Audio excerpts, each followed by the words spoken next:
Didn't even realise I left my mic on. Hello everyone, how are we doing? Hope we're all good. Welcome back. Welcome back to the World Darts Championship, day number 12, live watch-along. I hope you're all doing fantastically well. You had a brilliant Christmas and a New Year.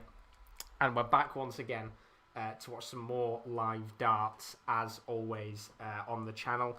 Once again, for those of you, as I always say in every stream we ever do, if you're new to the stream, whether you're watching live or on the replays, then it's highly recommended to leave a like and a subscription. As always, it is very, very greatly appreciated indeed. But let me take the thumbnail off the screen. There we go. How are you all doing? Let me sort myself out a second. I'm unprepared, aren't I? There we go. Let's put the chroma key on for a little bit. How are we all doing? Hope we're all good. Welcome along, as I said, to day number 12 of the live darts watch-alongs. I will say in advance, I do apologise for those of you that are regulars on the channel that have been here for the darts watch-alongs. I do apologise that we didn't get to do as many watch-alongs over the third round. We had a little bit of a Christmas break, which was nice. Ultimately, I was forced into it because I had a couple of Wi-Fi issues here and there. But as I said, hope you had a fantastic Christmas. I had a fantastic Christmas myself, which we get to talk about at some point in the stream. But I hope you guys had a good Christmas. And of course, we are back at the World Darts Championship, and we've got some brilliant games tonight. We've missed quite a few games on this channel, purely because of the lag issues. But we've got 3 brilliant games to come up tonight. Of course, we're now down to 3 games. We had 4 in the past, but the further we get into the competition, the less games we have in each session, which isn't necessarily a bad thing because we've had a lot of very good games going on in the background over the last couple of days, which of course we'll talk about in a little bit while we've got a chance to. But the 3 games we've got today, on the right hand side of the screen, round 3 is actually done tonight. So I didn't really get to watch much of the round 3 games on the stream. But I've been able to watch pretty much every game in the background to have a rough idea of how games went on. But the last game of round 3 today, Dave Chisnall taking on Danny Noppert. Should be an interesting game, that one, of course. I will make my predictions in a little bit. I think Dave Chisnall will go on and win that game. And then, of course, we're moving on to round 4, which is Gabriel Clemens surprisingly knocked out Peter Wright. What a great game that was, of course, a few days ago. He'll be taking on a very informed Krzysztof Ratajski, who looked quite alright, you have to say, against Simon Whitlock. Good 4-0 win for him against the Australian.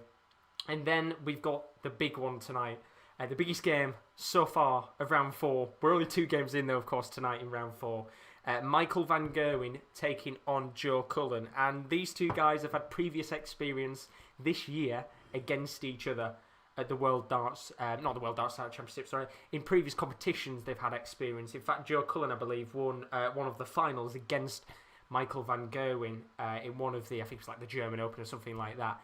Won one of those competitions against Michael van Gerwen in the final.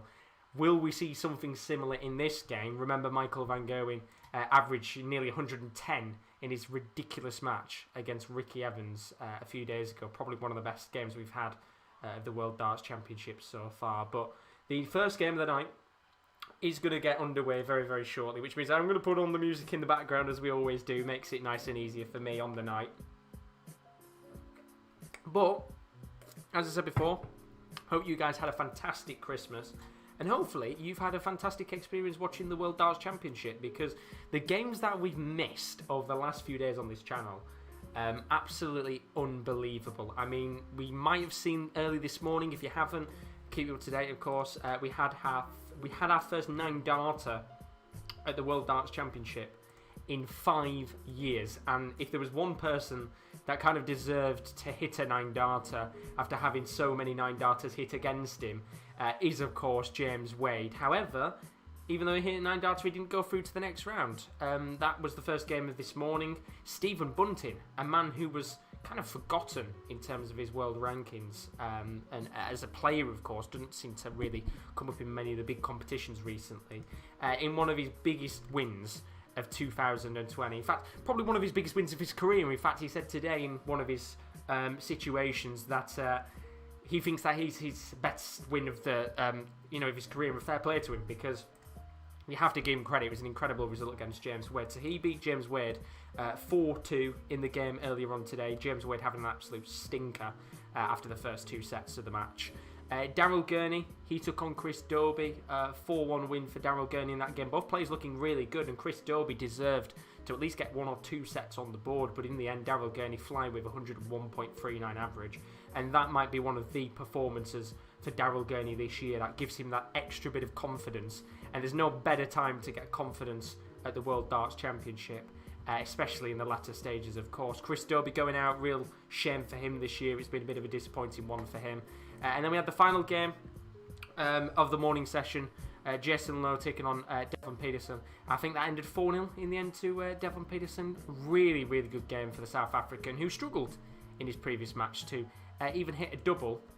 He came out of this game, did really, really well indeed. Looked impressive. Got himself a very good result against Jason Lowe and goes through to the next round where I think he plays Gary Anderson next. So that should be an interesting game, of course, because we had the whole table gate shenanigans yesterday with with Gary Anderson and Krzysztof Ratajski. Not Ratajski, Mensur Suljovic. Now, unfortunately, for those of you asking, and as Sophia's put in the chat, you're going to show the game. I can't, unfortunately, because of copyright. If you're looking for access for the live games, then I think there's a few streams on YouTube, perfectly legal ones at the very least, that you can access those games on. If you're in the UK, it's on Sky Sports, Sky Sports Darts, it's currently on. So you can get it on Now TV. If you've got Sky, then you have it anyway. But that's for the UK. If you're not in the UK and you want to have full access to these matches, as we do begin Dave Chisnall versus Danny Noppert, then I highly recommend having a scout of PDC.TV, because they tend to show the games if you're not living in the UK, Ireland, or I think Netherlands is the other place as well, where if you have PDC.TV it won't be shown on there. So highly recommended to check those places out, or as I said, if not, perfectly legal streams on YouTube as well. But fortunately I can't show these games going on tonight, which is a real shame indeed. But let's have a look and see what you guys are saying just while this game starts. How are you doing, Chris? Hope you're all good. He says, hi pal, hope you're well. Hope you had a good Christmas. I had a fantastic Christmas. Thank you very much for asking. But nothing better than being able to come back and watch the darts in peace and harmony now, isn't there? And as you said, Chris, the world has been unbelievable so far. It's been an incredible standard for this competition this year, and I've really, really enjoyed everything that's been going on so far. I mean, Peter Wright going out, that was a mad game. Tablegate yesterday was a nutty situation. The Gerwen Price Brendan Dolan game was really, really good to watch. The Ricky Evans Van Gerwen game has been another classic match to enjoy. So lots of good games overall. And Carl's in the chat says, hi Josh, hope you're well. Just wanted to wish you luck in the darts. Apologies won't be staying. Also can't believe 2020 is almost over. Hope you're good. Carl, thank you very much for joining. I know you said you won't be staying, but hope you've had a fantastic Christmas yourself, buddy. And yeah, 2020 nearly done and dusted now. We've got, what, 2 days left of 2020, which is bonkers, I have to say. Real shame. Well, actually, I'm saying a real shame, but to be honest, has this year been good for anyone? I don't think it's been good for many people, to be honest with you. But yeah, it's been an interesting year. I think that's the best way to put it. And then Chris put his predictions in the chat, which is what I was going to come on to a little bit earlier on in the stream before I started waffling, as I usually do. So Chris predicted for this game Chisnall to win 4-0 against Danny Noppert, 4-3 between Ratajski and Clemens, and then 4-1 Van Gerwen v Cullen. And I've got to say tonight, compared to yesterday's session, which if you watch yesterday's session, it was a bloody long one just because of the whole Mensur Suljovic game. I think this session will be done by 9:30. I think a couple of these games tonight, and I think kind of going down the same lines, Chris, I would say that 2 of these games will probably end... Well, actually, then again, I'll say at least one of them will end fairly untight. And I'm going to say it's going to be this Chisnall-Noppert game. I would expect Chisnall to win this either 4-1 or 4-0 and get a clean sweep on the board. Although Danny Noppert's just taken the lead here with the first leg, checking out a 52 with a double 10. So very good there from Noppert in the end. But he's looking at the first game with Chisnall and Noppert. I think Danny Noppert, one of those players, I've said it before in the past, where he can be good on his day, but ultimately, if he wants to go far, this has to be the game he wins, because Chisnall ranked 8th in the world and Danny Noppert ranked 25th in the world. There is a little bit of a gulfing class between the two guys, although they're in the top 32. And Dave Chisnall, he's hungry to go on and run in this competition. He's hungry to try and go on and win it, which of course you can't blame him. A big player on his day that has always been expected to go quite far in these competitions. So I think Chisnall will be looking to go through to the next round. I think, does he play Gerwen Price in the next round? Whoever goes through in this game, I might be wrong, because no, it's not Mervyn King. Sorry, Gerwen Price players. But it's one of those where realistically, I think Chisnall will be looking here to go through. But Danny Noppert, one of those players like Jeffrey Deswan, Jermaine Watamena, good players on their day, enjoyable to watch at times, but never tend to really go far in competitions or do well. Don't see them often winning any TV competitions. You see them, sometimes winning a couple of the floor matches and things like that. But this is the biggie stage. You want to come into these games and go out there and win them. And realistically, I think Danny Noppert has to look at this game and think, as much as Chisnall is a good player, I can get under his skin. We've seen multiple times, I think this year specifically, where Chisnall's taken a couple of legs lead, or he's been a set or two up, and then he's crumbled under the pressure, and there's no bigger stage than the Ali Pali. And I would expect this to be a decent win for Dave Chisnall, but you never know with Danny Noppert. He's a good player on his day. Haven't really seen the best of him yet, but this could be the very best time for him to kind of come up in this game and show himself and what he can do as a player. We've got the second match as well. Gabriel Clemens taking on Krzysztof Ratajski. We've got a chance here for a 140 checkout from Danny Noppert. Needs double 10, which he doesn't get after hitting 2 treble 20s in a row. So Noppert down to 20 here. Chisnall at 116 for the second leg. I will talk about that second game that's going on after this in a little moment's time. So 19 there and a treble 3 for Chisnall means he isn't going to be checking out in this situation, which means Danny Noppert will be back at the double 10 to take a 2-leg lead in this first set, and would put Dave Chisnall already under a little bit of pressure early on into this match. But a question for you guys in the chat, specifically for the regular ones that have been here in the chat quite often, and to be fair for any of you, who do you think is going to go on and win this competition? Who's been that kind of favourite player as Noppert hits the double 5 and takes a 2-leg lead in this first set? Good start for the Dutchman. But what player so far, after the last 3 rounds, that's still in this competition, that you've kind of looked at and thought, I kind of back this player to go on and win it? Because there's a lot of people backing Dimitri van den Berg, who's looked brilliant so far in the World Darts Championship.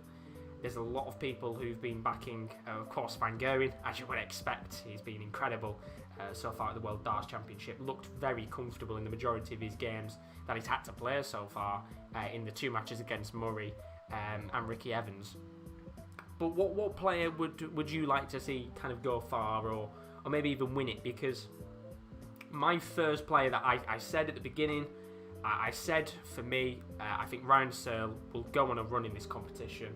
And so far he has, and I think he's got a very good chance of going through into potentially the quarterfinals, depending on what happens in his next game, because he's looked very, very good indeed. But Craig, who you're good buddy, says Dimitri van den Berg, which is I think one player that a lot of people are kind of picking out now as the man to kind of be an outsider, could you say, to win the competition. And I don't necessarily mean an outsider as in, usually they don't have a hope, as we get the first 180 of the game, and it goes to Danny Noppert. That is match 180s of 1. Have we?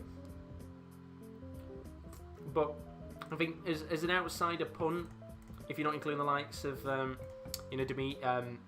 Gerwen and Gerwen Price, I think Van den Berg is a favourite. Mervyn King as well. Chris has put in the chat another player who's looked really good, as we've got a chance here for 160 checkout. 2 treble 20s and a double 20 needed for Noppert, and he just can't get it, which means he is going to be down at double 10 with Dave Chisnall at 1-2-1. And I will talk about Mervyn King a little bit, because treble 11 here, Double 14 for a 1-2-1 checkout from Chisnall, and he just doesn't hit it, which he really did need to in this situation. And a chance here for Noppert to go one set up. Double 10 needed for the Dutchman. Now needs double 5 on his second dart. Looks calm, and he looks very calm indeed, because he gets the double 5 that he wanted, and he's one set up over the good against Dave Chisnall, and Chisnall didn't even get a single leg on the board in that set. And you can see the reaction if you're watching along with me. Dave Chisnall looks very annoyed after that first set on the board, and Danny Noppert looks very comfortable. The question is this actually going to be as easy for Dave Chisnall as we expected? Probably not, but I'll be back in a second. Chisnall 1-0 up. We'll talk about the other games in a second. But 1-0 to Danny Noppert, not Chisnall. Interesting.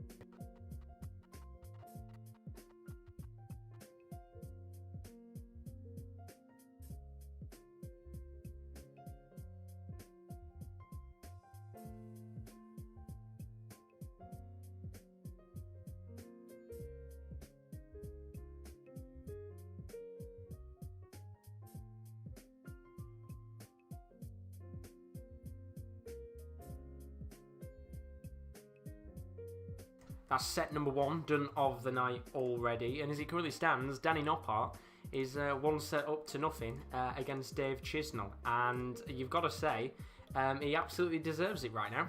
Not really seen anything of Dave Chisnall in this game so far, and as I said a moment ago, coming off the Ali Pali stage there for the first kind of break of the night, he looks very, very disgruntled, I think is the best way to put it right now with how the Englishman feels. Let's do what we always do. Let's talk about this first set and how it's gone so far. Danny Noppert averaging 90.18 in that first set in comparison to Chisnall's 86.31. There's been one 180 so far, which did, of course, go to Danny Noppert in that first set in the last leg, I think it was. In terms of checkouts, we've not had really any opportunities for Chisnall so far. We've had one dart at a checkout, which he didn't get, which means he's currently on 0% on his checkouts. And as for Danny Noppert, he's on 33.33% of checkouts. That's 3 out of his 9 opportunities in this game so far. But realistically, as I said before, it comes back to the point that we haven't really seen Dave Chisnall come to light yet in these first kind of opening moments of this match. And you have to say, I think it's been a common trend of this tournament so far. We've seen a few players maybe go 2 sets up in a match and use those 2 intervals, take a lead in these games, look calm and comfortable, and then when we get into that third set, where we don't tend to have as many breaks, a lot of those players who are 2 sets down do tend to come back in these matches. But, of course, for those of you that maybe aren't necessarily dart regular watchers, you'll know that we're now to first to 4, so there's still plenty of time left in this game for Dave Chisnall to get back into the match, and we've got an extra set which will be very, very good indeed to see what happens there with that extra set on the board. But as Chris said before, let's go back to the talk about the other opponents that could maybe go a little bit further in this competition. And Mervyn King, what a performance, unbelievable game he had against Jose de Sousa. And I think for me, it wasn't even a case of Jose de Sousa playing bad. I think more than anything, it was actually a case of just Mervyn King being very, very good in a very comfortable and calm performance. And there was a couple of moments with miscounts from Jose, which is just a very typical thing, isn't it? Jose de Sousa miscounting, and it cost him massively. But I can't blame the miscount for Jose de Sousa crumbling, because Mervyn King was hitting everything left, right and centre in terms of his checkouts and his doubles. And realistically, the only way Jose de Sousa could have got back into that match is if he matched Mervyn King's checkouts, which was going to be very, very hard, or else we could have gone maybe all the way in this match. But as you said, no crowds. It suits Mervyn King incredibly well. He said himself, as much as he misses the crowd and would like to see them back, it kind of helps him out to a certain extent. It allows him to push on a little bit more and not have the crowd on his back. And fair play to him, because he's looked brilliant so far in this competition. And who knows? I think it's going to be a bit of a scrappy one for Gerwen Price in his next game. As you put in the chat, Price runs so far similar to Peter Wright. just scraping through most games, and I agree with you. I think it'll be a very scrappy match, that one, between Mervyn King and Gerwen Prices. We might have another 180 on the board here, and we do. That's the second 180, and it goes to Danny Noppert. Good start to this first leg, the second set for the Dutchman. And the real worry here for Dave Chisnall, which we're only, of course, one leg into this first set. The worry for Chisnall is that he needs to make sure that he gets a couple of legs on the board soon, because we're already 3 on the bounce with Dave Chisnall. Not Dave Chisnall, with Danny Noppert, 3 on the bounce in terms of legs so far. If Danny Noppert gets a 4th leg on the bounce here, you are starting to get a little bit worried that this isn't necessarily going to be a whitewash, as Chisnall tries to go for a 180 and gets a 180 of his own. Good start there for the Englishman. That will give him some confidence into this game, which he desperately needs, and that's the third 180 of this match already, which is always nice to see. I think we'll get plenty more 180s on the board, that's for sure, at the World Darts Championship, the later we get into the competition. But I can't believe it. We missed a 9-darter. We missed a 9-darter. James Wade, earlier today, hitting a 9-darter and still getting knocked out by Stephen Bunting. He played awful, if being honest with you. The first 2 sets, James Wade looked good and then just completely crumbled. And, well, Stephen Bunting, big win for him. But chance here for a 67 checkout for Noppert on tops. And he gets it. And that's the 4th leg on the bounce for Danny Noppert. And he is looking very good so far. And that was us saying it's going to be a whitewash against Danny Noppert for Dave Chisnall. But he's completely making it hard here for Dave Chisnall to get back into the match. And as this game continues on, 4 legs on the bounce for Danny Noppert. He's on here for a 180 as well, which would really put a knife in the back there for Dave Chisnall, and he gets it, and that's another 180. And you've just got to kind of worry here for Dave Chisnall, because Danny Noppert is looking hungry as we've got another 180 on the board. Perfect response there, because he doesn't like playing sounds back to back. So a 180 in response there for Dave Chisnall. And he's down to 228. With Danny Noppert only getting 96 to put himself down to 225. So a very even leg this one is so far. But Chisnall here. Not another 180. Oh, it's another one. 180 on the board for Chisnall. And he's down to 48. And the only way you can see Danny Noppert matching this is if he gets a 180 of his own, which he's got a treble 20. Gets a 20. Needs the treble here. And he goes for the outer bull. So Danny Noppert down to 120. Chisnall down to 48. He's going to go tops here for the first leg of the match on the board for Chisnall. Now needs double 10 with 1 dart. And he doesn't get it. And well, there's a big chance here for Danny Noppert to get 5 legs on the bounce with a 120 checkout. Gets the treble 20. Good start. Needs to watch out here with the 20. Gets the 20. Which now means double 20 to really make Chisnall angry. 120 checkout. This would be great. Oh, he's got it. He's got it. Woo-hoo! 5 legs on the bounce for Danny Noppert.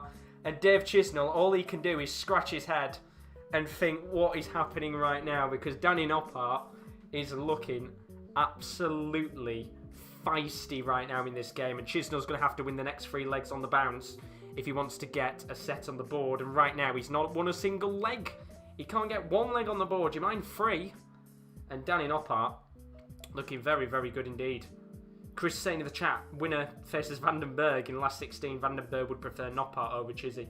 Yeah, I think he would, but I tell you one thing right now, Chris. Danny Noppert is looking very, very good.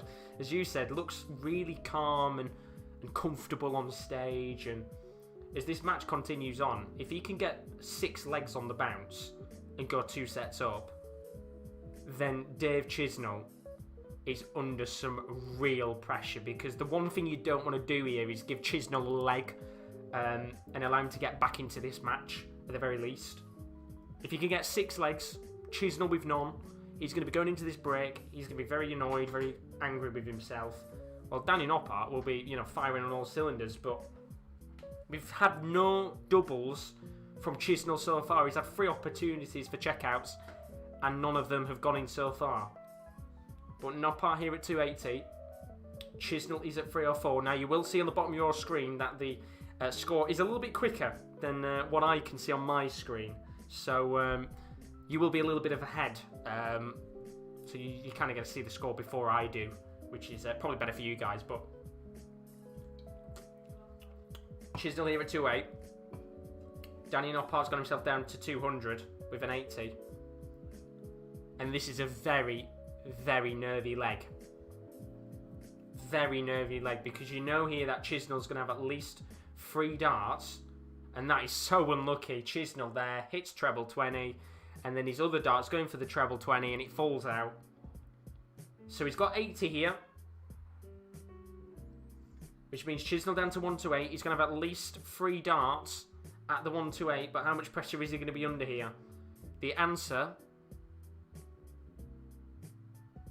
is not a great deal. Only 60 there for Noppert. So he's going to have to check out the 120 again if he wants to get a leg on the board here. But Chisnall at 128. Gets treble 20. Now he needs bullseye. And he doesn't get it.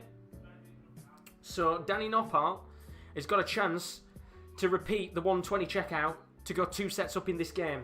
Treble 20-20 and double 20 needed for the Dutchman to go 6 legs on the bounce. Starts with the 20. Gets the treble 20. Double 20 for 6 legs on the bounce. And he does it. Danny Noppert, 6 legs on the bounce. Clinical from Danny Noppert right now. And all he can do is have a big, massive smile on his face because he's flying. He's 2 sets up. And Dave Chisnall has not got a single leg on the board in this match. And we'll talk about it in a second because as it currently stands, it's Danny Noppert 2, Dave Chisnall 0. And Chisnall has a lot of work to do. Back in a second.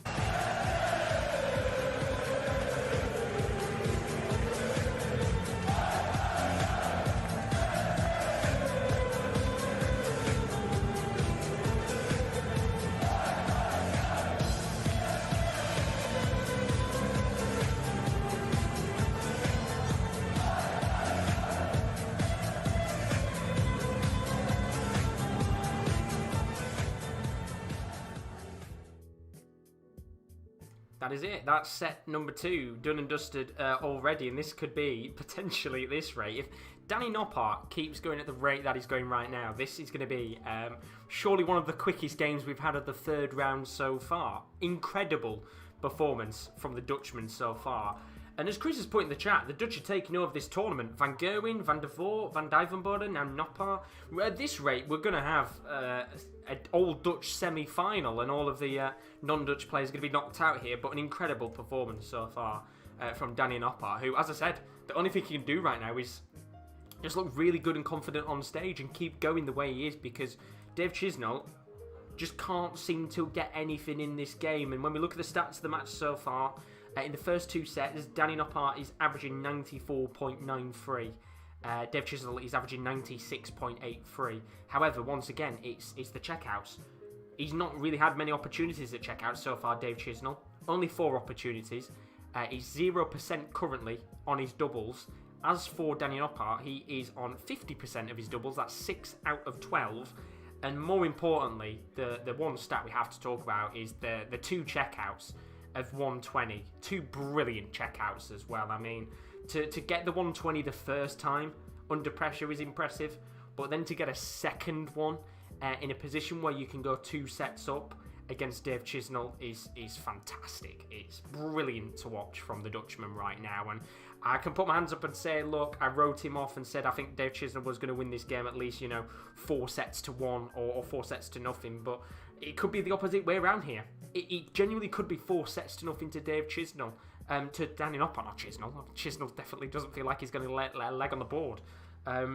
4 sets to 0 potentially to Danny Noppert, but Chisnall has got some work to do here, because right now, once again, he just looks not void of confidence, because he's nearly down at 97 average, which is a very, very good average so far, but for every little opportunity he's had at his checkout, which he's only had 4, which isn't a lot, but to not have a single double in the match after 2 sets and 6 legs, it is pretty poor. And that's why I said a moment ago, I felt like that leg was going to be so crucial, because realistically, if Chisnall got a leg on the board, he might not win that second set, but it's a big confidence booster for him, because he knows he's got a leg on the board. He can feel not comfortable in himself because he's chasing the game, but he's got that one leg on the board that gives him that extra bit of confidence. But right now, 2 sets down and 6 legs with no legs on the board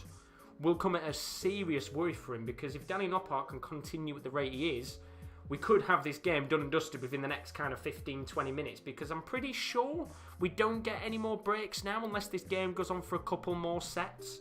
So if Dave Chisnall can claw at least 2 back here, then we might have another break at some point. But let's go back to the game, because both players are out onto the hockey once again.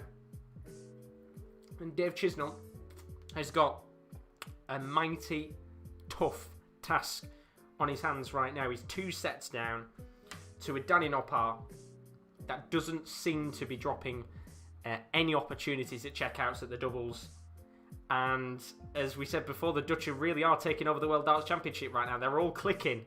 They're all clicking massively as we begin this 3rd set and first leg, of course. But Chris saying in the chat, Michael Smith disappoints in another tournament yet again. He's such a talent too. Not to win a trophy is mad. How he hasn't won trophies. Chisnall is the same as Smith too. It's one of those, isn't it, where the way Michael Smith played against Lowe a couple of days ago was pretty embarrassing, to be honest. Just crying at everything that was not going in his way. When darts were falling out the board, you could hear his screams. Did he throw his darts on the floor at the end as well? I think at the end of the game he just chucked his darts on the floor, which I thought was a bit of a crybaby atmosphere, if I'm being honest with you. But do you know what? Fair play to Jason Lowe in that situation, because the way that Michael Smith was in that match, it was a big crybaby moment, wasn't it? Really, it was not nice to watch.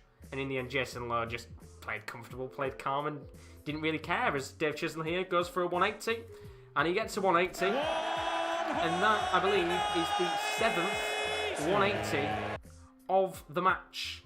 And we should surely see Dave Chisnall get a leg on the board here. He's down at 94. Danny Noppert is only down at 292. So he's going to have at least 6 starts here at the 94. So no rush here for the 8th ranked player in the world. So here we go. If he goes to 2-2 or 3-1, we'll go to break. Yeah, I thought there was another break at some point, because I know the Cullen Clayton game went to another break because it went pretty much all the way. But of course, it's always nice for the players, I think, depending on what position you're in. If you're kind of chasing the game back and you've kind of got 2 sets on the board, you don't want to finish and go for a break. But double 10 here for Chisnall for the first leg on the board, which he gets. And that is finally the first leg on the board for Dave Chisnall. It took him 7 legs to get into this match. Noppert taking 6 of those, and Dave Chisnall finally acquiring that 7th leg of the match. And that will give him a little bit of confidence here. And the most important thing now for Chisnall is to get the next leg on the board. Make it seriously a nervy position for Danny Noppert, because then the Dutchman would have to win the next 3 legs in a row for it to go to 3-0. It's a crucial moment in the game, and you can see the averages. Chisnall currently averaging 100.37, Danny Noppert averaging 93.81. It's a very, very decent match for both players, but ultimately Chisnall is going to have to make the most of his checkouts, because for every opportunity he misses, Danny Noppert is capitalising at every opportunity he gets. The world never disappoints, upsets still happening, unexpected seeds knocked out. Well, that's the thing. This is the great thing about the World Darts Championship. There's always big shocks. I mean, the game between Clemens and Peter Wright was one of those games where you look at it and you think to yourself, Peter Wright never played bad in that match. It was just, once again, similar to this. It was a case of, finishing on doubles. That was a problem for Peter Wright, but he didn't play a bad game at all.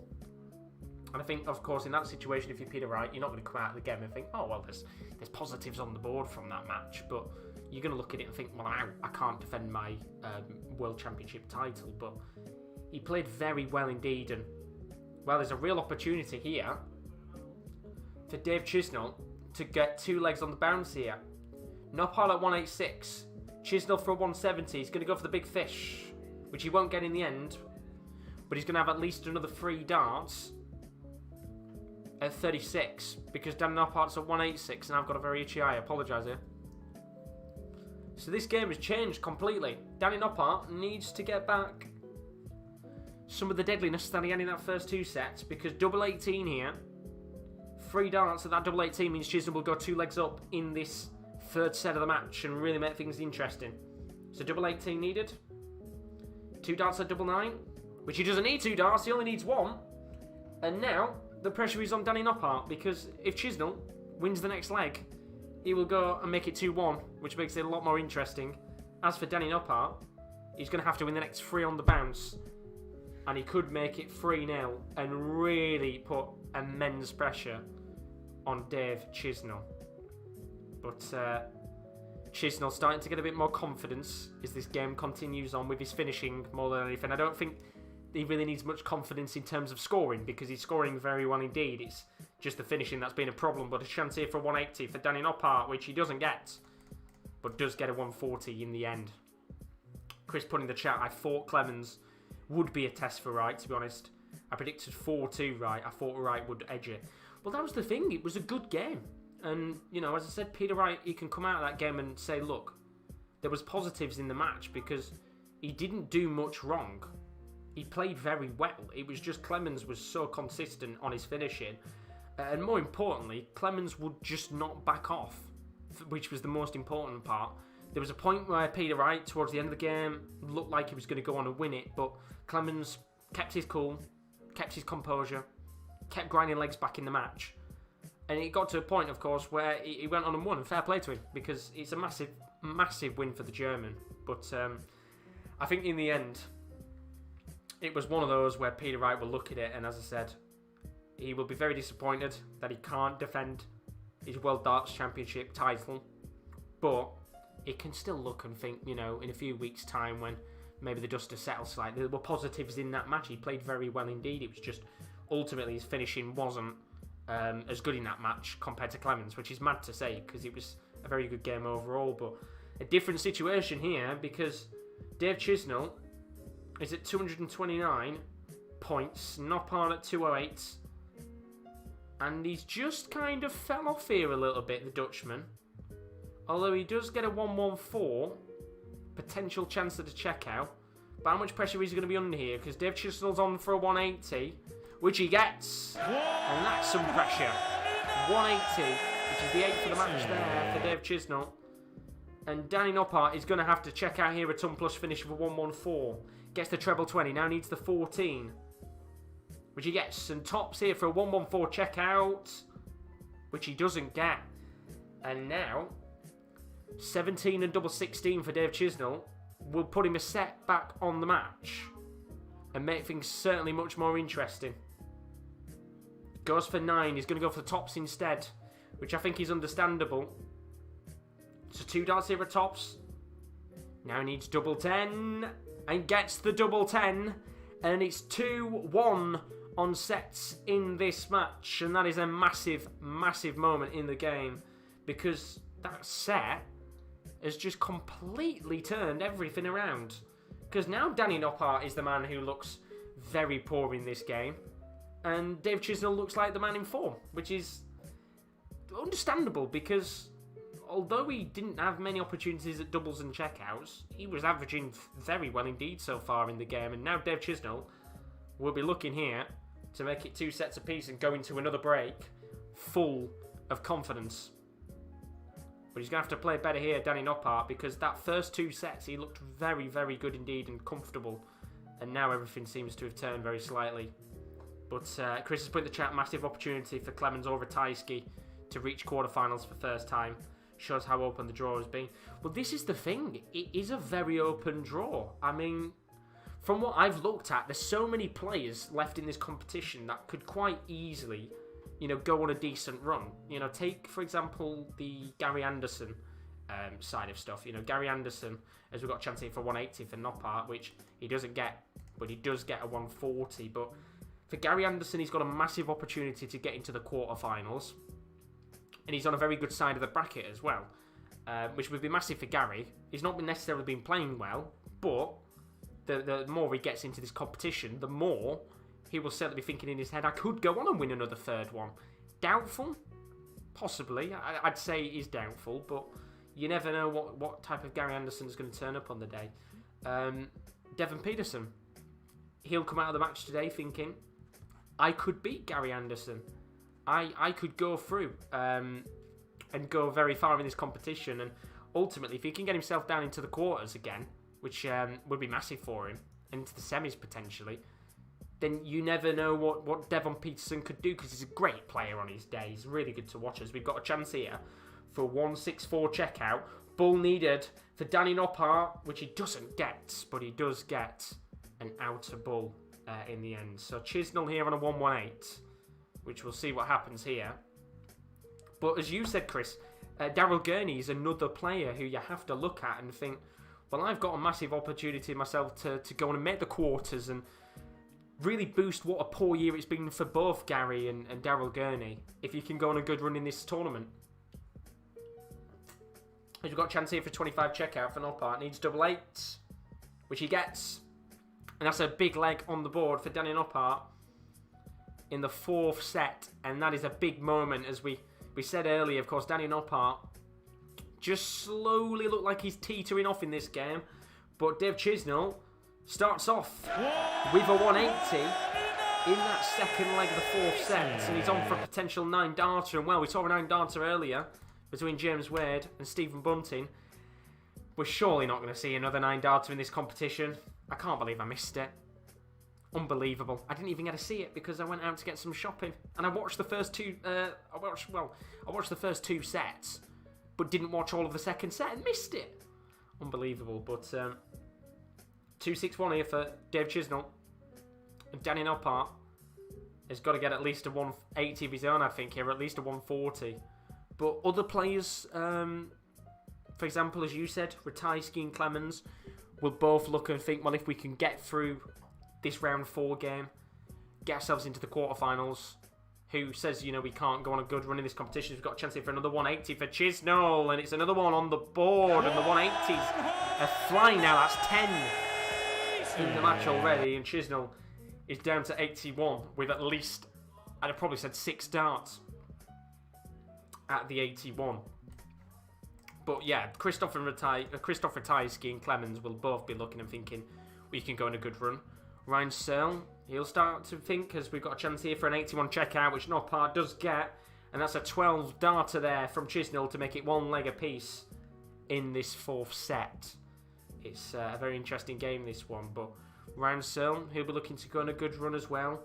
Glenn Durrant, I think Glenn Durrant's an interesting one, because Glenn Durrant has gone under the radar. I don't think many people are talking about Glenn Durrant at all, and I was watching his interview last night after his game against Danny Baggish, and even he said himself, he kind of likes being the man that goes under the radar and isn't the person who's high up in the betting order and things like that. But he might work in his favour, to be honest with him. He looked a lot better than he did against Diogo Portela. And the longer he stays in this competition and goes under the radar, it might work in his favour here. He's got another chance for a 180 on the board for Dave Chisnall, and he doesn't get the 180, but he does get a 140 as Chisnall really looks in control of this game now. Can Danny Noppert just tug a little bit of that control back here? Because Chisnall is only 2 potential legs away from making it 2 sets apiece in this match, and it was only about 20 minutes ago I was thinking this game could have been done very quickly with Noppert 2 legs up, but Dave Chisnall right now is averaging 115 in this set. Just proves how well he's doing in comparison to Noppert's 72. And that's just for this set, by the way, not for the entire game, of course. When we do potentially go into another break, which we will be going into another break at some point here, then we will have a look at the averages for the overall match so far. But Chisnall down at 171. Danny Noppert only getting 96 to leave himself down at 245, which means Chisnall is going to have at least 6 darts here to try and get that 171 down and finish it to go 2-1 up on legs in this 4th set. So he starts off with a 97, which is not bad there. Leaves himself down at 74. Danny can't get a 180 here, which I think is what he wants. And when he gets a treble 2020, he really needs another treble on the board here, Danny. Can you get it? And when he gets 100, so Noppert down to 145. Chisnall at 74. Big moments in this game. So Chisnall gets treble 11, which means he's going to have to go 9 double 16. Or we could go 1 and tops, which he's not going to do. So 9 double 16, and he gets it. And that's a good 74 check out there after the treble 11. Not exactly what Dave Chisnall wanted there for his first dart. But he's 1 leg away from going 2 sets apiece. And Danny Noppert is looking a completely different player to the first 2 sets we saw a few moments ago, as Chisnall here looks to get a 180 on the board to start this 4th leg, the 4th set, but starts with a 140 instead.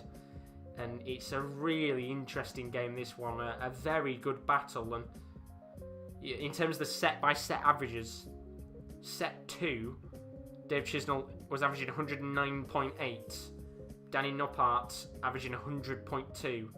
In set 3, Danny Noppert averaged 84.6 in comparison to Dave Chisnall's 100.2. You can see there is a gulfing class starting to build between these two players as the game continues further on, as Danny Noppert averages 74 in comparison to Dave Chisnall's 106 in this 4th set. But we've only just started it. Plenty of time left in this set. Well, not technically, we haven't just started it. There's still plenty of time left here, depending on what happens for Danny Noppert. But 106 for this 4th set is very good indeed, and it could be a potential turning point in the match for Dave Chisnall. But can he make the most of the opportunity he's got at hand here? Bunting v Serling last 16, at least your surprise package is coming through. Well, this is the thing. I thought it was going to be James Wade versus Ryan Searle. I don't think many people expected Stephen Bunting to go on and win the game. And once again, it's another one between those two players where both of them will be looking and thinking, we can win that match.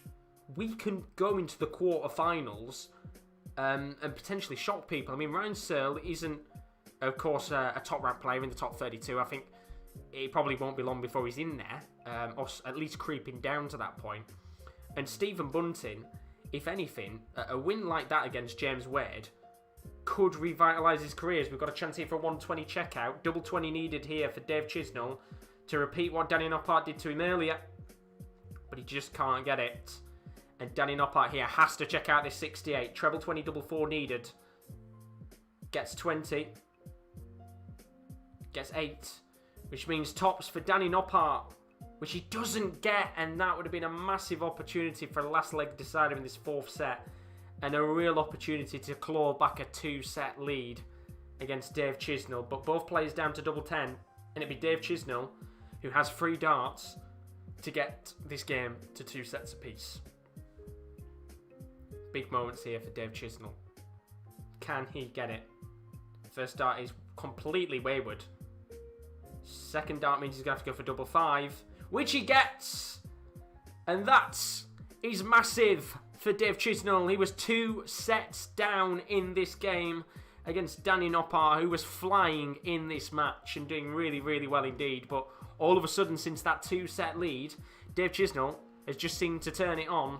He's been fantastic on his finishing, fantastic on his scoring, and Danny Noppert is struggling big time.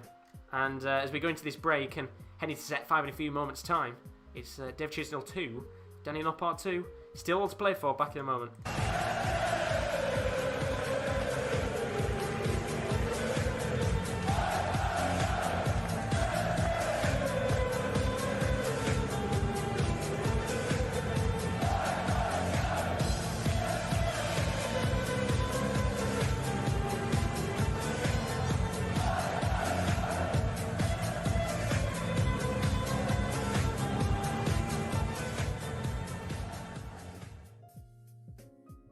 It was only about 20 minutes ago that we were saying about this game being done and dusted fairly quickly, but this game has completely turned its head massively in this match. It was about 20 minutes ago we said it was Danny Noppert 2, Dave Chisnall 0, and he wasn't really doing much bad in the match. Dave Chisnall just didn't make the most of the very few opportunities he had at his doubles. But this game has completely turned on its head. It is now a case of Dave Chisnall looking like the man in fine form, and Danny Noppert being the man who just can't seem to hit anything right now. Not even on his doubles. It's more scoring than anything that he's having a real problem with. And with his poor scoring means he's barely having any opportunities to hit checkouts and doubles anyway. But in terms of this match so far, with an overall average, Danny Noppert's average has now dropped down to 88.78, so you can see the big drop from the 96-97 he was averaging in those first two sets. As for Dave Chisnall, it's just going slowly up as the game continues on. 98.81 average in the match so far, which is certainly good indeed. There's been 10 180s in the match, 7 for Dave Chisnall, and 3 for Danny Noppert. In terms of 140s, there's been 20, 11 to Dave Chisnall, and 9 to Danny Noppert. And then there's also been 39 100 pluses, 28 to Dave Chisnall and 21 to Danny Noppert. But the checkout stat is ultimately where everything lies right now. And although Dave Noppert, mixing the names together, Danny Noppert is the man with a better checkout percentage of 41.18%. It's actually Dave Chisnall who's playing better. He's got 37.5% on his checkouts, Dave Chisnall. That's 6 out of 16 opportunities at the doubles.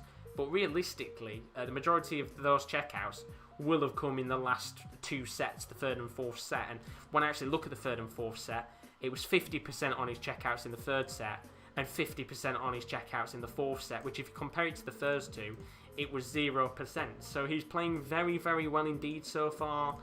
In terms of the last 2 sets, we've gone from 100 average in set 2 for Danny Noppert to set 4 only being an 81.58. He's slowly crumbling, you have to say, under the pressure right now in this match.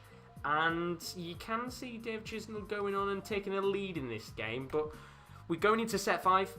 In a moment, both players will be back out onto the oche in a second, which gives me an opportunity to say for the first time in quite a while, if you're new to the stream and you have enjoyed the watch along so far, then do leave a like and a subscription. It is very, very greatly appreciated.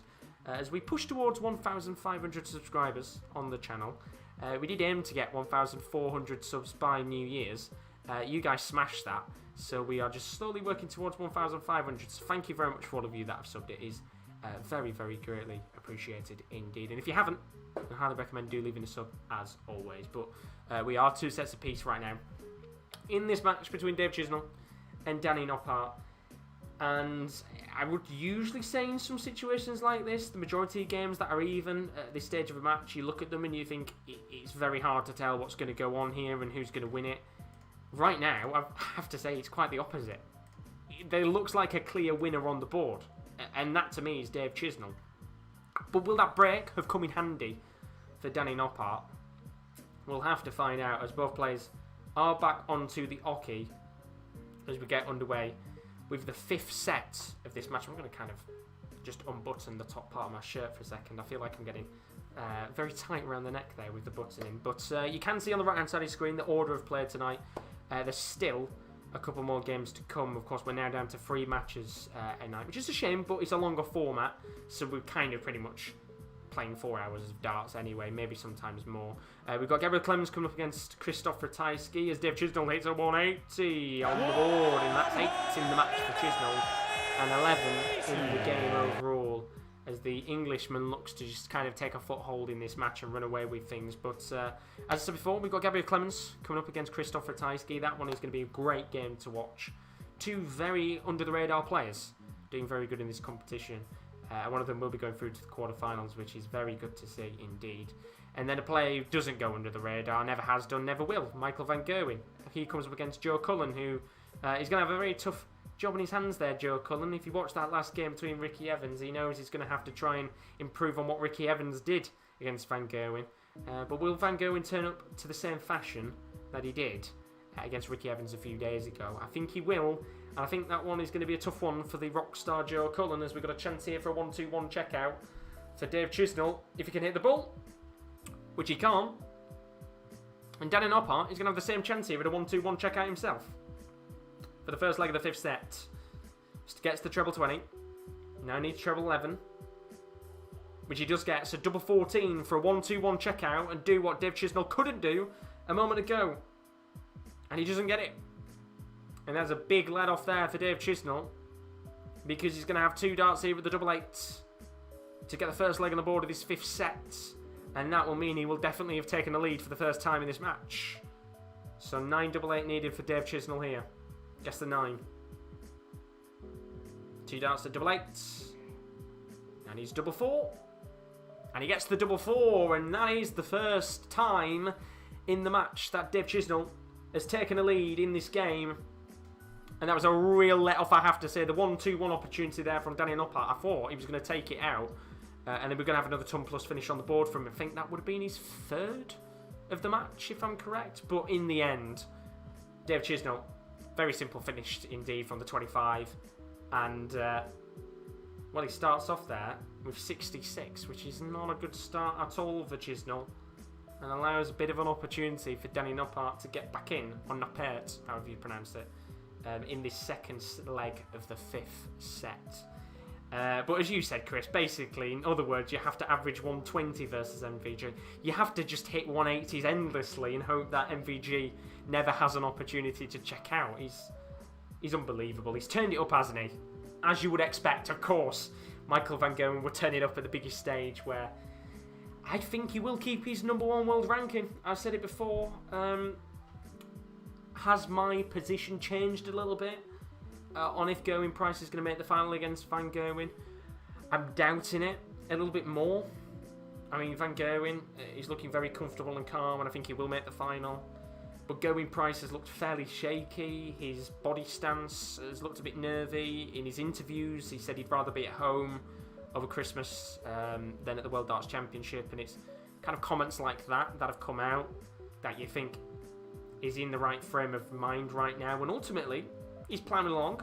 He's doing very well. And he's been scrappy. But we said it before. I said at the beginning of the competition that last year, Peter Wright had to scrap his way through every possible game he had. He had to scrap against Jeffrey Deswan. He had to scrap against Malik Dem and a couple of other players to get through into the final. But realistically, there's a chance here for 160 checkout for Danny Noppert. Needs double 20. Oh, that's beautiful. 160 checkout from Danny Noppert, and it's 1 leg apiece, 2 sets apiece, and it's a really, really good game, and that could be a massive confidence booster for Danny Noppert. But the question is, will it kick him on in this game, or will Dave Chisnall keep steamrolling on? That's the question to be asked over this next couple of sets. But going back to Gerwen Price, as you said, Price misses the crowd, but can still cope without them. Yeah, I mean, the thing is, that game against Mervyn King is going to be a great one to watch, and I'm hoping that game is a nighttime fixture to cover it, as they've got a chance here for 180 for Chisnall, which he doesn't get, but he does get 1-2-1. But I'm hoping that game between Gerwen Price and Mervyn King is an afternoon one, because if it's an evening one, because if it's an afternoon one, I won't be covering it, unfortunately. But if it's an evening one, then that'd be a great game to watch, of course, between him and Mervyn King. You know what King's like. Doesn't like the over-celebration. I kind of feel like Gerwen Price will just do it over the top as much as he can to annoy him, which is the perfect mixture of 2 players against each other on the Ali Pali stage. But Chris, but MVG or Vandenberg should be favourites to win the whole thing so far, and that'd be a great final. I think that'd be a really good final. We don't tend to see MVG come up against Vandenberg much, which is fairly interesting.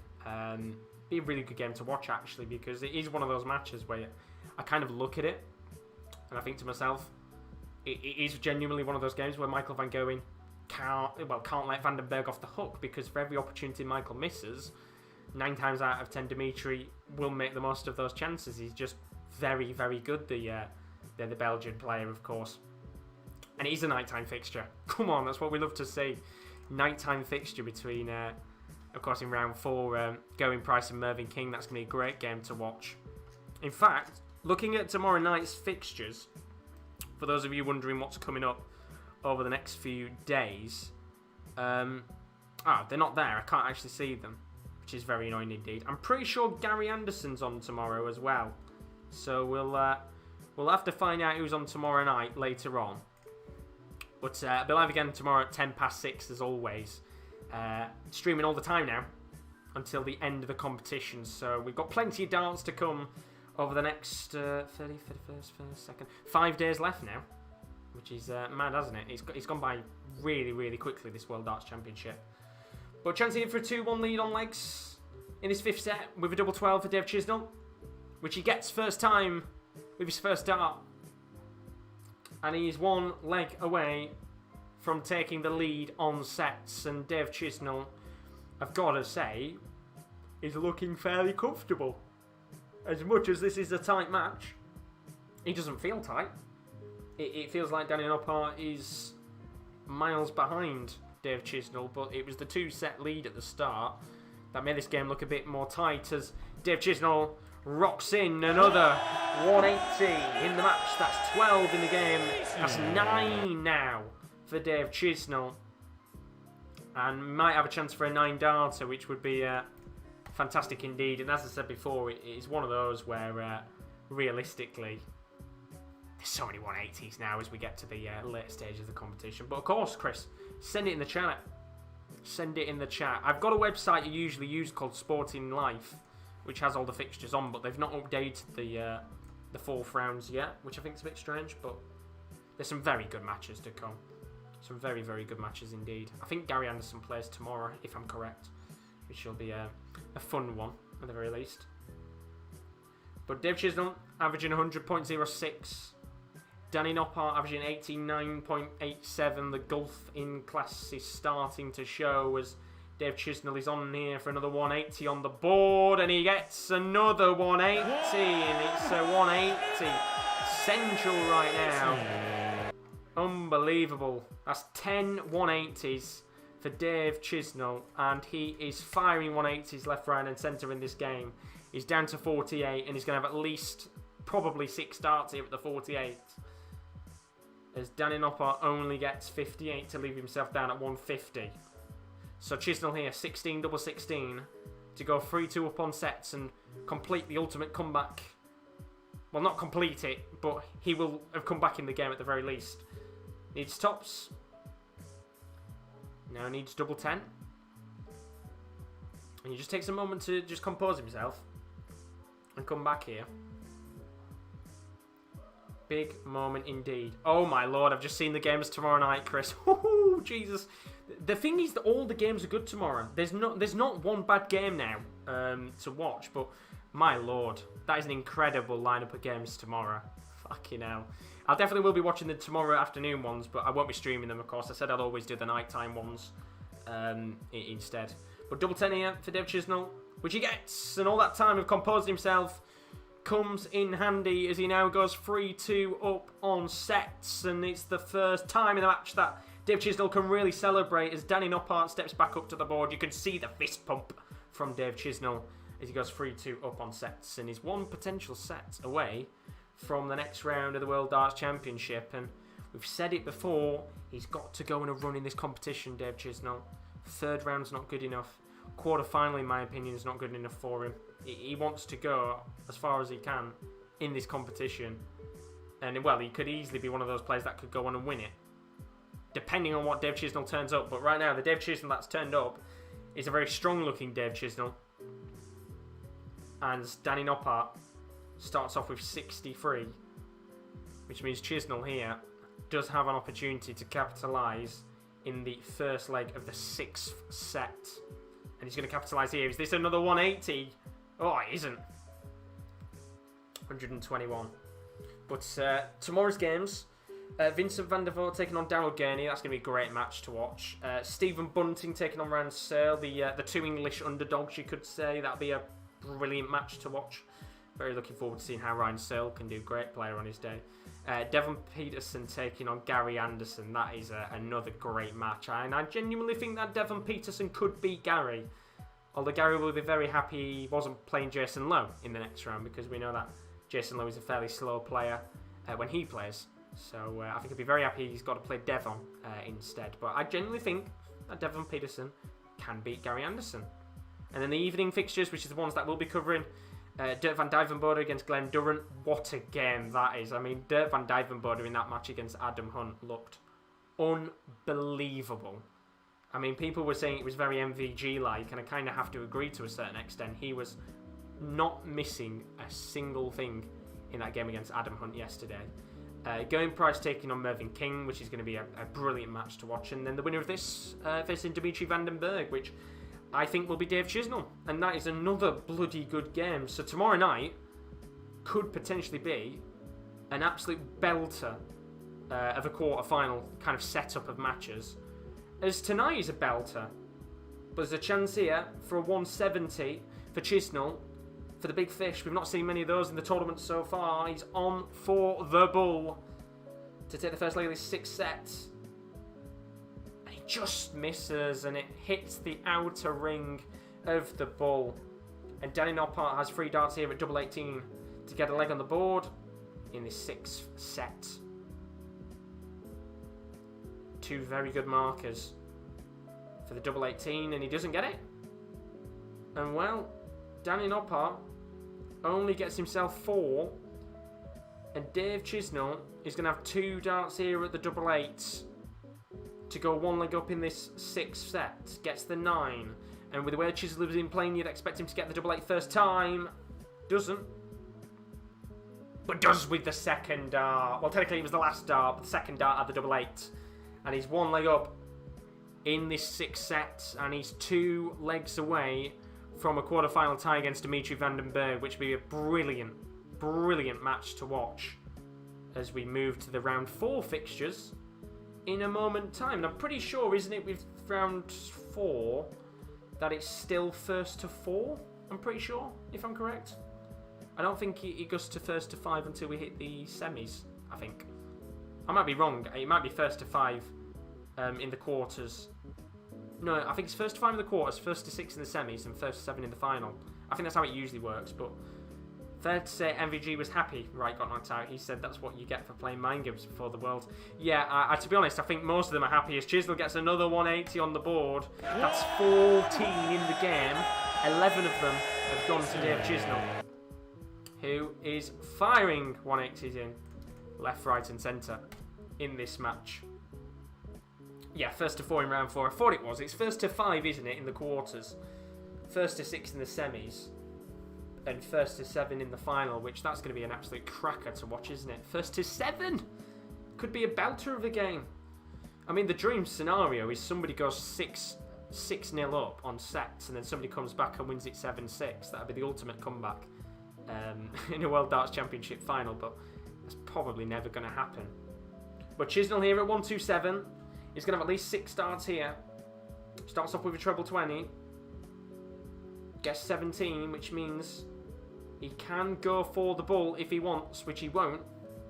And he leaves himself with tops, which is going to have at least 3 darts here. You'd assume potentially 6 with Noppert back at 264. Although, Danny Noppert here gets treble 20, treble 1, and a 5, and gets 68, sorry. So he's going to have 6 darts here at tops. First dart's a little bit too high. Second dart a little bit too high. But the third dart is in, and that is a big leg on the board because Dave Chisnall is now 1 leg away from the quarterfinals against Dimitri van den Berg. Unless Danny Noppert here can win the next 3 legs on the bounce, which, as I said before, ever since we got into that 3rd leg, this game has completely turned. Danny Noppert looking like the usual Danny Noppert that I expect. It's technically Danny Noppert, isn't it? Danny Noppert is how you pronounce it. But yeah, Danny Noppert not looking the same player after those 2 sets as Chisnall. Has fought his way back into this game. And it was a much closer game than we expected, which is certainly good indeed. We're not complaining about that. But Noppert down to 264 here. Chisnall at 367. Will Chisnall be feeling the pressure?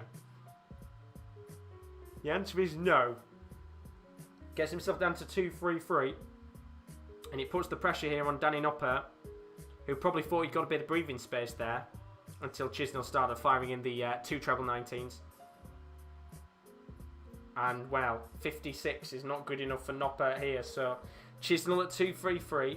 If he can get a few trebles on the board here, it's going to put him in a very good position.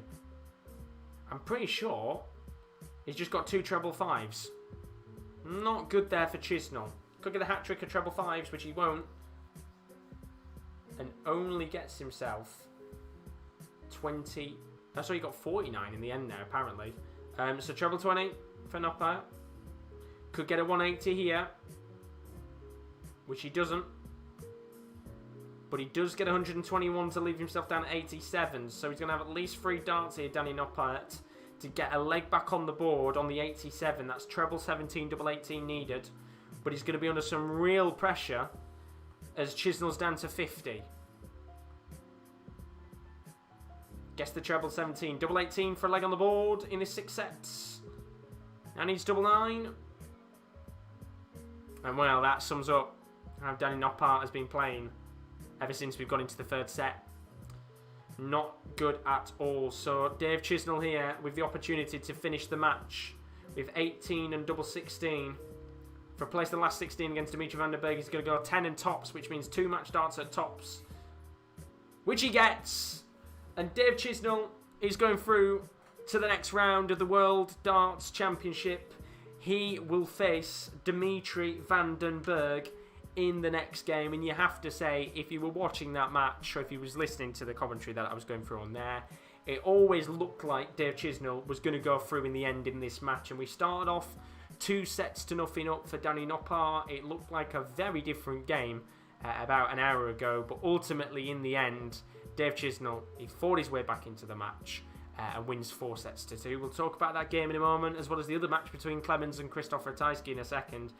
But that game ends Dave Chisnall 4, Danny Noppert 2. Through to the next round, Dave Chisnall against Dimitri van den Berg.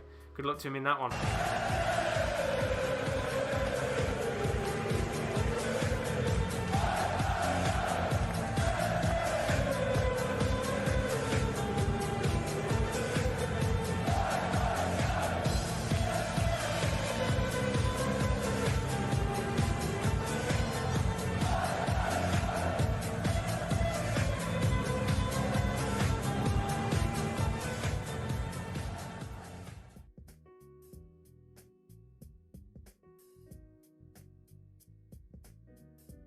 So that is the first game done of the night. If you enjoy the stream, as always, and you haven't subscribed yet, then don't forget to leave a like and subscription on the Sports Corner as we push towards 1,500 subscribers. But that is first game of the night done and dusted.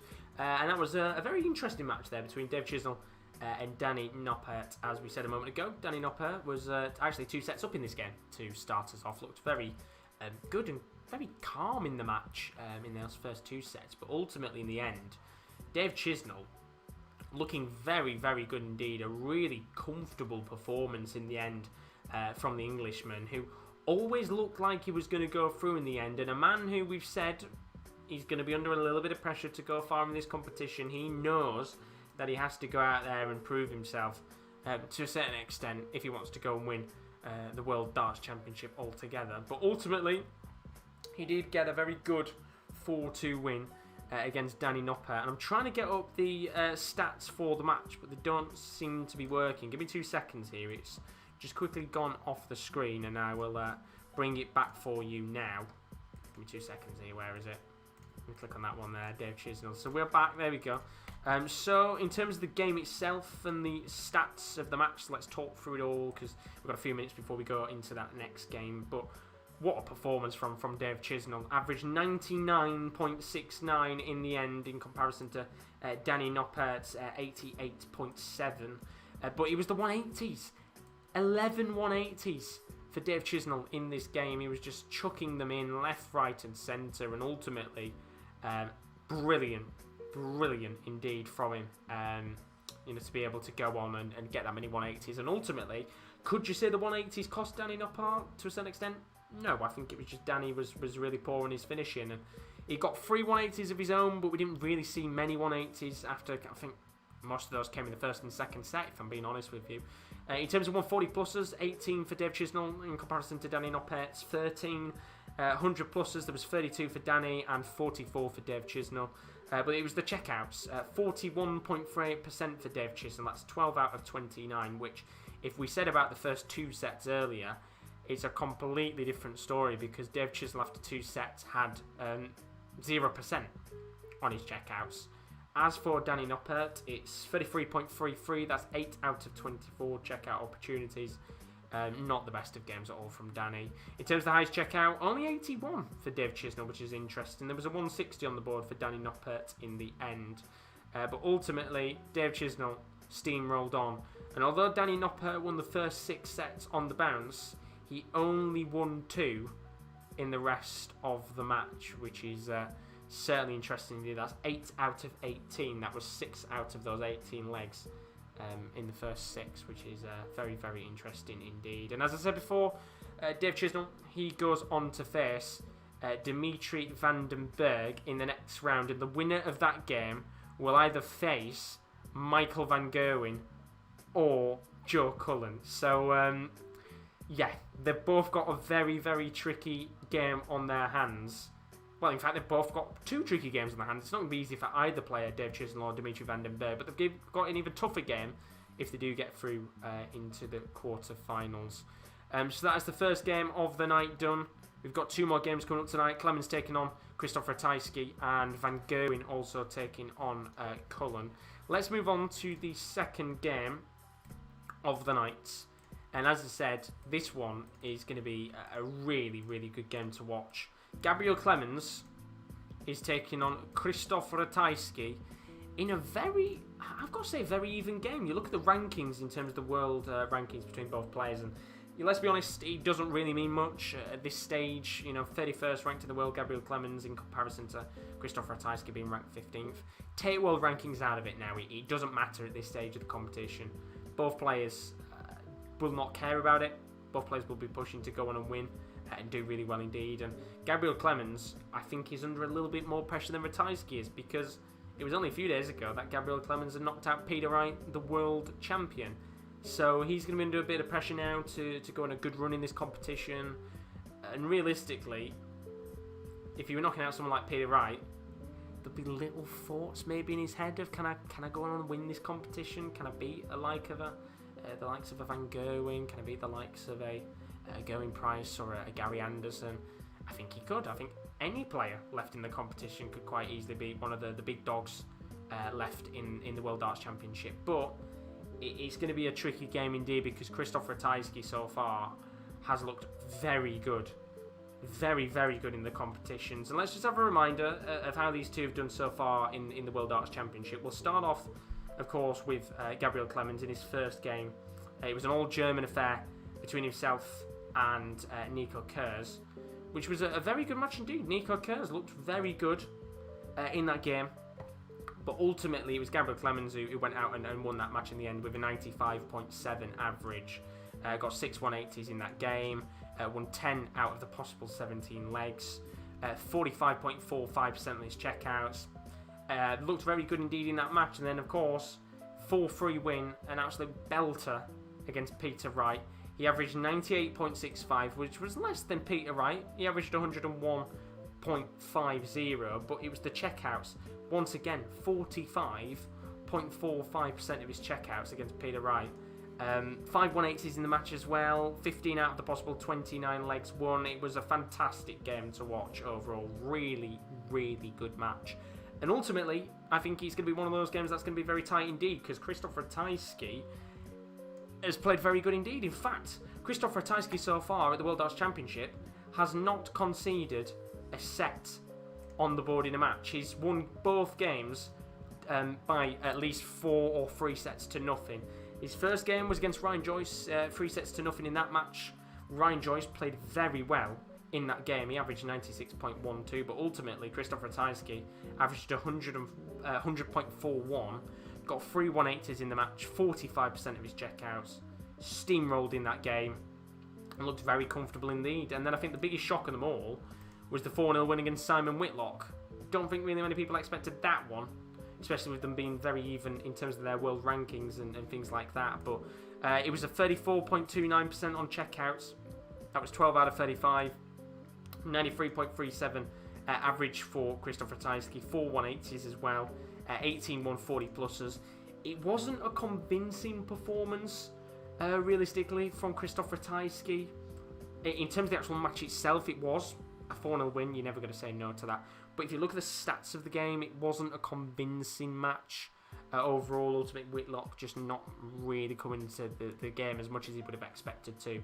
But tonight, he's going to have to play a little bit better because Gabriel Clemens will put Ratajski under immense amount of pressure.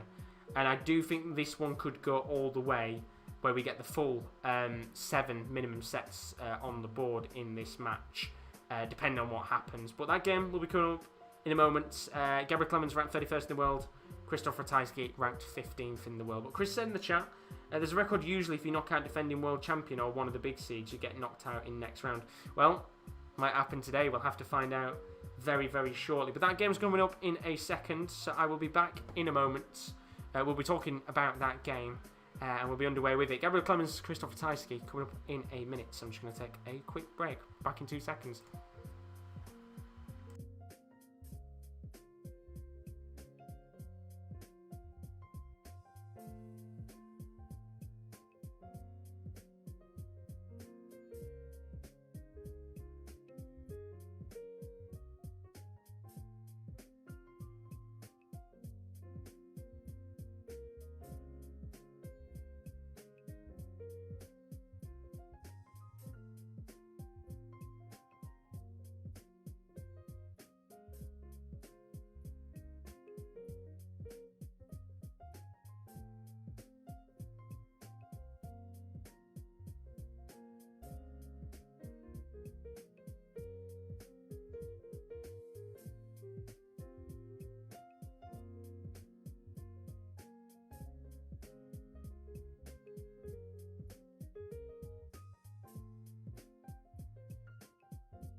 Right, so let's get ready for the next game. Coming up in a moment, as I say, Gabriel Clemens taking off Krzysztof Ratajski in the next match of the night. They do tend to like to have really long breaks between games the later we've got on into these matches, which is kind of frustrating to a certain extent.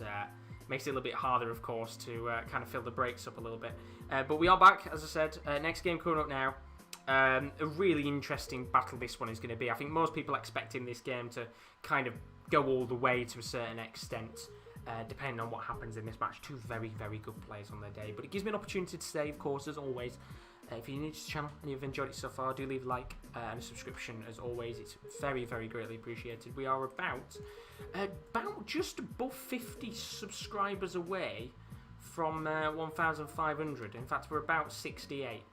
I think so. A little bit less than, a little bit more, sorry, than I said a moment ago. But we've got plenty of content still to come on the channel as always. We've got 5 more days of the World Darts Championship. We've got all the evening fixtures that I'm going to be covering over the next 5 days. So if you want to sit back, relax, and see some reactions to the matches, then I highly do recommend leaving a sub on the channel. But if you're looking for some other stuff as well, We've got a brand new episode of the Wrestling Corner, which is available on the channel as of this morning, with Simon and Rowan talking about all the latest in wrestling, in WWE, AEW, and NXT, all of the wrestling shenanigans, of course. And then we've got some football watch-alongs still to come on the channel over the next couple of weeks. Champions League is back, of course, in a few weeks. Well, in fact, I'm saying a few weeks' time. There's still at least another month or two before it's back. But we've got some Premier League games we'll be covering, some Liga and Serie A, La Liga matches. We've got plenty to come either way. And then we've got some NFL watch-alongs coming next year as well. We've got, I think the playoffs start in early January, so we'll have a few of those NFL playoff watch-alongs with Kieran and Will. So it should be interesting to see how that all goes down in a few weeks' time. But both players are out onto the Oki for what is going to be a very thrilling match, I hope. Two really underappreciated players, I think you could say, at the World Darts Championship so far. Two players that'll be hungry for some success. Remember, both of these, the German Giant, of course, the Polish Eagle, are, well, one step away from the quarters. One of them will be in the quarters by, you'd probably say, around 9 o'clock tonight, depending on what happens in this game. But who knows? We've seen some shocks, some surprises. Krzysztof Ratajski, he beat Simon Whitlock 4-0, hasn't dropped a single set in the World Darts Championship so far. I think he's one of the only players still left in this competition that hasn't had a set recorded against him so far, which is still impressive at the very least. You know, Ryan Joyce and Simon Whitlock, you would have expected at least one of them to have got a set on the board, but the Polish Eagle continues on, but the German Giant, Gabriel Clemens, I think will certainly get his set on the board in this game. He will be hungry for more success. Remember, he did beat Peter Wright 4-3, and although there is that curse of the big seeds being knocked out after beating a world champion, or a defending champion at the very least, I think Gabriel Clemens might be the man to break that curse. But who knows? Krzysztof Ratajski, the Polish Eagle, will be hungry to go through to the quarterfinals, and the German Giant will be looking to steamroll his way into the quarterfinals too. But who will they face in the next round? That is the question. Who will be going through to the next round? More importantly, we'll have to find out. But the game is now underway. Clemens, ranked 31st in the world, takes on Krzysztof Ratajski, ranked 15th in the world, in the first match of round 4. And this is where things get interesting now. This is where things get very exciting indeed as we get into the further stages of this competition. We start off with 96 brilliant players. We're now down to the final 16 players left in the World Darts Championship, and they'll all be dreaming of winning it, but ultimately the winner of this game will face either Ryan Searle or Stephen Bunting. So once again, there's a real opportunity for any of those 4 players, that's Clemens, Ratajski, Bunting and Searle, to make a semi-final. I mean, imagine that. For Stephen Bunting, a semi-final would be massive for his career. As I said, the win against James Wade is no doubt one of the biggest results he's had in his recent career. In fact, he said it was the biggest win he's ever had in his career, which is massive for him, of course. Ryan Searle would love to get to a semi-final. I think he's a great player on his day, and he could easily make it into the final. But Gabriel Clemens here, he's going to start off with 180 of the match in this first leg, the first set. But Ratajski, chance here for a 161 checkout, which he's not going to be able to get, but he will have at least the 3 darts with Gabriel Clemens back at 178. But he is down to 24. I mean, Chris, but it's mad how the draw opens up just like that. That's the thing, it's mad, isn't it? Because any of those 4 players would love if you would have said to them at the beginning of the competition, without the the draw being made, any of those players, if you said to them, you have a chance of making the quarterfinals, or you will make the quarterfinals, they would have snapped your hand off. They would have absolutely snapped your hand off. I mean, Stephen Bunting would have probably never expected to have made even the quarters to a certain extent. He probably thought in his head he was going to lose to James Wade, but Gabriel Clemens gets the first leg on the board here with a tops. And that puts a bit of a I was about to say a bit of a foothold down there for the German, but it relaxes the nerves a little bit. You always want to get that first leg on the board and kind of have a bit of a breather for a second, and it's Gabriel Clemens who's got that on the board. But it's such a good draw, isn't it? Because it's very similar to the World Cup. There's one side of the bracket that looks very good, and there's one side of the bracket that looks very tricky. I mean, who knows what's going to happen? Who knows what's going to happen? But let's focus on this game right now. What I'm going to do very quickly is update the screen and just update the Chisnall Noppert score, which ended... Oh, it didn't end 3-2, sorry, it ended 4-2. So give me 2 seconds here. Just update that. That can is empty now. There we go. So that should have updated now on the screen. That is the result of that previous game between Chisnall and Danny Noppert. A 3-2. I'm saying 3 every time. It's 4-2 win for Dave Chisnall in the end. But chance here for Gabriel Clemens to go 2 legs up in this first set already. And Krzysztof Ratajski is giving him a real good opportunity to have 6 darts at the 1-6-1, only getting 45 to leave himself down at 2-2-7. So 6 darts here at the 1-6-1. Doesn't have to rush and check out. And he's only going to get himself here a 65, but that will put him down to 96 with Ratajski back at 2-2-7. So he's going to have at least 3 darts here with the treble 20, double 18 to take the first set of this game. Well, sorry, not take the first set, to go 2 legs up in this first set. So here we go. Treble 20, double 18 needed for Gabriel Clemens. Guess the treble 20 means 2 darts to the double 18. First dart a little bit too high, but the second dart is also too high. So Ratajski here is going to have to check out a 1-6-7. And he's not going to be able to check it out anyway. So Clemens is back once again for the double 18 with 3 darts. And his first 2 darts at the double 18 were just a little bit too high. He's got a chance though here to make up for that. And got 2 legs up in the first set. And he gets it. It's double 18 on the board there for Gabriel Clemens. He's 2 legs up in this first set. And is Krzysztof Ratajski about to claim the first set of this World Darts Championship against Krzysztof Ratajski? He hasn't conceded a single set on the board, but the Polish Eagle here nearly got himself a 180 on the board, but he doesn't, and he leaves himself down at 3-6-2 after 3 darts. Good start there for the Polish darts player. Ranked 15th in the world, a very consistent man, but once again, another one of those players you don't really tend to see a great deal of going far in the big competitions on TV. Always does well on the floor. In fact, I'm pretty sure he made a final at the Winter Series recently, and eventually lost in the end. I can't remember who it was to though. I feel like it was Joe Cullen or Michael Smith. I think it was Michael Smith actually lost to Krzysztof Ratajski in the Winter Series. Chris says, I got the darts and Harrogate v Carlisle match on at the same time. Massive chance for my local town, Carlisle, to go top of League 2 this evening. Hey, you never know. My local club, Rotherham's playing. I'll tell you one thing. I actually looked at the squad. Apparently we had 8 first teamers out.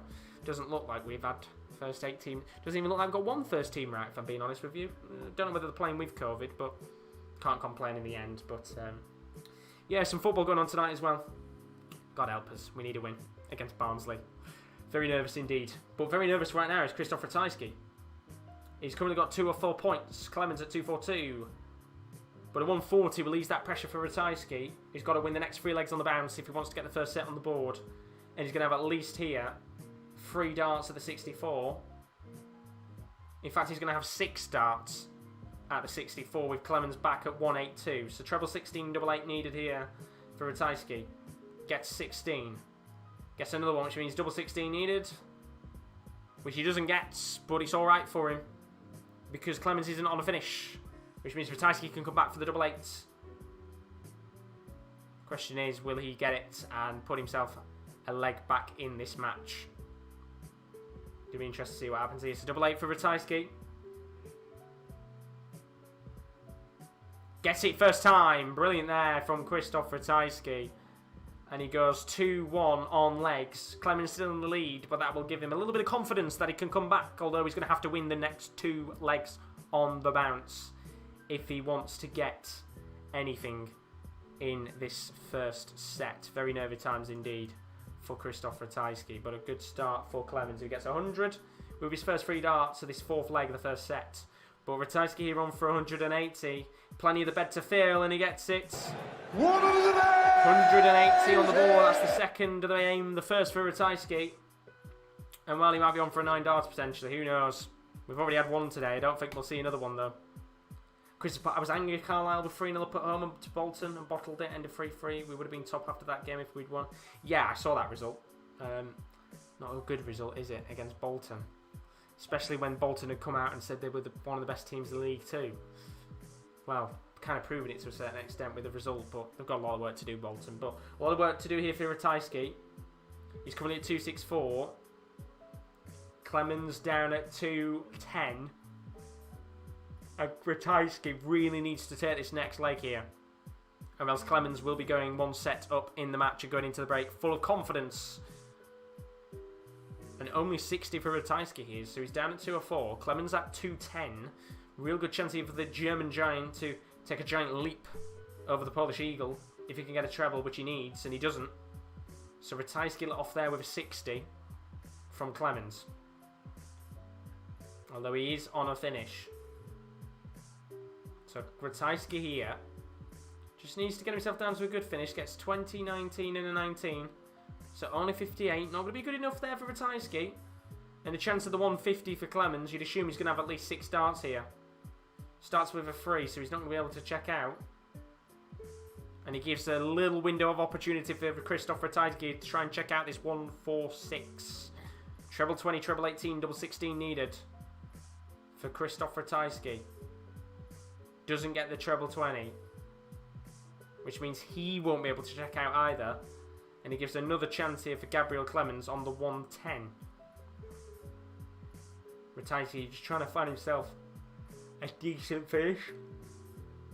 Oh, apologies about the yawn. Been a busy day today. So Ratajski down to 54. Clemens here at 110. Treble 20, 18, double 16 needed.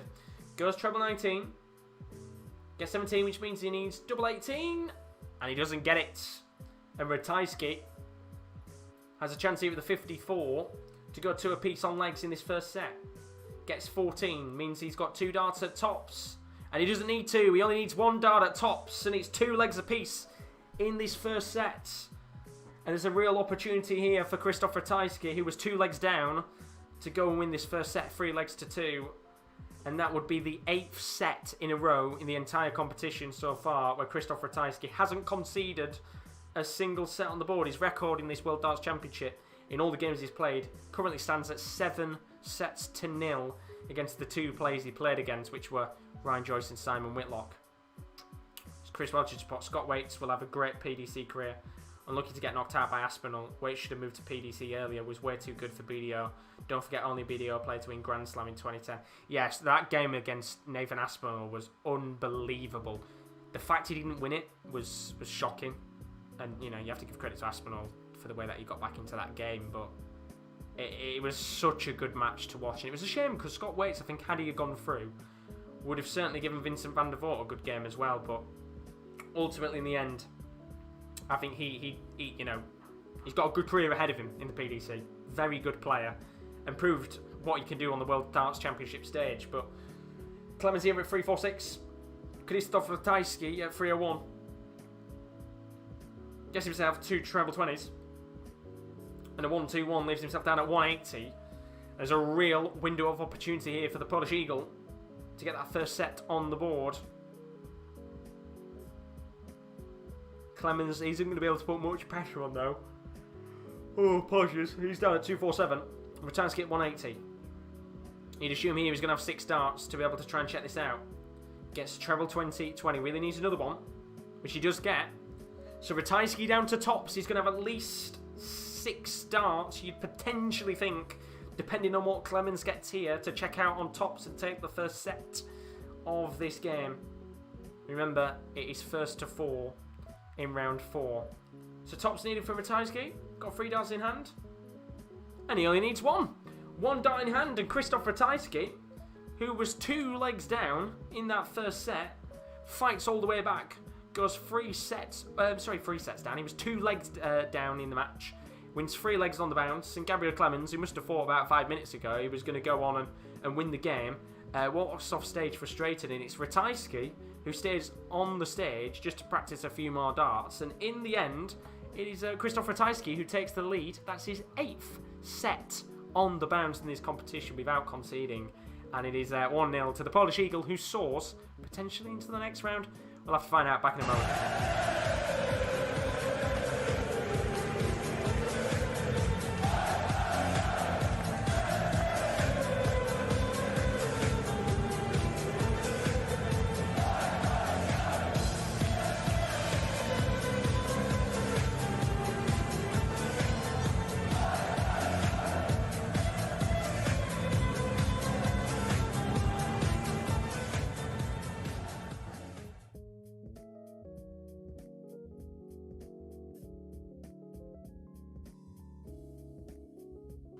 And that is the first set of the game done. And I don't know if anybody else's stream is doing this, but I don't know if it's just my Now TV that's cocking up here, but I'm literally just stuck on like the intro they have for when the darts start. I don't know whether it's just froze here.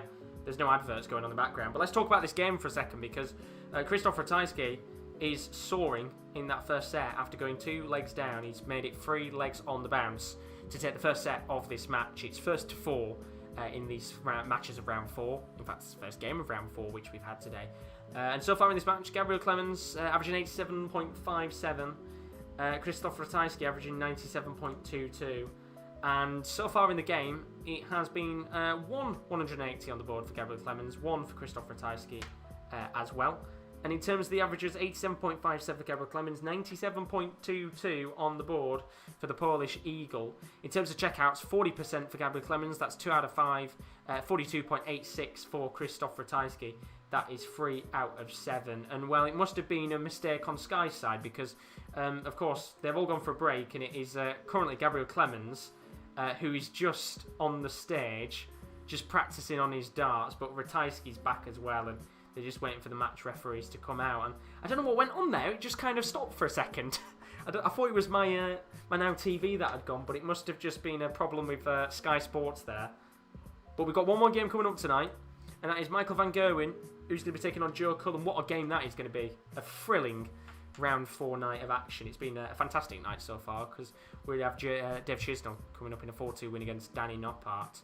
And as it currently stands, Krzysztof Ratajski, the Polish Eagle, is 1 set up to nothing. And Gabriel Clemens, I don't really... he needs to improve on his scoring a little bit here. I was about to say I don't really know what he needs to do to get back into the match, but I do. It's his scoring that's been a bit of a problem. Krzysztof Ratajski soaring through the match. And, well, this could be an interesting one to watch. We're going to see something similar to the game that we just watched between Chisnall and Noppert. We'll have to find out. But a little bit of an extended break, this one, with the mistake there from Sky.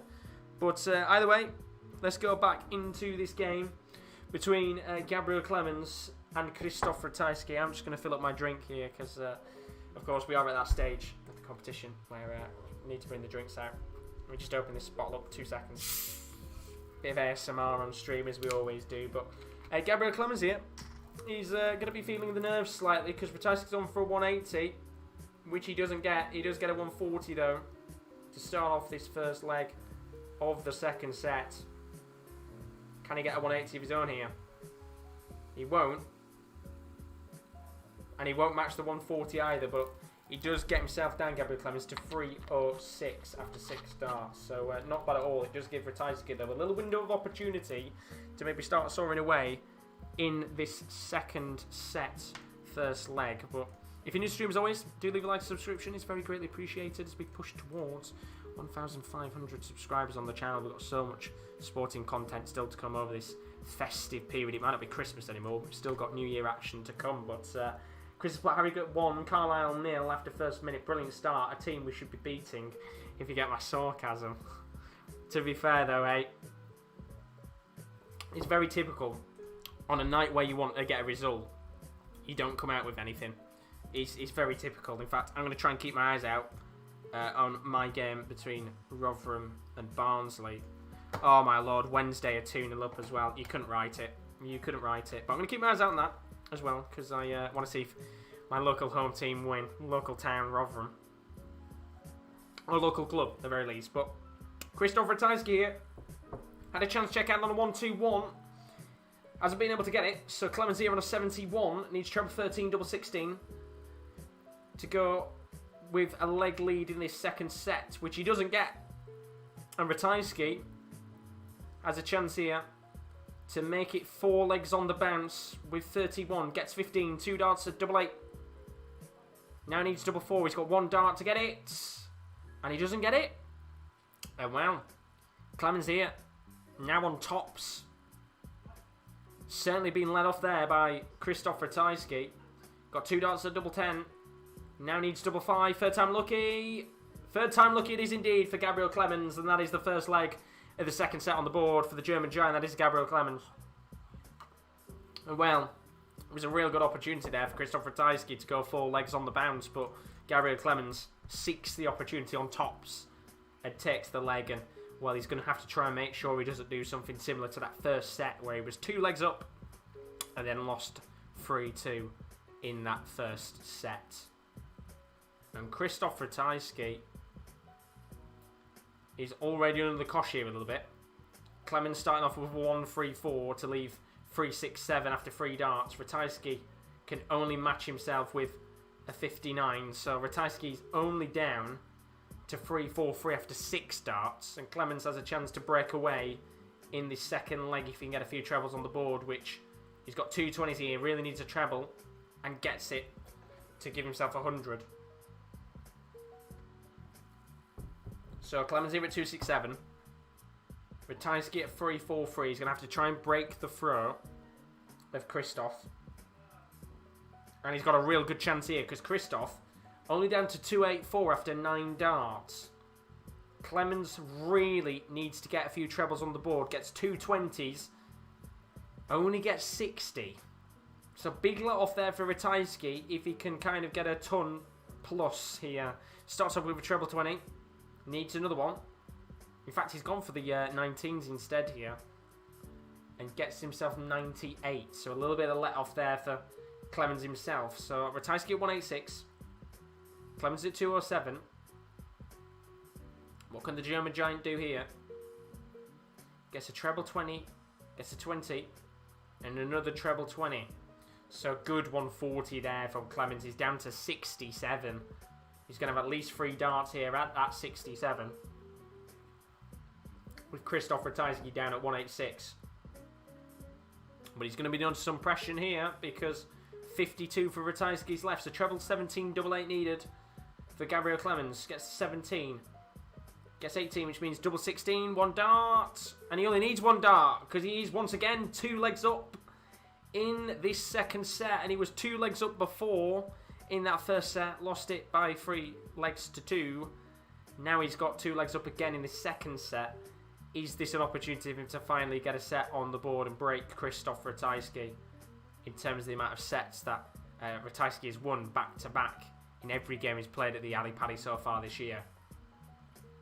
Really needs to make sure that he gets this done and dusted as quick as he possibly can, but he only starts with 51, Gabriel Clemens. And Krzysztof Ratajski is going to punish that here. 2 treble 20s and a 5. Not what he wants there, but good enough to put himself a little bit of a foothold in front of Clemens, who gets a 5, a 1, and a 20. So only 26 there for Gabriel Clemens. He's averaging 86.26. For Ratajski, averaging 97.27. And for those little moments where Clemens is having real issues at scoring, Ratajski makes the most of it. And Paul Hink shouts 180 because that's the third of the match. And it's another one for Ratajski, and he's punishing every opportunity he can get as Clemens gets a 140 of his own to put himself at 274. So Ratajski here going to have to match what he did in that first set and win the next 3 legs on the bounce. He's down to a 1-3-60. He's going to have at least 6 darts depending on the score of Clemens here, although he might not have for it 6 darts because Clemens gets 121 and he's down to 153. So 2 treble 20s and a double 8 needed here for Ratajski. He's not going to be able to check out after hitting a 20 at first, but you would expect him to come back here on a 153. So treble 20, treble 19, double 18 for a big 153 checkout, which Clemens isn't going to get. Chris has put Harrogate v Carlisle's now been abandoned after 10 minutes due to pitch concerns, as it's been snowing at Harrogate during the day just as well after that defence shambles. I mean, it's a strange decision to abandon a game 10 minutes in, as Ratajski gets a double 20 and he only needs to win 2 more legs on the bounce and he'll have done it again. Impressive here from the Polish Eagle. But it's a strange decision to abandon a game 10 minutes in. You'd have surely looked at the condition of the pitch beforehand and made a decision then, rather than play 10 minutes of the match and then stop play. I mean, oh yeah, I hate my fucking club. We're 1-0 down to Barnsley. Fuck off. We're so shy. But is it snowing now in Carlisle or well, it'd be in Harrogate? Is it snowing now in Harrogate? Because if it was snowing, then yeah, okay, maybe I understand. But he's probably not. Bit of a weird decision in the end there to abandon it. But can't complain. You were 1-0 down. Means you might have another chance at it. I'd assume they'll just play on from where they were before. So hopefully you guys can get your mind to it. But Gabriel Clemens here. Down to 271. Krzysztof Ratajski at 319. Ratajski needs 2 legs on the bounce here, or else Clemens will make it 1 set apiece. Big moments early on in this game, you have to say. So Ratajski at 223. Can Clemens put the pressure on here? Gets a treble 19, a 19, and an outer bull to get 101 and put himself down to a 170. Could we maybe see a big fish in the Ali Pally tonight? That's the question. So Ratajski here really needs to travel on the board, which he gets. So Ratajski down to 126. Clemens at a 170. Gets 1 treble 20, needs another one. Gets it for the bull, big fish. Fortunately not. Gets the outer bull.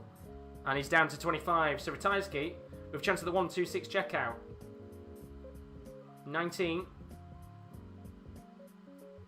And he needed a treble 19 for the ball, and he's not going to check out here. So Gabriel Clemens with the opportunity to have 2 darts at double 8 to make it 1 set apiece in this game. 9 and double 8 needed here. Gets the 9. Now needs double 4. And gets the double 4. And that is a massive moment in this game, as Krzysztof Ratajski looked to be pushing back in the match. It is a set on the board for Gabriel Clemens, who could have quite easily been 2 sets up in this game, but Krzysztof Ratajski is making it a hard task for him, as we expected. And we go into the break at 1 set apiece. This game is certainly, well, it's going to be a tight one, this one. I think this is going to go all the way, if I'm being honest with you. Very back and forth with how this match has gone so far. But as it stands, the German Giant is 1 set apiece against the Polish Eagle. We'll be talking about that second leg in a moment. Back in a moment.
And that is the second set of this game between Gabriel Clemens and Krzysztof Ratajski, done and dusted. And as we said before, this game is a very, very close one to call right now. Both players back and forth in this match, one apiece in this game. I said earlier it could have quite easily been 2 sets apiece. 2 sets up for Gabriel Clemens, who was 3 legs up in that match in the first set against Krzysztof Ratajski. Was in the same situation here, and it looked like both times Krzysztof Ratajski was going to fight back and take a 2-0 lead of his own, but it's 1 set apiece here. I think that's probably the most kind of deserved situation at hand in terms of the stats right now. Krzysztof Ratajski is averaging 97.23 in comparison to Gabriel Clemens' 88.77. There's been 3 180s in the match, 2 for Krzysztof, 1 for Gabriel, but in terms of their finishing, pretty much nearly identical. 38.46 for Gabriel Clemens, that's 5 out of 13 on his checkouts, and Krzysztof Ratajski at 36.36, that's 4 out of 11. So you can see there's not really much to differentiate these 2 players apart from the scoring. Ultimately, Krzysztof Ratajski playing a little bit better in that respect, but Gabriel Clemens both times in the last 2 sets has had opportunities to go a few legs up in the match to look fairly comfortable, and ultimately Krzysztof Ratajski doing very well to fight back in the game. I think it'll go down to the entire 7 sets, but both players back out onto the hockey in a moment. As it currently stands, it is 1 set apiece, and as always, if you've enjoyed the stream so far, don't forget to leave a like and a subscription. It's very, very greatly appreciated indeed. We'll be back again tomorrow night, 6:10 on the Sports Corner channel for some more World Darts Championship action. We've got some big games indeed coming up tomorrow night. Dirk van Dijvenbode, Auberginius as he's called, is coming up against Glenn Durrant. Gerwen Price takes on Mervyn King. That'll be a great game to watch in terms of the contrasting emotions of players. And then Dave Chisnall, who went through today in a 4-2 win against Danny Noppert, will be coming up against Dimitri van den Berg. So that'll be a very good game to watch. And then we've still got one more game tonight to cover. The world number 1, who looks like he will be staying world number 1 unless Gerwen Price can win the World Darts Championship.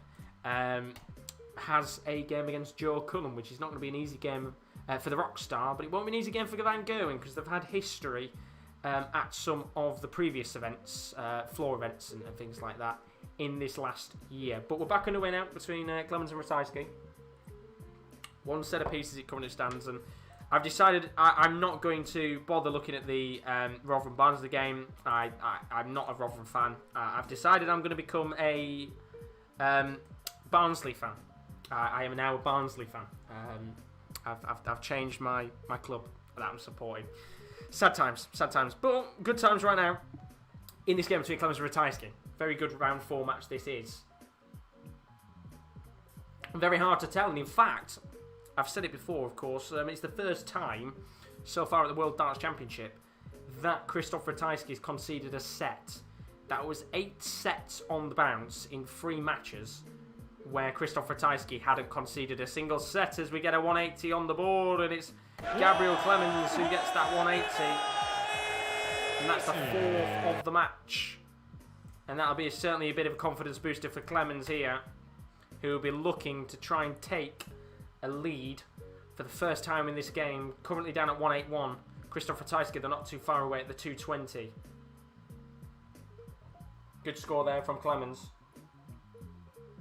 Gets a 130 to leave himself down at 51 and a chance at 11 darter. Ratajski's going to have to try and match that, which he's going to have to get at least 100 here, which he doesn't, and only gets 60. So Clemens here on 51, 19 and double 16 required to take the lead for the first time in this game, and he gets it. Beautiful work there from Gabriel Clemens, and the German giant takes a foothold of this match for the first time. Good work there from Gabriel. He is a player who knows how to grind out these games at the Ali Pali. I mean, we saw it against Peter Wright. He was grinding his arse out of that game against Peter. It was a tricky, tricky match indeed in terms of how well Peter was playing. But ultimately, he's going to have a similar situation here against Krzysztof Ratajski. And the longer he can hold on, the longer he can grind out results and maybe get a bit more confident in this game, you could expect Gabriel Clemens to make it very hard for the Polish Eagle, as he has a hold of throw and gets 100 to leave himself down at 344 after 6 darts. What can Krzysztof Ratajski do here? He will certainly be feeling like he can certainly go on a run of his own at the World Darts Championship with how well he's been playing so far. But he's under the cosh a little bit. That's the first time I've said that tonight. It's taken me 2 hours to say the word cosh, because he is under the cosh against Gabriel Clemens. But Clemens here only getting 60, which means Ratajski, who's been capitalising a few times on the mistakes of Clemens, needs to capitalise here. He starts off with a 20. Gets a treble 20, really needs another one here to kind of capitalise, and he does. He gets a treble 19 in the end, and Ratajski down to 246 here. Clemens at 284. Chance here for a 140 for the German giant, which he gets. And he should here have at least 6 starts at the 144, depending on what Ratajski gets in this situation. Starts off with a treble 20. He's at 246, by the way. Gets a treble 19. Another one would do perfect here. He's got a lot of the bed, and he gets it. And 174 will put Ratajski down to 72. So how's your nerve, Gabriel Clemens? 2 treble 20s and a double 12 needed. He's not going to get a chance at the checkout, which means Krzysztof Ratajski needs treble 20, double 6 to make it 1 leg apiece, 1 set apiece. Gets treble 16. Means double 12. Good marker for his final darts. But doesn't get it. And that is a real opportunity now for Gabriel Clemens to go 2 legs up again for the 3rd time in this match. Needs double 8 with 1 dart in hand. And he's so unlucky because it looked like it was going to hit the double 8.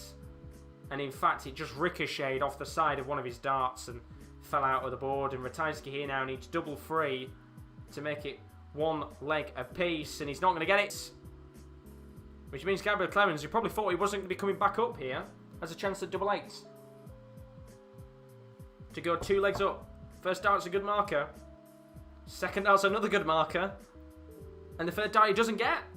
And what I was saying a moment ago, I didn't think Krzysztof Ratajski would expect to be coming up either here. He's at the double 6. Can he get the breaker throw? Now needs double 3. And he gets it. And that took a little bit of time there for both players. But Krzysztof Ratajski gets the double 3, gets the breaker throw. And Gabriel Clemens is back in a tough game here. Both players equal in this match. 1 leg apiece, 1 set apiece in this game. And looking very impressive, both players. And I think maybe that break kind of came in handy there for Gabriel Clemens. Both looking confident. But Ratajski there doing what, well, both players are having to do in this match. It's a scrap, to say at the very least. It's a big scrap. It's back and forth. Both players constantly getting legs, but nobody really having many legs on the bounce apart from Ratajski at the start, where he got the 4 legs on the bounce to come back into this game. So Ratajski's down at 267 here. Gabriel Clemens just struggling a little bit, but he gets 134, so he's down to 309. Ratajski needs to get a few trebles here. Gets 2 20s, and in terms of the averages of the game so far, 89.69 for Gabriel Clemens, and I think it's just around 94 for Ratajski, so still not a bad average. Both players doing very well indeed so far, but Clemens will certainly be looking to improve on that average, considering he was averaging nearly 100 against Peter Wright a few days ago. Not the same game. Definitely a weaker opponent, Krzysztof Ratajski, but it's going to be tougher for him because there's a chance at a 167 checkout for Ratajski, but he's going to play it safe here with Clemens at a 176, and he's going to leave himself 3 darts at double 16. Can Clemens put him under any pressure? The answer is absolutely. Clemens down to 40, and 3 darts for double 16 for Ratajski. First dart is a little bit too wayward. 1 dart at double 8. And he gets it. 2-1 lead on legs in this 3rd set for Ratajski.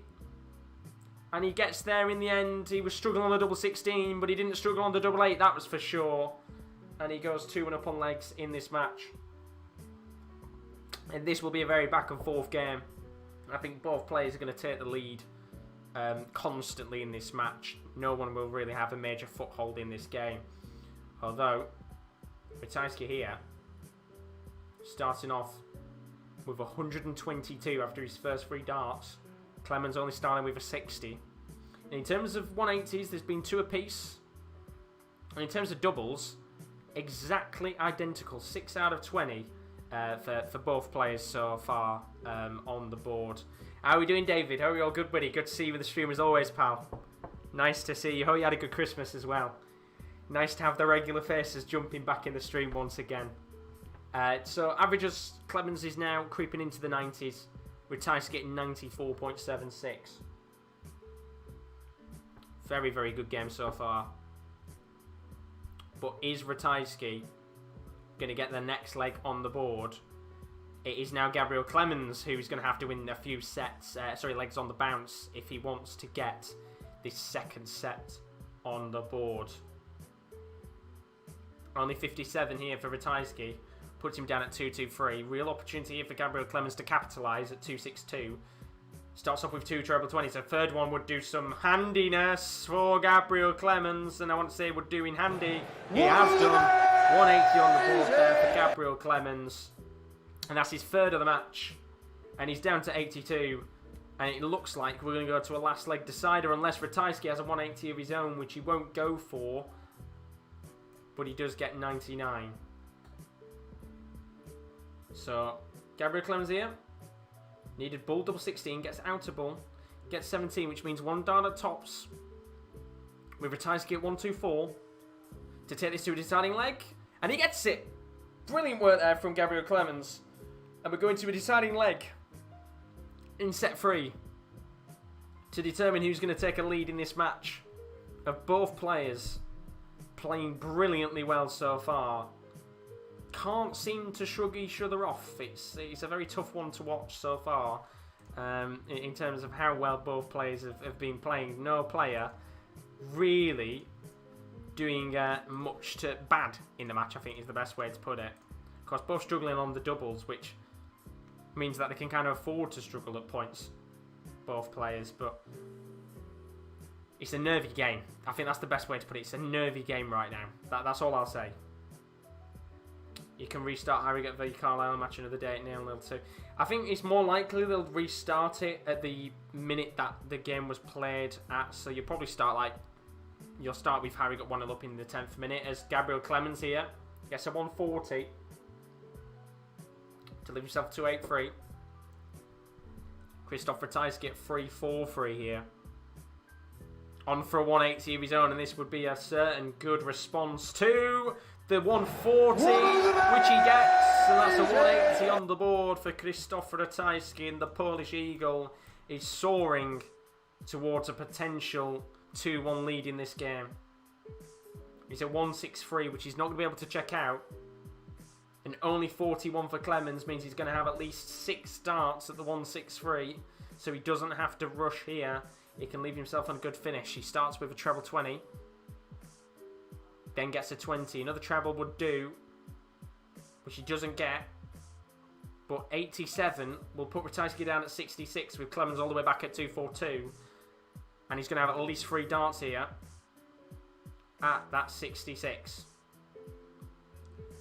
Clemens can only leave 150. So treble 10, double 18 needed here.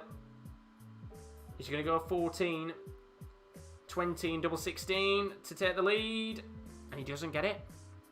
So, well, Gabriel Clemens, this would be a big opportunity here. 150 checkout, 2 treble 20s and a doubles 15 for an ultimate beauty of a checkout. He's going to get treble 19. Then gets another one, double 18. Oh, just wide of the mark. And that would have been a great chance there for a 150. And Ratajski back for double 8 here for the set to go 2-1 up. And he gets it. And that is a big dart in the game.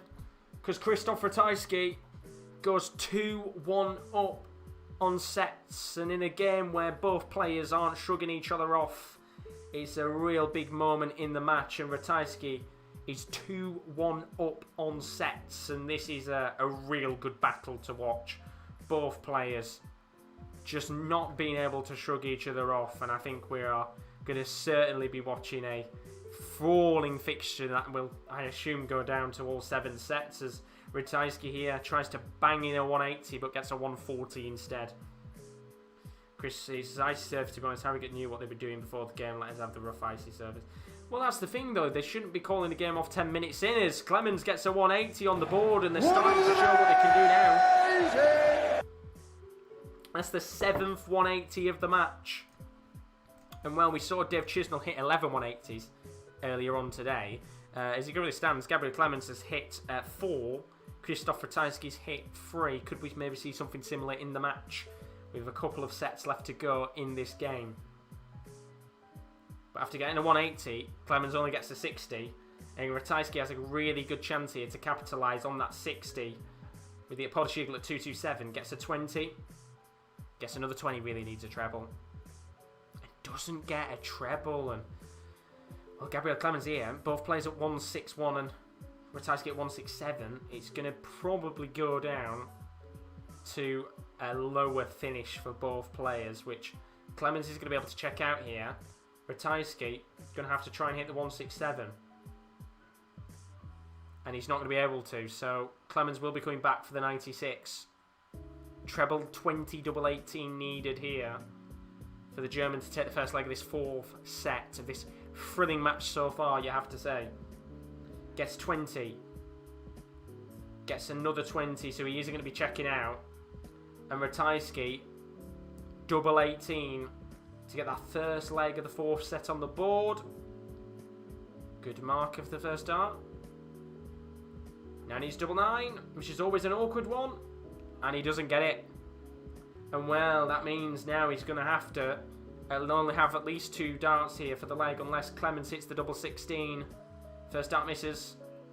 Second dart misses, and he's left an awkward wall for him. But he does very well to get it in. And Gabriel Clemens goes 1 leg up in his 4th set. And it looked a little bit awkward there for him to get into the double 16, but he did well in the end and got it. I mean, Chris, but a lot of things come into it. Ways to trip the players could well affect them on the way to Walsall on Saturday. Yeah, that's true. I mean, no doubt the FA will probably do an investigation into it. Have a look and see what's been going on, as Gabriel Clemens gets a 140. And we've had a new subscriber as well, so whoever did subscribe on the channel, a big thank you. Gareth Bale Heart Me, very greatly appreciated for leaving a sub on the channel. You are part of a growing community on the Sports Corner. But Gabriel Clemens here at 361. Krzysztof Ratajski at 305. Both players really scrapping right now. 2 treble 19s on the board for Clemens. Gets a 134 to leave himself down at 227. Ratajski is going to have to try and match it, which he gets an 18, a 20 and a 20. And now there's a real opportunity for Gabriel Clemens to go 2 legs up in this 4th set. And maybe make it 2 apiece. Because 2 20s, really needs a treble, which he doesn't get. And Ratajski only got a 60 a moment ago. He's let off. 247 here for the Polish Eagle. Can only leave himself on a decent finish of maybe 147, which he does leave himself on after getting 100. With Clemens at 167. He's not going to be able to check out here, Gabriel Clemens. So a little opportunity for Krzysztof Ratajski to check out the 147. Treble 20, treble 17, double 18 needed. Gets the 20, which means he's not going to be able to check out with Clemens on a 110. You would think here Clemens will be looking to capitalise on it with Ratajski at 50. Starts off with a 19. Really needs a treble. Gets treble 17 to tops for Clemens, and he doesn't get it. And Ratajski comes back for the 50 to make it 1 leg apiece. Very nervy game indeed. 18, 2 darts to the double 16, which he gets it first time, and that's 1 leg apiece in this 4th set. And you just cannot tell who is going to win this game. It is impossible to call right now. It is literally each leg, one of them is winning. 1 leg Gabriel's winning it, the next one Krzysztof's winning it. And I think here we will probably see this game go 2-2, 3-2, 3-3. And then, of course, in the end, somebody win it 4-3. And it's a shame in a game like this that if it does end up going to that situation, that we don't have a sudden death decider with the game continuing on until somebody's got at least a 2 legs difference. Because a game like this, you could kind of see it going the distance, I would assume. But for those of you wondering, the winner of this game plays Stephen Bunting or Ryan Searle. So 4 players in that bracket on the draw will be looking and thinking, I've got a real good opportunity to be starting my 2021 with a bang and going into the semi-finals of the World Darts Championship, which is mad, isn't it, for either of those 4 players. I think we said it earlier, if you said to any of the 4 players in Bunting and Clemens and Ratajski that you have a chance to make a semi-final, I think they would have snapped your hand off, to be honest. I think Stephen Bunting specifically would have been the one that would have snapped your hand off. Begs the question why PDC done that nonsense rule in the first place. Well, to be fair, I can answer that for you, Chris. I think the reason why they put that rule into place was because the fans were there, and I think the reason why they got rid of the rule is because of the fans drinking and things like that. I assume, as Clemens hits a 180 here, big time to hit a 180 to make himself down to 45. I think the reason why they added it in is because they've got fans drinking alcohol on the premises. They wanted to get... Oh!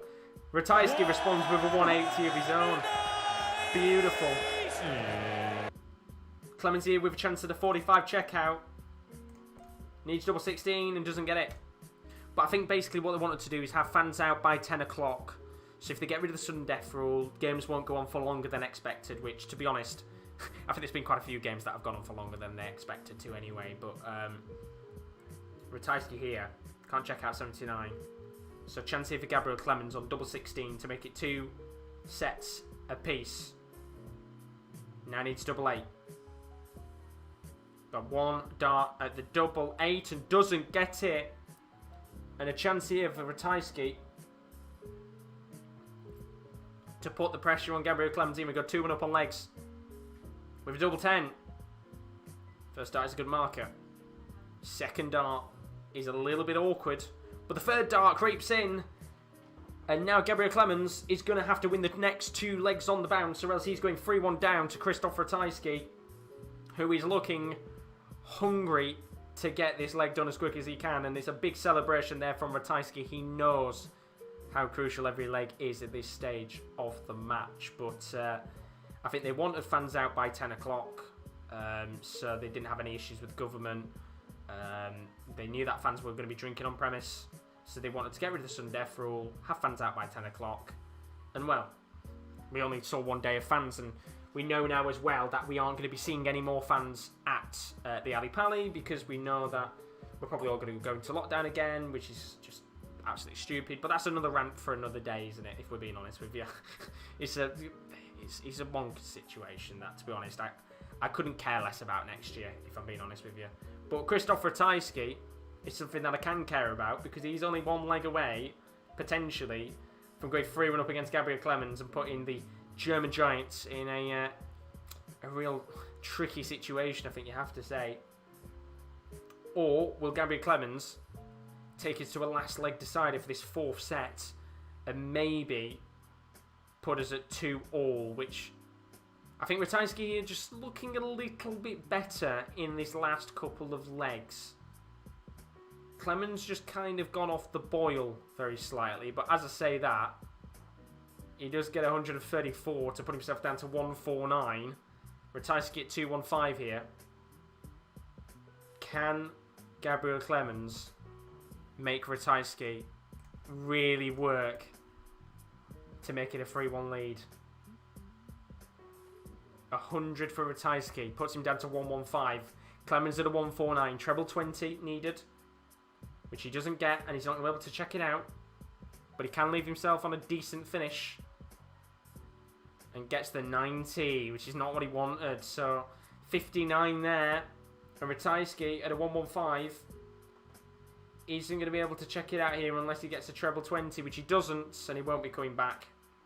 I saw tickets are for sale for the World Match Play at Blackpool, but not worth risking buying tickets with our government.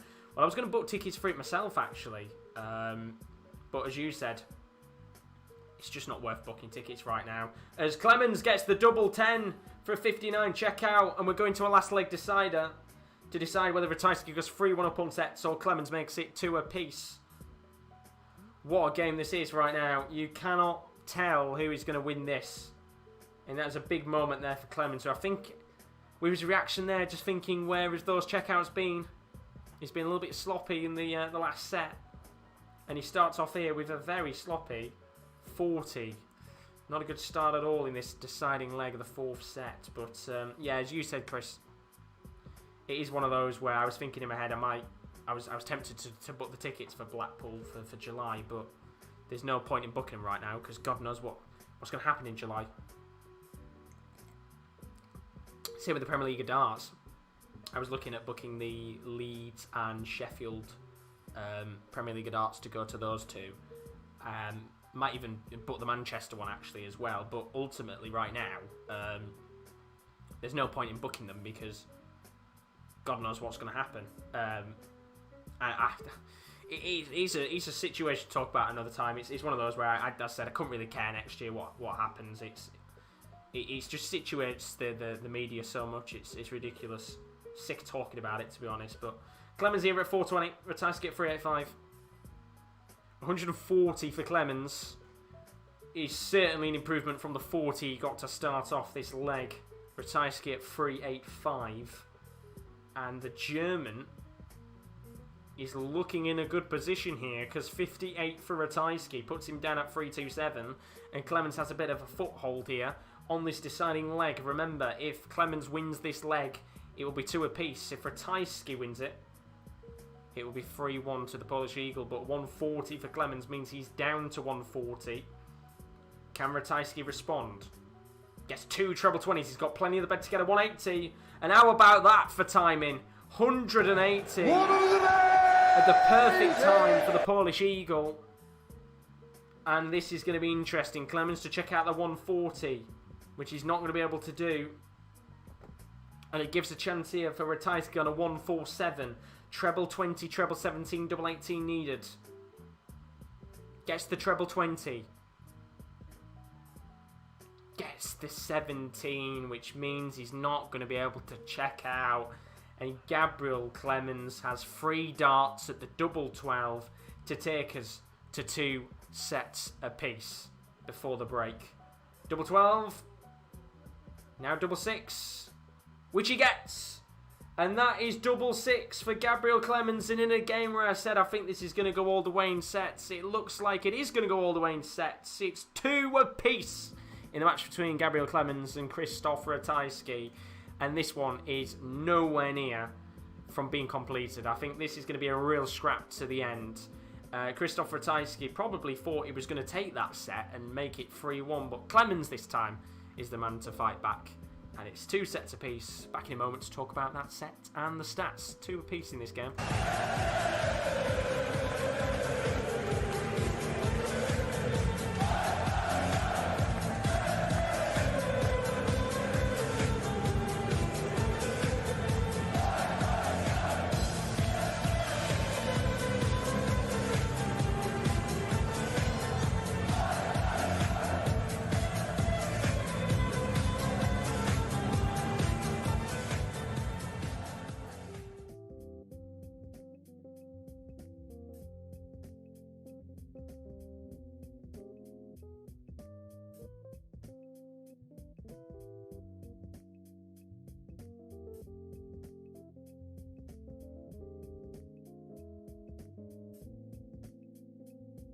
And there we go, that is the 4th set done between Gabriel Clemens and Krzysztof Ratajski, and it is panning out how we expected it to. We said it was going to be a very even game to watch, and realistically, it's living up to the hype so far. 2 players that just can't seem to shrug each other off right now. It's a very tight game, and in terms of the stats, it's a very even match overall.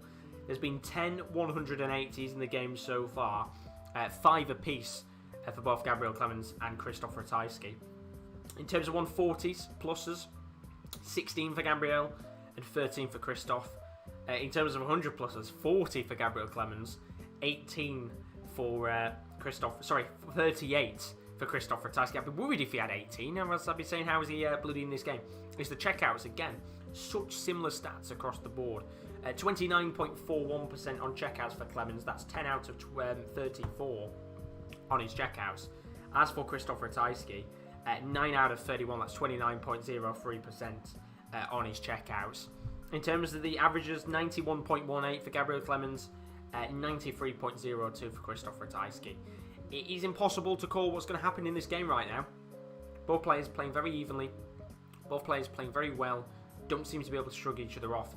And we're kind of hoping it goes to the same pace because we could have a few more sets on the board here. We could have minimum at least another 2 sets. Well, we're going to get at least another 2 sets, sorry, minimum. But we could potentially have another, I think, 3 sets on the board, potentially. Because it could go 3-2, 3-3. Yeah, we could have another 3 sets at the very least and go all the way in this game. But we'll have to find out because we're going to set 5 in a moment. Gabriel Clemens 2, Krzysztof Ratajski 2. And in terms of that last set we just played, it's just so even across the board. There's not really much of a point where either player is taking a foothold in this game. I mean, looking at that 4th set, 89.24 average for Gabriel Clemens, and 91.05 average for Krzysztof Ratajski.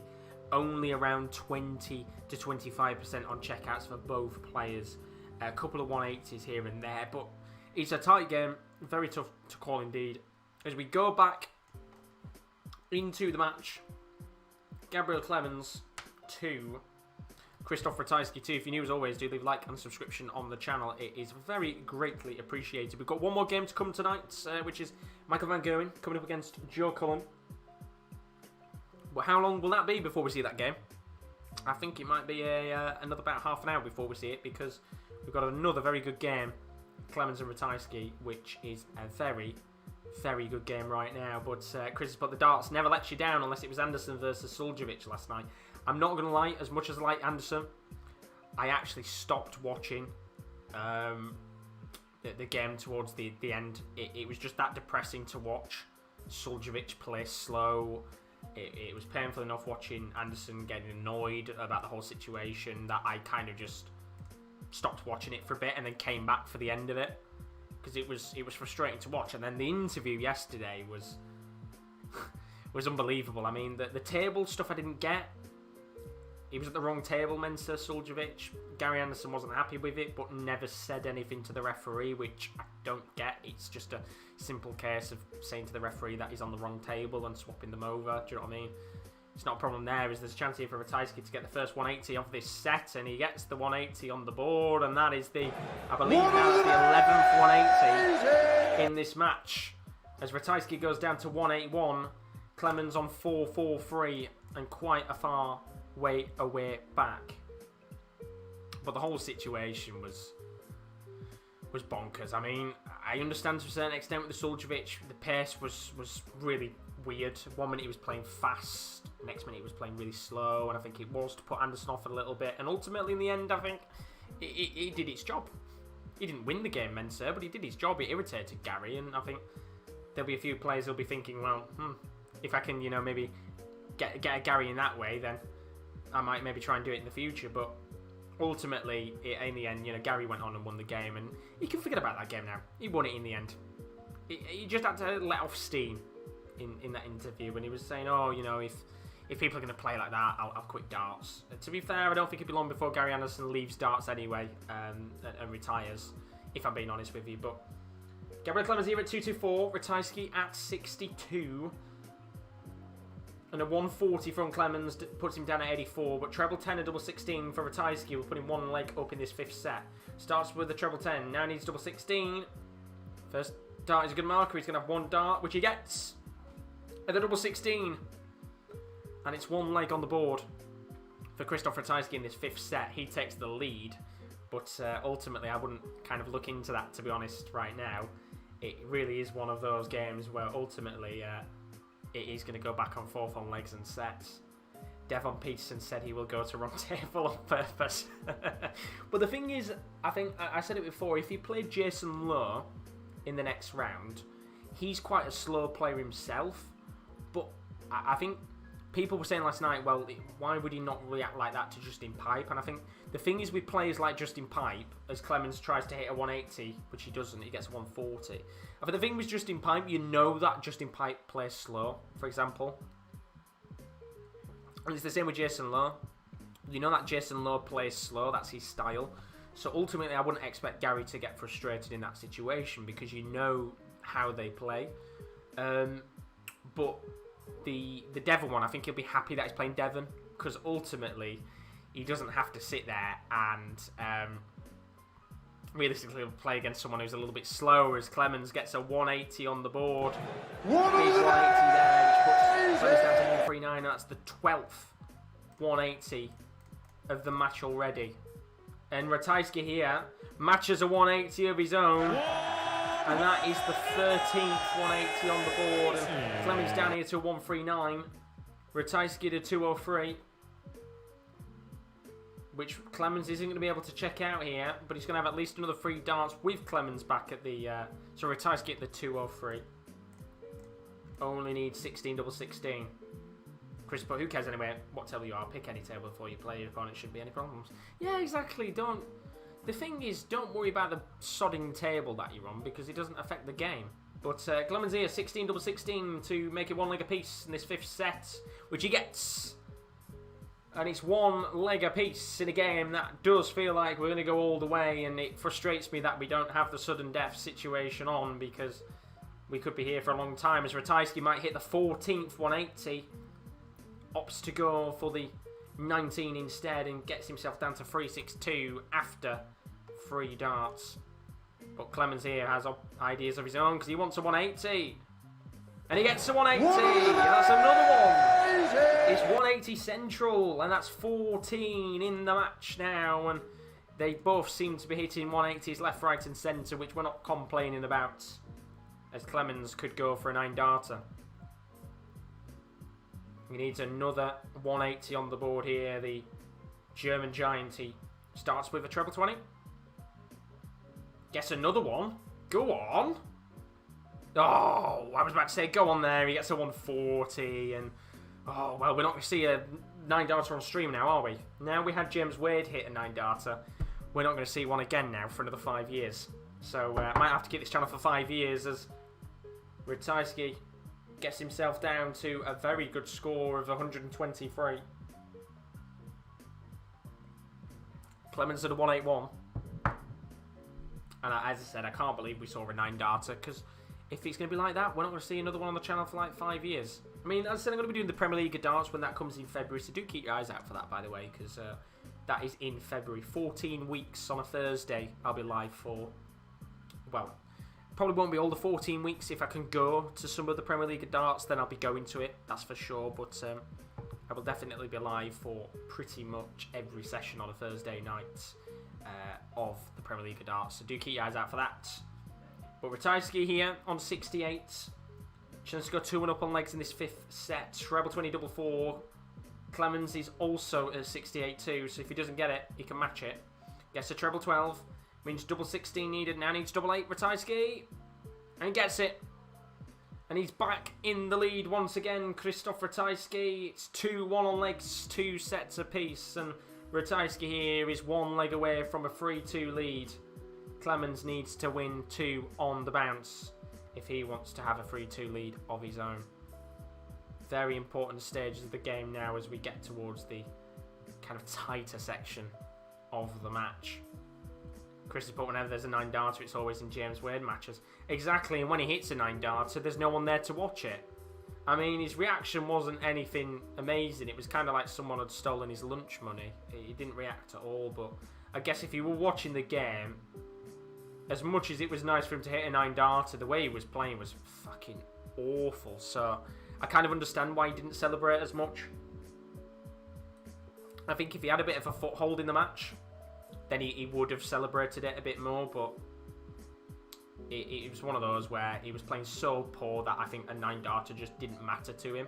He was just more bothered about winning the game. And I think sometimes the 9-darters can affect players. You know, you hit a 9-darter, you go bonkers, the adrenaline is rushing, and we've seen it before. I think a couple of years ago, was it was Kyle Anderson, I think, hit one and lost his game.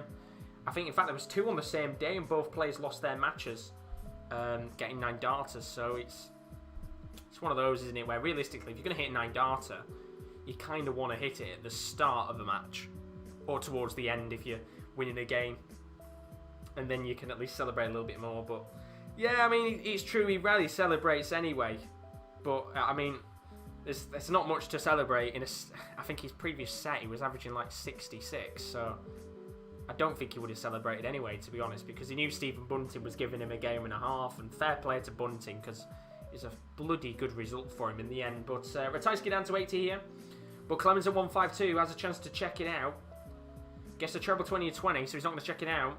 And Ratajski here, treble 20 double 10, he'll go 3-2 up if he can get the 80 checkouts. Gets the treble 20, 2 darts at double 10 to go 3-2 up on sets. First dart just a little bit too low, and the second dart is a little bit too high, and it goes into the 10. So Clemens back here to take us to another last leg decider if he can get 52. Double 16 on 2 darts. First dart a little bit too low, and the second dart is in, and we're going to another last leg decider in this incredible game to watch. It is really a fantastic match indeed. 2 legs apiece, 2 sets apiece. And we're going to a last leg decider to decide who could be 1 set away from the quarterfinals. The winner, of course, playing either Stephen Bunting, who won today, or Ryan Searle. Very good game indeed. I put a tweet up saying if you hit a 9 darter, it's a curse. You're going to lose the match most of the time. Yeah, exactly. As I said before, it's one of them where the adrenaline gets flowing, especially for those who celebrate. And usually you're kind of focused on that more than anything. But, you know, the only players that tend to hit 9 darters and can focus themselves the very best, because they want to hit 9 darters left, right and centre if they could. And they just know how to focus better than some of the lesser players. And that's no disrespect to the other players in the competition, but the mentality is a lot different between somebody ranked in the top 5 and somebody ranked kind of 30 and above. They're all good athletes, but there's a reason why, for example, players like Gabriel Clemens are ranked 31st in the world. They've got some work to do to get themselves down in that list. But he will move down, that's for sure, I think, over time. There's a few players in the top 32, the likes of Adrian Lewis, Gary Anderson, and, you know, even to a certain extent you can say Stephen Bunting and players like that have struggled recently and might drop down the rankings. Although Bunting right now on the PDC Order of Merit, I think might go up a little bit with his money that he's won so far. So certainly good for him. So Clemens here at 184, Ratajski at 68. He's going to have at least 3 darts here, Ratajski, and a chance to put himself in a 3-2 lead on sets. Clemens gets 100 to leave himself down at 84, which means treble 20 double 4 for a 3-2 set lead for Ratajski. Goes 12. Gets 16, which means tops for a 3 sets to 2 lead, which he gets, and that is a big moment in the game. 3 sets to 2 to Krzysztof Ratajski, and I would usually say in a game like this, surely the momentum will swing in the way of the Polish Eagle, but I really don't think it will. I think Gabriel Clemens will continue on in this game, and I think we might go 3 all on sets here.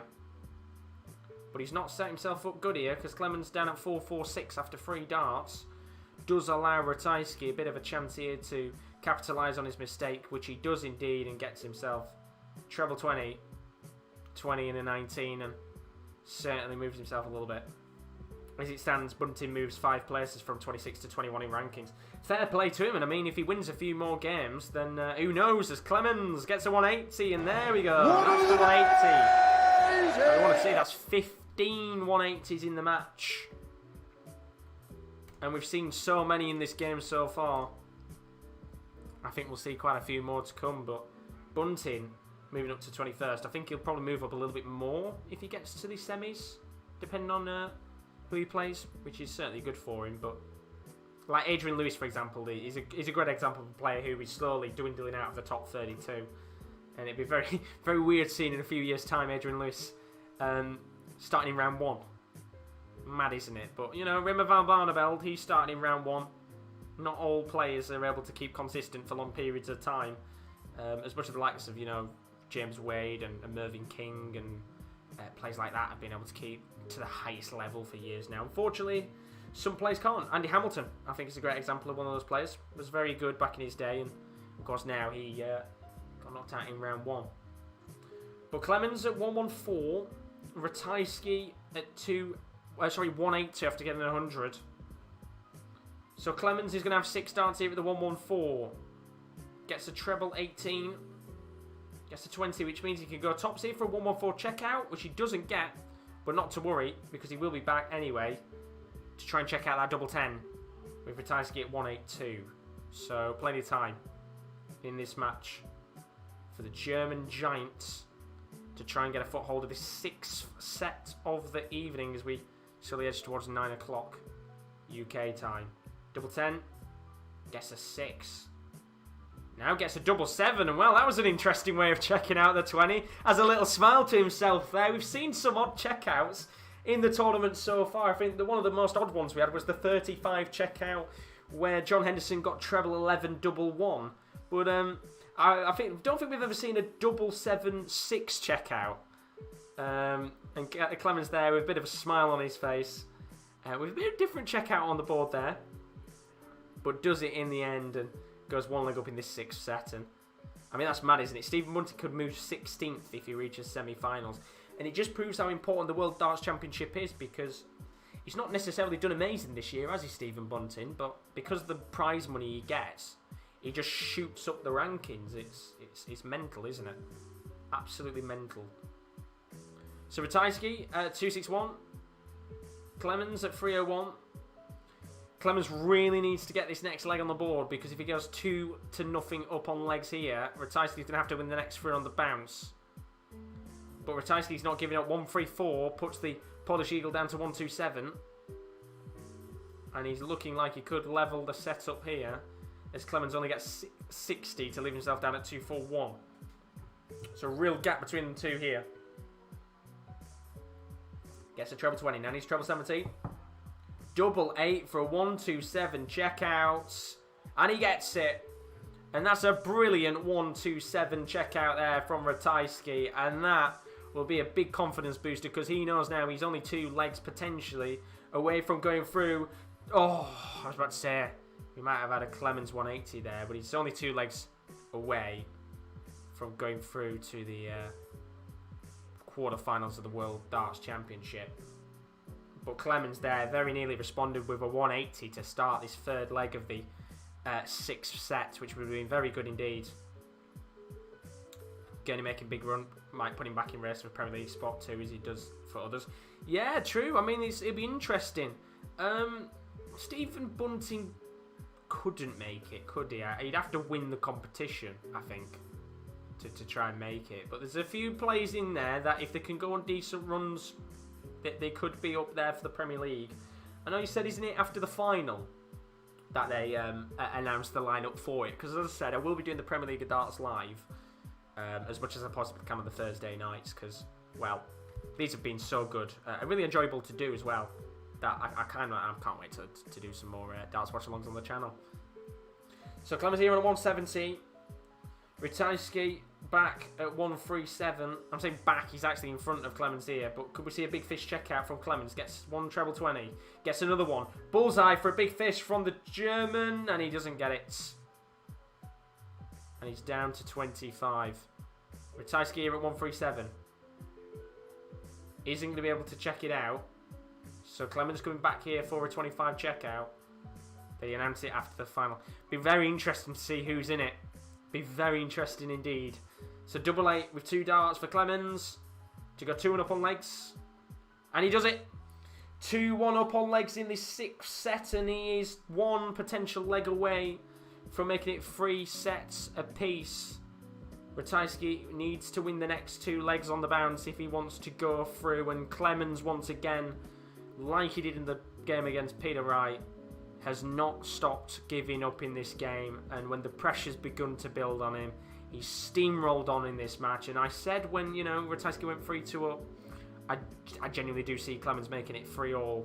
And it looks like we're going that way, depending on what happens here in the next leg, or possible 2 legs if Ratajski claws one back here.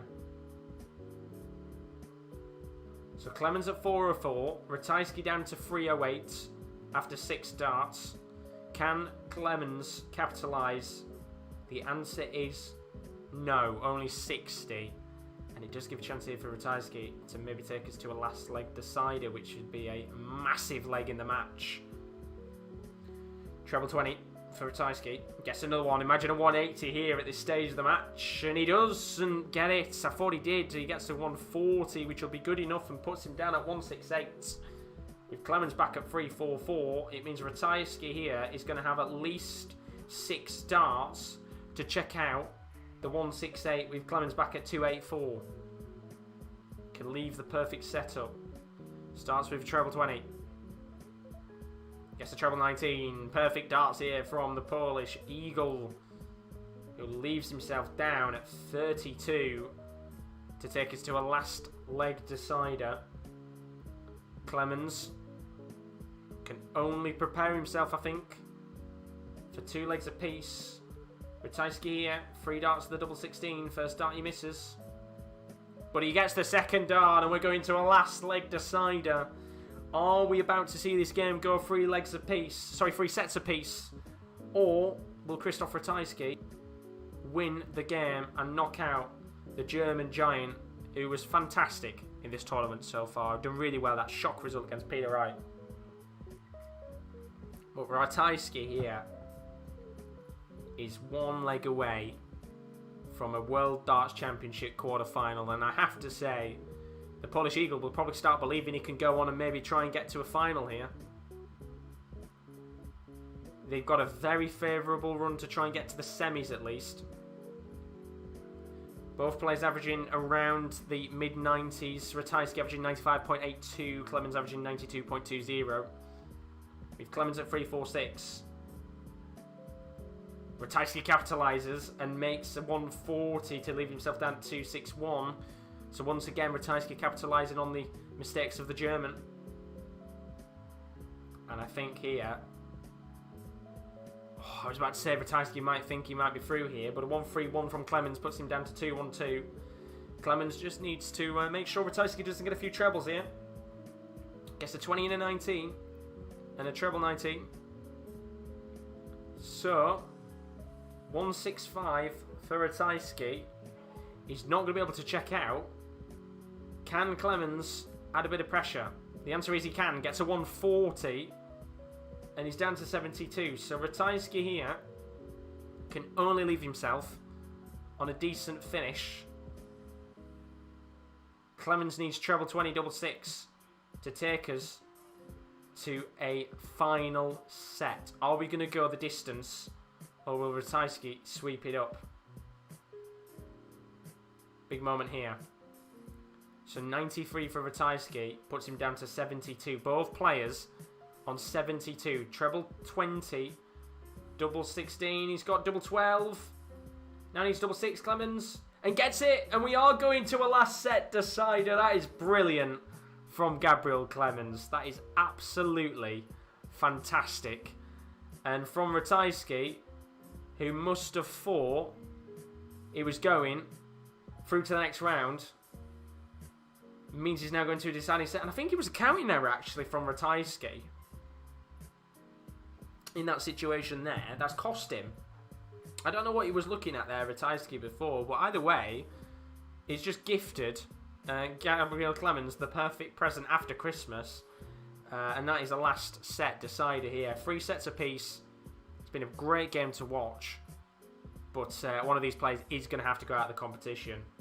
The winner, of course, playing Stephen Bunting or Ryan Searle in 2021. How mad is that to say? A few more days and we'll be in 2021. Bonkers. So Clemens here at 418.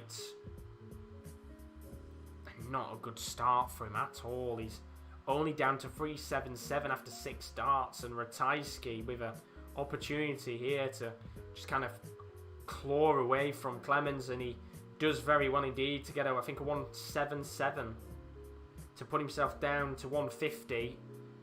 And Ratajski might be able to put himself back with foothold in this match He's going to have at least 6 darts here at the 150, depending on what Clemens can do.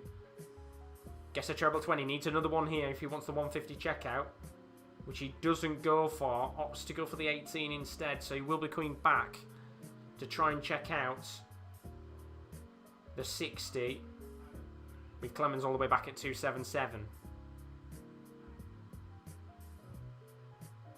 So 97 for Clemens, puts himself down to 180. He's going to have at least 6 darts at the 60 here. 2 darts at tops. Will he get it? First dart a little bit too high. Good marker though. And he doesn't get it. Which is not to worry, because he's going to have at least another 3 darts at tops. Clemens at 180. Bit of a nervous time here in this game.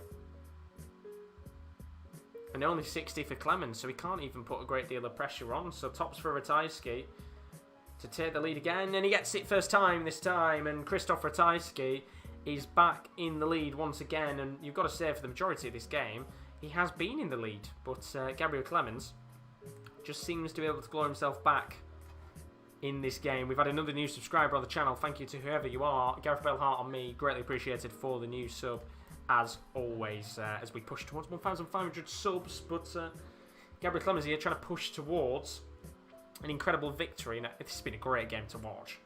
Really, really good game. You know, sometimes when these games go on for a little bit long, it doesn't get boring. It depends what game it is. There's some games where, like, for example, yesterday, the Mensa Suljerich one was just awful. And that went on for an hour and a half. But a game like this, you're so fixated to the screen, you don't want to miss any moment going on. As Ratajski will be desperate to get this leg on the board. Of course, he'll be more desperate to get the winning leg to go through. But if he can get this leg here and go 2 legs up, then Clemens is going to have a real tough battle on his hands. It'd be a very, very good comeback indeed if he could do it. But Ratajski at 261. Clemens only getting 57, so he's down to 244. And Ratajski now with an opportunity to capitalise on the low score of Gabriel Clemens, which he does. So Ratajski down to 164 here. Clemens at 244. He's going to have at least 6 darts here. Ratajski, treble 20, treble 18 bull.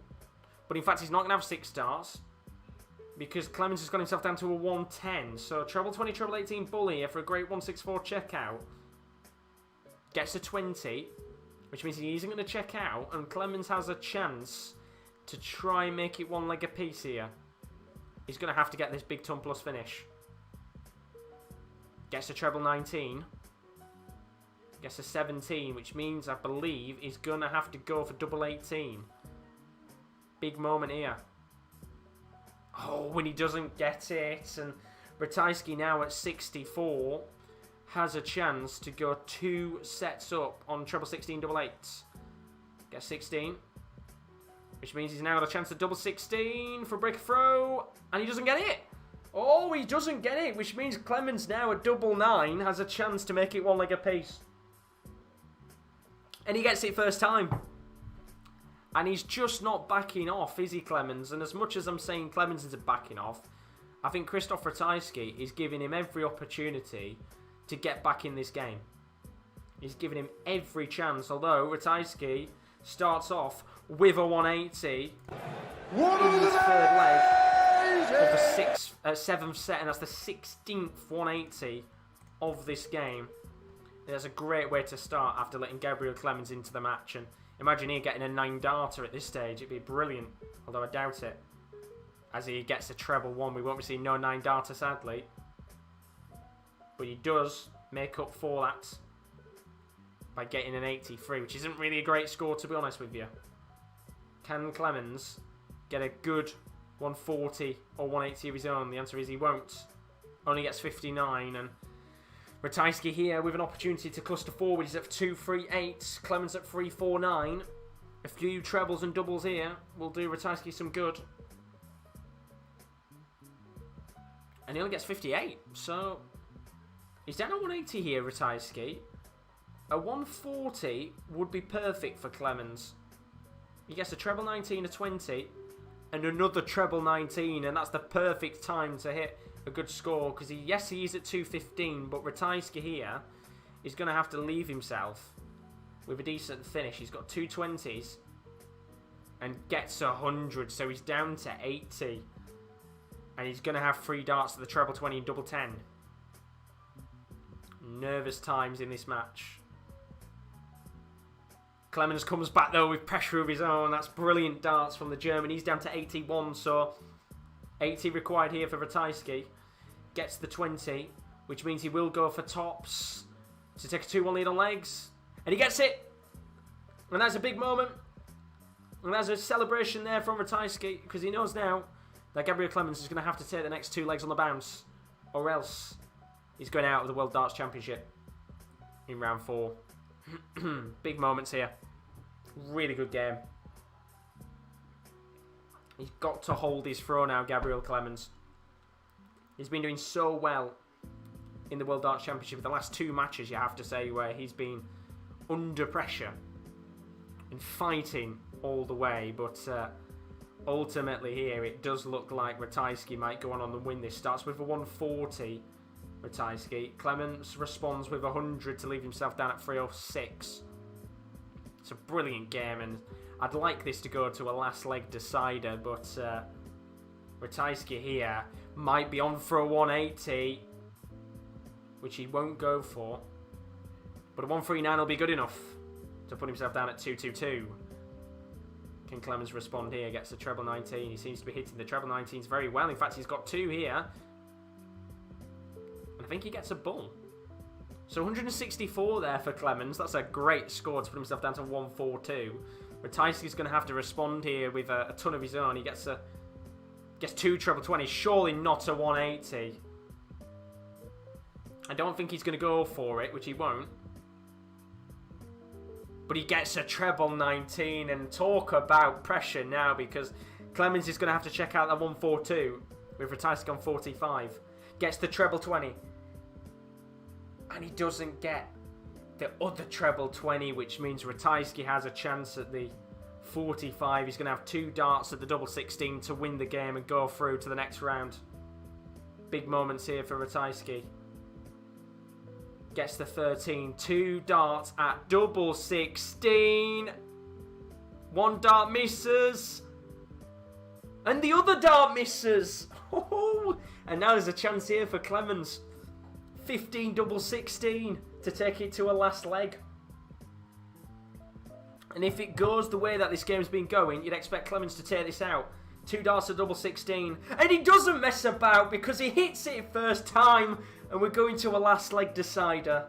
This is it. We've gone all the way. This game deserves sudden death. The winner is going through to the next round. And Ratajski, he's going to start with a 180, isn't he? Oh, he does! He starts with a 180. No, he doesn't. He starts with a 140. Oh, drama. I thought that was a 180 then. It was a 140, so he's down to 361. Which is a good way to start. And Clemens here starts with a 57. And for all the times that we've gone to the last leg, it does seem to be that the person with the break of throw tends to usually go on and win and hold their throw. But 93 from Ratajski. He's down to 267. Clemens at 444. He needs a 140 here, which he's not going to get. And he only gets a 60. And now you think, surely Ratajski should surely go on and win this. Gets a treble 20. Gets a 1. You're kind of hoping he gets a 19 here, which he does. And Clemens has to hit a 180. Has to have any hope. Which he just can't seem to find a treble. And once again here, gets a treble 19 to leave him. Well, gets 97 off his score, so he's down to 287. Ratajski at 188. Gets a treble 20 here, Ratajski. Gets another 1. And he's going to leave himself in prime condition to win this game. So Ratajski down to 16 double 20. Clemens, even if he hits a 180, which he does hit a 180, but he's going to have to check out 107. Ratajski here at 56. 16, 2 darts at tops to win the game. Now needs double 10 to win, and he's missed it. Which means Gabriel Clemens is going to have to check out the 107 to win the game. Gets the treble 19. Gets 18. One dart, double 16, and he's missed it. Oh. And now Ratajski has got a chance at the double 5 to win the game. And I think there that Clemens thought he had the match in his hands. So 3 darts at double 5 for Ratajski to win the game. And I think Clemens, he's walking away. He feels like it's done. And Ratajski with the double 5. First dart misses, but it's a great marker. And he's missed it. He's put the 5. Which means Gabriel Clemens on a double 8 to steal the game from Krzysztof Ratajski. Double 8 needed. First dart misses. Second dart is in, but double 4 needed. And he's missed it. He's missed it. Ratajski's back again. What is going on? I can't believe it. Well, Clemens should have had it. And Ratajski should have had it. So double 2 now to win the game. He has to go for double 2. First dart misses. Second dart misses. Double 1 to win. And he's missed it again. Can you believe it? They've both missed 9 match darts to win the game. Which means double 4 for Clemens here to win the match. Now needs double 2. Double 1 to win! He's missed it! That's 12 match darts! What's going on? They're both down to double 1. I feel like this is a game that we play with our dartboard. Unbelievable. So 15 match darts now this could be. Ratajski on a double 1. They should have both won the game. What is going on? So double 1 for Ratajski to win the match. And he makes no mistake, and he does it, and he falls to the ground in disbelief. What a game that was. 15 match darts between both players to win the match. And Clemens will certainly feel like he should have got something out of that game. That is unbelievable. I mean, Ratajski cannot believe that he's taken that game, because Clemens should have had it. He should have had it. But Ratajski holds his nerve in the end and gets the double 1. And it is the Polish Eagle who goes through to the next round of the World Darts Championship. And you can see the reaction on Gabriel Clemens' face. He knows he had an opportunity in that match to go on and take it. But Krzysztof Ratajski holds his nerve in the end with the double 1. It goes through, and he's just taking a moment to compose himself. He cannot believe what has just happened in that game, and unbelievable match that was. 15 match darts between both players. They both went down to double 1. It felt like a game that we play on my dartboard, but in the end it is a brilliant win for Krzysztof Ratajski. Goes through in a dramatic match. One of the best games, I think, of the tournament so far for darting drama. And Krzysztof Ratajski goes through 4-3. I'll be back in a moment. We'll talk about that game. We'll talk about the stats and just take a breather. Incredible match. 4-3 to Krzysztof Ratajski. He goes through to the next round where he'll face either Stephen Bunting or Ryan Searle. 4-3 win. Take a breather, guys. Back in a second.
what a game. Unbelievable match we have just witnessed at the World Darts Championship. It's those types of games that make this tournament so special indeed. Unbelievable match we just witnessed. 7 match darts were there for Clemens to take. Both players went all the way down to double one. It felt like it was just going to continue on. But that's what makes it so special. Unbelievable match we've just witnessed. A 4-3 win for Krzysztof Ratajski. Which, you know what you have to say, give credit to the Polish Eagle, because right now he's been such a consistent player at this World Darts Championship that, you know, he'll be dreaming. He will be dreaming. He'll believe that, you know, with luck going his way right now, who can't say he can make, you know, a final depending on what happens? Because the quarterfinals, he will face either Stephen Bunting or Ryan Searle. And then who knows who he'll face in the semi-finals depending on what happens with some of the games. But he'll believe he can go on a decent run in this competition. And well, after that, you've got to say that luck might have been on his side very slightly, because Gabriel Clemens with 7 match darts to go on and win the game missed an incredible amount of opportunities to win the match in what has to be one of the best last leg deciders we've seen in some time. I don't think I've ever watched a darts game like that, where there's been that many missed darts in such a crucial match. I mean, it's unbelievable. But let's talk about the game overall. I mean, it was a beautiful match to watch. You know, take out the last leg decider there. It was a game that we said at the beginning we thought was going to be a really tight match. You know, an end 4-3 to either one of the two players. And it lived up to that. It completely lived up to that. Both players couldn't seem to be able to shrug off each other. As many times as Krzysztof Ratajski was taking the lead, Gabriel Clemens was clawing himself back into the game, and ultimately there we could have been quite easily saying Gabriel Clemens had won the game because Krzysztof Ratajski had bottled, you know, 4, 5, 6 match darts, you know, in the end. And realistically, Clemens will be kicking himself. He will be absolutely kicking himself. And once again, it continues on that run of knocking out the World Darts Championship winner, the holder of the title, and getting knocked out in the end. And a mad match overall. There was a total of 17 180s hit in that match. 9 for Gabriel Clemens and 8 for Krzysztof Ratajski. In terms of 140 pluses thrown, there was 29 for Gabriel Clemens and 27 for Krzysztof Ratajski. As for the checkouts, well, this is going to be quite a low stat because of the amount of opportunities that they both had. 30.91% for Gabriel Clemens, 17 out of 55 for the German, and 17 out of 56 for Krzysztof Ratajski, so that's 30.36. In terms of the checkouts, both very even indeed, as you would expect. In terms of the averages, 92.05 for Gabriel Clemens, 95.96 for Krzysztof Ratajski. In one of the better games of the tournament so far. There's a lot of brilliant games we've had. I think this one will be a game that will be remembered at the end of the tournament for how good it was for the last leg decider. And as I said, take the last leg decider there. It was one of those where, you know, realistically, it was one of those mad matches, absolutely mad matches, where it could have gone on quite easily for longer. As I said, Clemens could have easily gone on and won the match. No problem at all. But Ratajski in the end going on and getting himself a win in the end there, which is fantastic indeed. I mean, Chris putting in the chat, oh my god, I've never seen anything like it. What's going on? It's unbelievable indeed. And Martin putting your teeth. Well, and I'm just going to kick you off. Fuck off. You know what I mean? But unbelievable match. Unbelievable game indeed. Absolutely mad match in the end there. But wow. You just got to take a breather. You have to take a breather in that situation. Unbelievable match indeed. And we've still got one more match to come. I'm going to quickly sort out the graphic here so you can see what's happened tonight. 2 brilliant games so far. We've just witnessed an unbelievable match. I mean, Krzysztof Ratajski is probably in complete disbelief right now at what he's just witnessed in this game. The fact that he went down to the double one and got it in the end is incredible. We saw Chisnall take on Danny Noppert. That feels like ages ago when we watched that game. That was a 4-2 win in the end for Dave Chisnall. Chisnall was 2 sets down actually to Danny Noppert in that game. Looked very comfortable at the start of the match. And then Dave Chisnall went on and steamrolled the game. As for Gabriel Clemens, he was in a tough battle against Krzysztof Ratajski. Such a consistent player on his day, and ultimately now I don't even know how he can do an interview with Sky Sports, because I think the amount of adrenaline that'd be rushing through your veins after a result like that is incredible indeed. But he becomes the first ever Polish player to become a quarter-finalist as well, which is incredible for him indeed, and fair play, because he absolutely deserved it in the end. But let's go on now and go to the last game of the night. And this one is going to be a very good game to watch indeed. It is the world number one, that is Michael van Gerwen, who is going to be coming up against Joe Cullen. We've just watched a brilliant match, and I think this one's going to be another good match again. We saw Michael van Gerwen in a very good game. It was a very enjoyable match actually against Ricky Evans, where both players was averaging over 100. It was a barnstormer of a match. Both players playing really well indeed. But ultimately, in the end, it was Van Gerwen who came out on top with a stupid, I think it was like 107 average. In fact, I'm going to have a look now. That last game that he played against Ricky Evans, he averaged 106.85. Ricky Evans averaged 100.68, which is mad when you think about it. 100.868 would usually be a good enough average to go on and win you a game. But when you're playing Van Gerwen, you've got to average about 110, 115 to beat him.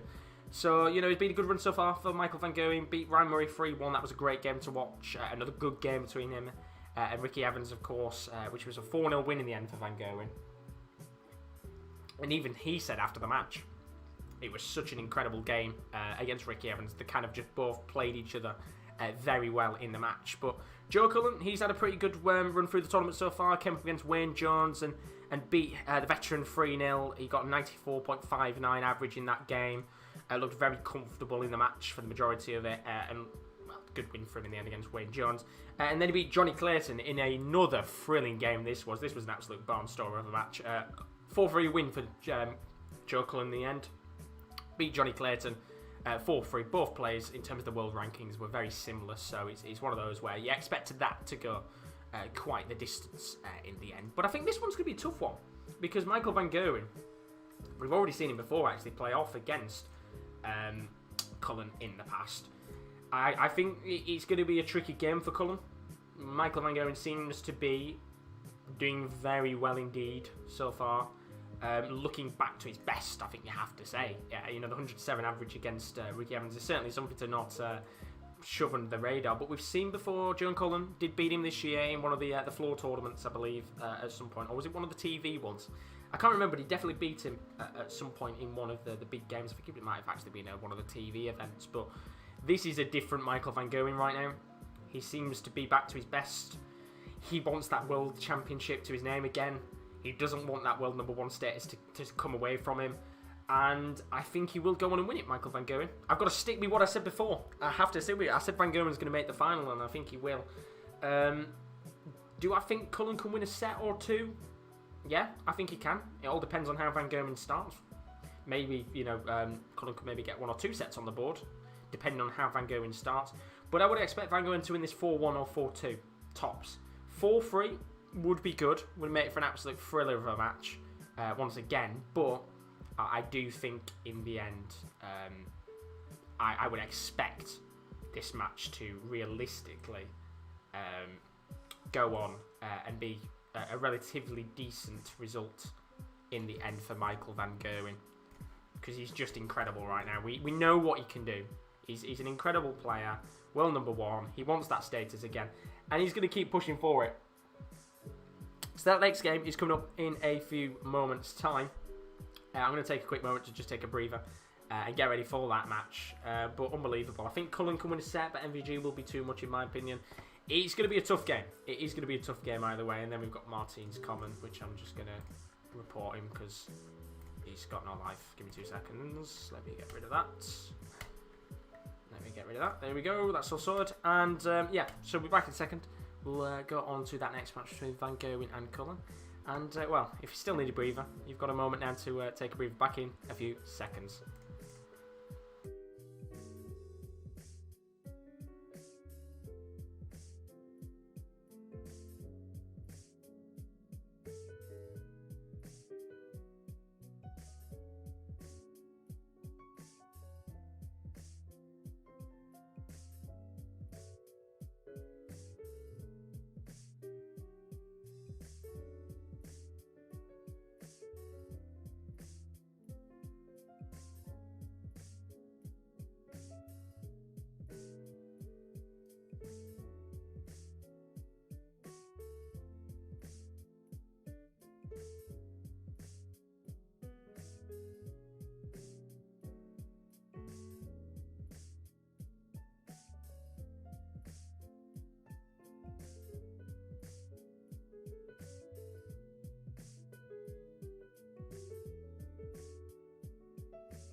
Right, so let's get ready for the last match of the night. This is it.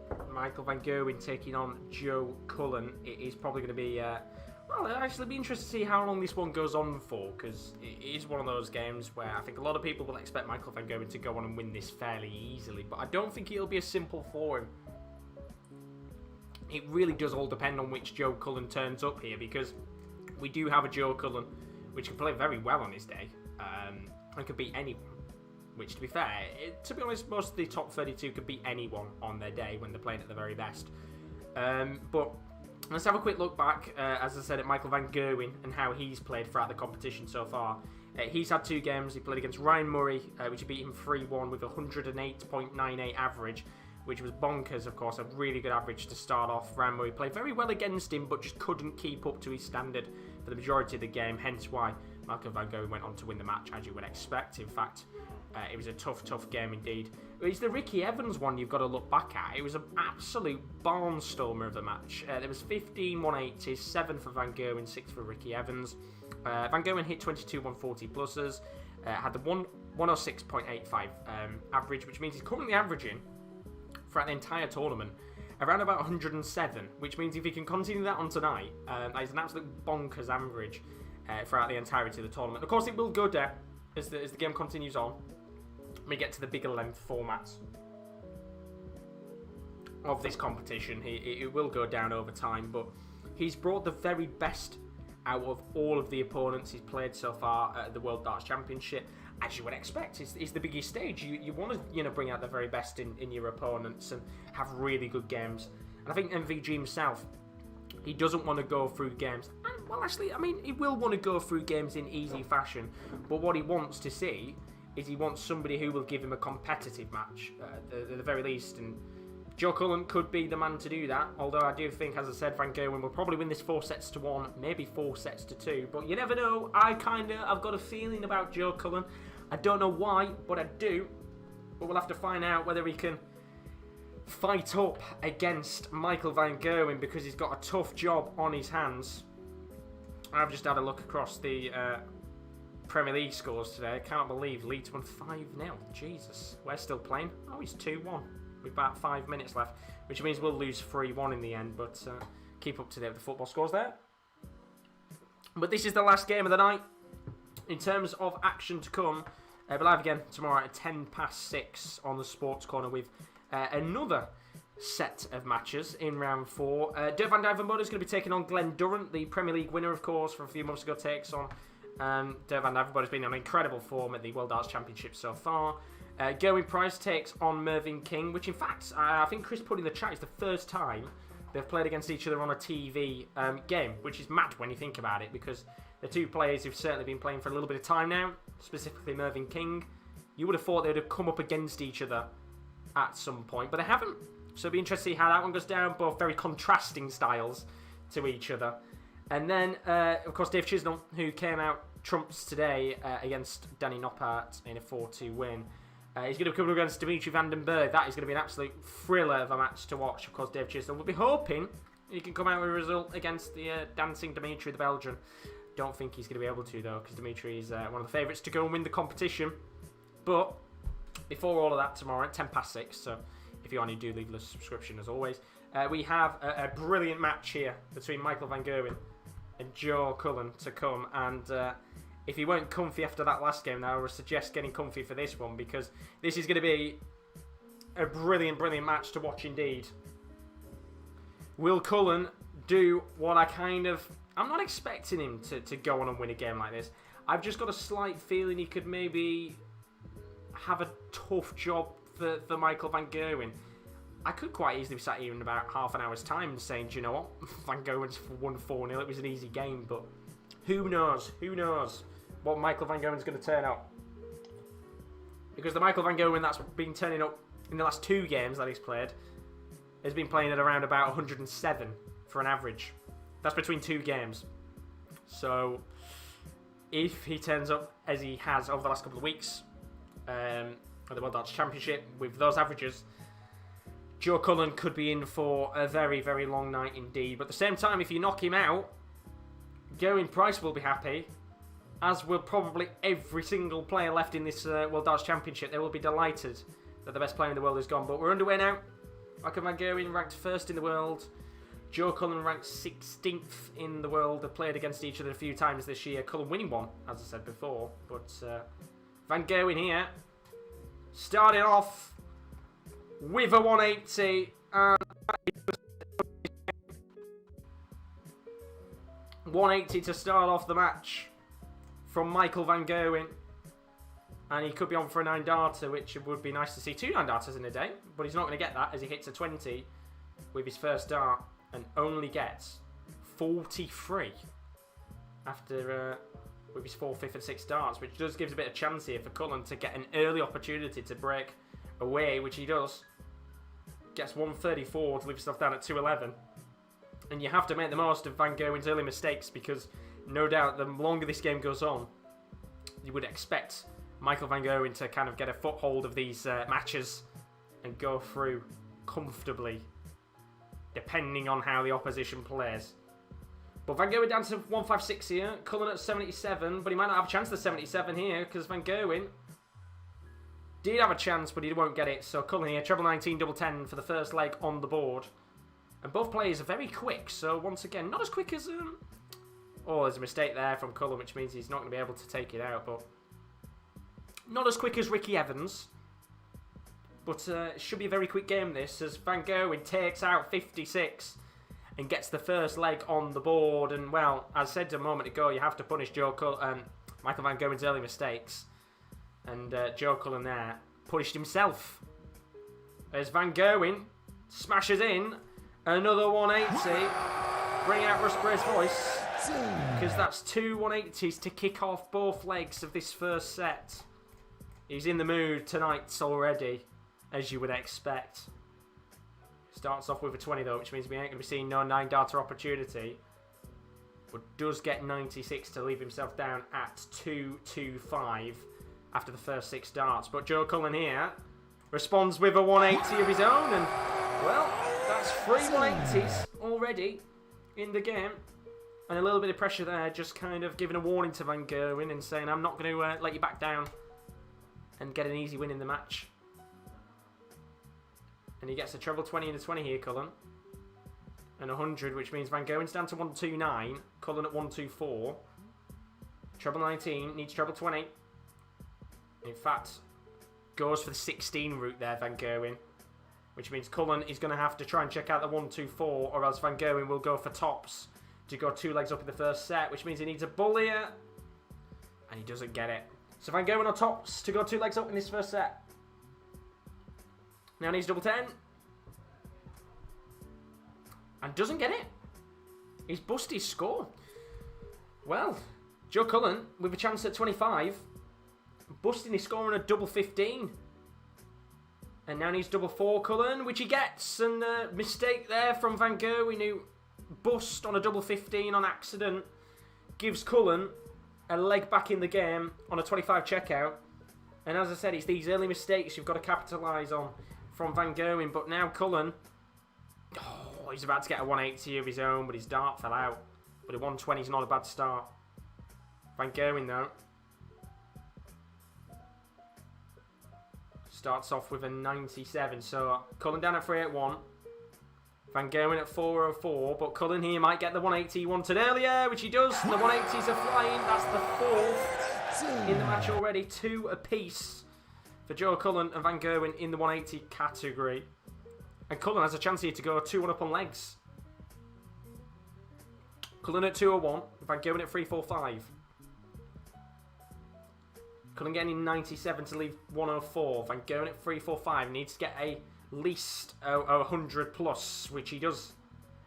Gets 136 to leave 209. Cullen at 104 means he's going to have at least 6 darts here to check out. He would need treble 16, which he won't get. He'll get treble 13 instead, which leaves himself with 24. So he's going to have 3 darts to double 12 here, Cullen, to go 2-1 up on legs in this first set. Big opportunities early on in this game for Joe Cullen. Now needs double 6 with 2 darts. And gets the double 6. And that is a 2-1 leg lead for Joe Cullen. And he's just got to keep going the way he is right now, because the more you put pressure on Van Gerwen, the more, specifically this year, we've seen Van Gerwen not necessarily topple under pressure, but make a few mistakes and allow his opponent to get back into matches and take a little bit of a foothold. Well, I mean, exactly, Chris. If MVG goes out, then anyone can win it. That's the thing, as I said at the beginning of this game.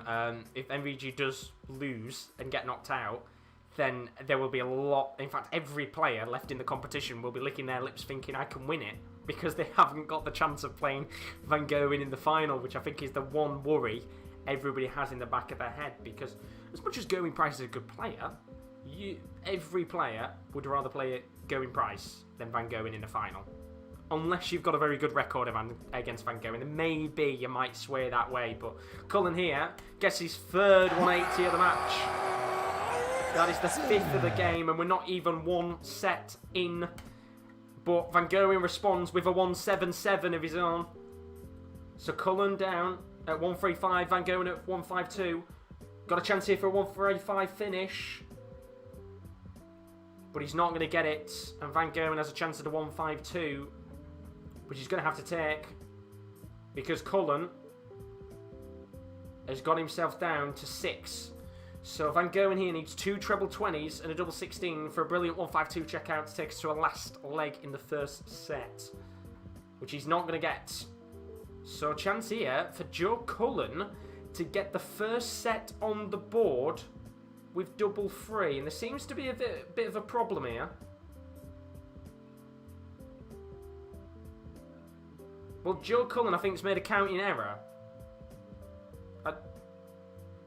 Yeah, there seems to be a mistake here. Joe Cullen, I think, has miscounted. He is on double 3. Bit of confusion there.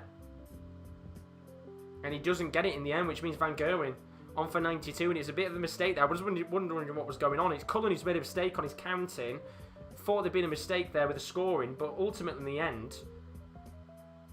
Cullen's going to have another chance here at the double 3. I think he miscounted, which is a real shame for him. But if he can get this leg on the board, which he's going to have at least one dart at the double 1, he's going to have to take it, though, when he doesn't. And Van Gerwen now, at 56, needs 2 darts at tops, and he only needs 1, and it's a 2-leg apiece affair. And Joe Cullen is fuming with himself at the miscount. And the one worry here is moments like that will cost him if he can't focus on the game. He had a real good opportunity to be going in a couple of moments ago with a 1-set lead, and well, he's focused himself very well there because he's got a 180, and that's the 6th of the match. The 4 for the game, I believe, now for Joe Cullen, and that's the way to recompose yourself, is you could try for a 9-darter here. Gets a treble 20. Well, he won't be going for no 9-darter as he hits a 1. Boring. At least hit the other treble 20 first. Give us some excitement. It'd be nice to have at least a 9-darter opportunity again on the same day we had James Wade hit 1. But he's composed himself here, which is good. Van Gerwen at 305, Cullen at 200. Cullen gets 97 to leave 103. Van Gerwen all the way back at 305 needs at least a 140, but the man is going for a different score. And gets 130, which is good enough, to be honest, with a treble 20-20 in a ball. And well, Cullen here at 102 isn't going to be able... Sorry, 103 isn't going to finish because he hit a 1 with his first dart. So he's going to have at least 3 darts here at 57. Compose yourself this time, Joe. Don't make a counting error, because he was in this position before and then miscounted. He's at 57. 17 double 20 for the first set of the game. Gets the 17. 2 darts at tops. Now 1 dart at double 10. And he doesn't get it, which means a chance here for Michael Van Gerwen to check out 76. Treble 20 double 8 to take the set. Gets the treble 20. 2 darts at double 8. And Van Gerwen doesn't get it, which means Cullen let off to a certain extent, I think you have to say. Has got 3 darts here at double 10. First dart misses. Second dart misses. He really needs this now. And he's got it in the end. And, well, it was a bit of a sloppy first leg there. First set for Joe Cullen, and Van Gerwen will probably be thinking in his head with that first set, he could have probably got something out of that with the way that Joe Cullen was playing. His finishing has been really poor so far, but ultimately in the end so has Van Gerwen's, and Joe Cullen takes a lead. Is this going to be a walk in the park? Might not be a walk in the park as we first four. It's 1 set to Joe Cullen. Back in a moment to talk about that first set.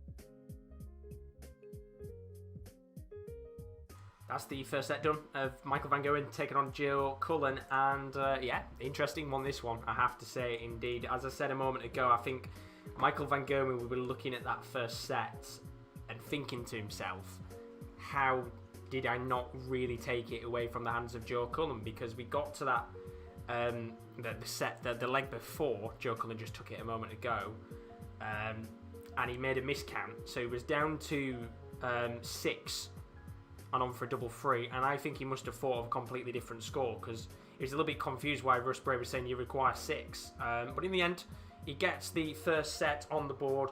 It's going to be really, really crucial here for Joe Cullen to keep this run going, because, well, Van Gerwen right now, if we look at the stats of the game, Van Gerwen is averaging 92.33, Joe Cullen averaging 92.74. There's already been 6 180s in the match, 4 for Joe Cullen, 2 for Michael Van Gerwen, which is a great start indeed in terms of the 180s. It's the checkouts where there's a real problem. Michael Van Gerwen 2 out of 7 on his checkouts, that's 28.57% on his doubles. But Joe Cullen only 20% on his doubles, that's 3 out of 15. It's not been a good start at all for Joe Cullen, but he's got a set on the board, and the important thing for him here is to try and capitalise on the fact that he's leading in this game, make the most of that lead, get a second potential set on the board, and really put Michael Van Gerwen under some immense pressure. Because if Van Gerwen gets another set back here, you probably would expect, if Cullen keeps playing the same way, for Van Gerwen to maybe go on and win this 4-1, 4-2, maybe something like that. But right now, 1-0 up to Joe Cullen. He's got to desperately improve on his checkouts here, because you cannot keep playing like that against Michael Van Gerwen, because he will capitalise on your mistakes, as he very nearly did. Very, very nearly did indeed. He took us to a last leg decider there and could have stole it in the end. But ultimately, Joe Cullen doing very well indeed to keep his composure, because the worry was there with the miscount, the fact that Michael Van Gerwen got another leg on the board to make it 2 legs apiece. It looked like it was going to be a situation where Cullen would lose his head slightly, just be thinking about that miscount that he had, but he matched that up perfectly with a 180 to start, and, well, that instantly just kicks all of the worries and the frustrations out of your head straight away, as we have both players back onto the oche for the next set of the match. Now, if in the next 5 or 10 minutes we're sat here saying Joe Cullen's 2-0 up, then who knows? It could be an interesting situation, but right now I have to say a 1-set lead means absolutely nothing in a game where realistically you need to win 4 sets. And looking at the other games tonight, Dave Chisnall was 2 sets down against Danny Noppert. It came back to win 4-2 in the end. A brilliant game that was for Dave Chisnall. Played very well for the majority of it, if we're being honest.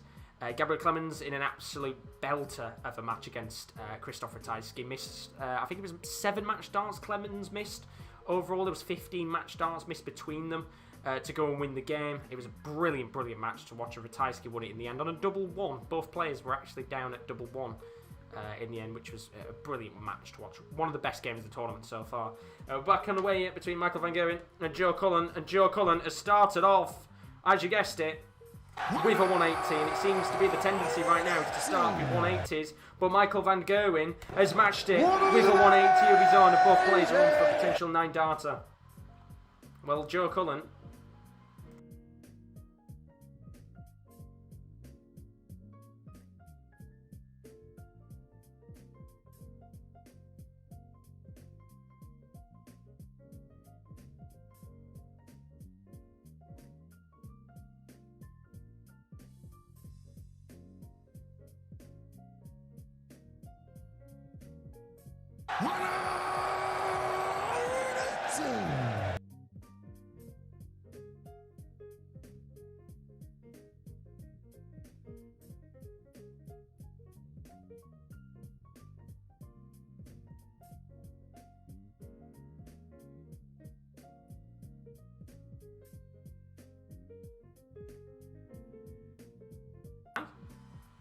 Oh, that's annoying. I was on mute. That's frustrating. He didn't miss anything there.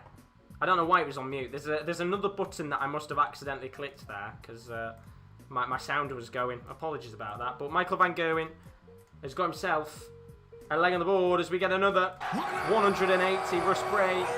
That's 10 in the match now we've had already between Van Gerwen and Cullen. It's 180 central right now, and Cullen's on for potentially a 9-darter opportunity, which once again he doesn't get. I mean, 10 180s already. We're being treated tonight to some brilliant matches. How about an 11th? How about an 11th? Oh, let's have an 11th. Van Gerwen with 11 on the night. And he's down to 261. Joe Cullen at 187. I'm just going to turn off my heater because he's getting bloody hot in here. Jesus.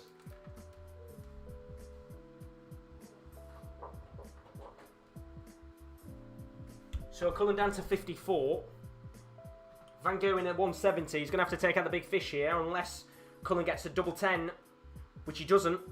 And now Van Gerwen, the master of the big fish, has a chance to get a 170. Gets the treble 20 and doesn't get the other, which is frustrating for him. But Joe Cullen here on a double 10 to go 2 legs up, which he does.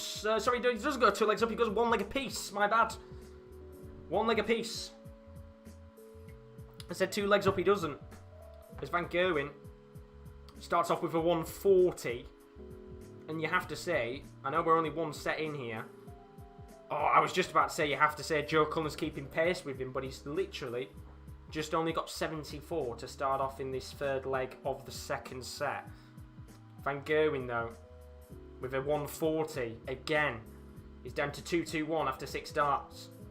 And Joe Cullen here just slipping away in this leg. 81, which means Cullen is only at 346. And this is a real opportunity now for Michael van Gerwen to go 2-1 up on legs in this 2nd set. Unless Cullen here gets a 180 or a 140, which he only gets 100 in the end there. So Van Gerwen a 128 can check it out. Gets treble 20. Gets another one, which means he needs double 4, which he doesn't get. But he's going to have at least 3 darts at the 8. You'd assume probably 6 with Cullen back at 246. So double 4 here for Michael van Gerwen. Now double 2. Double 1. And he gets the double 1. And that is big there from Michael van Gerwen. Double 1 on the board. And he goes 2-1 up on legs in the 2nd set. And Joe Cullen here just needs to keep the pace that he had before, which he does by starting off with a 1-3-4 in this 4th leg of the 2nd set. We've just slightly calmed down on the 180s here, but Van Gerwen is going to get 135 to just go 1 up on Joe Cullen. But there's a chance here for the 180s to continue, and they do. Well, I said for a second there, the 180s have stopped. They haven't, because that's 12 180s in the match and 8 for Joe Cullen already. We're not even entirely through 2 sets of the match. Unbelievable. Absolutely unbelievable start to this game. Cullen at 187. Gets himself 96 to leave himself down at 91. Van Gerwen all the way back at 266 here. Cullen with a real opportunity to make it 2 legs apiece in this 2nd set. So Van Gerwen down to 170. Cullen's going to have to check out the 91. Gets the treble 17 and gets tops, and that is brilliant from Cullen. A 91 checkout, which means we're going to a last leg decider, and this is massive. Van Gerwen starting with a 24, and you have to make the most of this. Joe Cullen gets a treble 20. Gets another one. A 180 would be perfect here, and he doesn't, but he does get a 140. And that's the perfect way to capitalise on a Van Gerwen error, as Joe Cullen averages 101 Van Gerwen averaging, I think, just above 96. He's indeed 96.2. And well, Cullen here having a bit of a stink of his own now. Gets 40. So he's down to 3-2-1. Van Gerwen at 3-3-7. That gives him a little bit of an opportunity here to squeeze his way back into this leg decider. And he gets 58 there. So a bit of a mistake there from Van Gerwen. Cullen here needs to get something, and he gets 96. It's a nervy leg. You can tell both players know how much this leg means, because Cullen could go 2-0 up on sets, or Van Gerwen can claw it back. So 1-3-3 from Van Gerwen leaves him at 1-4-6. Cullen at 2-2-5 can only get himself a decent checkout, which he does get himself 140. So how's your bottle, Van Gerwen? 1-4-6 plays 85. Gets the treble 19. Gets a 19, and there'll be no checkout there for Van Gerwen, which means Cullen has a chance to go 2 sets up on Van Gerwen. Treble 15, double 20. Goes 19. Gets treble 16, double 9, and he's just missed it. And Van Gerwen now has a chance to go 1 set apiece with treble 20, 20 double 16. He's got 2 darts at the double 16, and he makes no mistake with the first dart, and that is a huge roar from Michael Van Gerwen, because he knows how crucial that leg was going to be in the match. It's one set apiece even, as it currently stands, and Joe Cullen, who had a chance there to go 2 sets up, has let Michael Van Gerwen back into the game. We'll be back in a second to talk about that set, but as it currently stands, it's Michael Van Gerwen 1, Joe Cullen 1.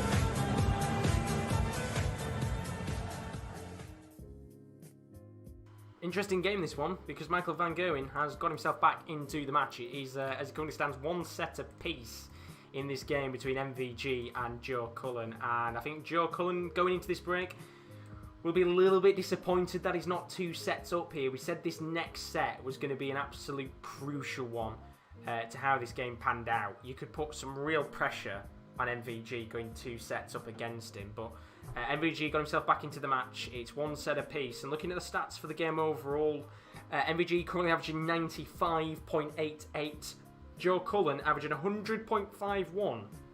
In terms of the checkouts though, once again it is a crucial part of this game right now. Joe Cullen only averaging 23.81% on his checkouts. That is 5 out of 21.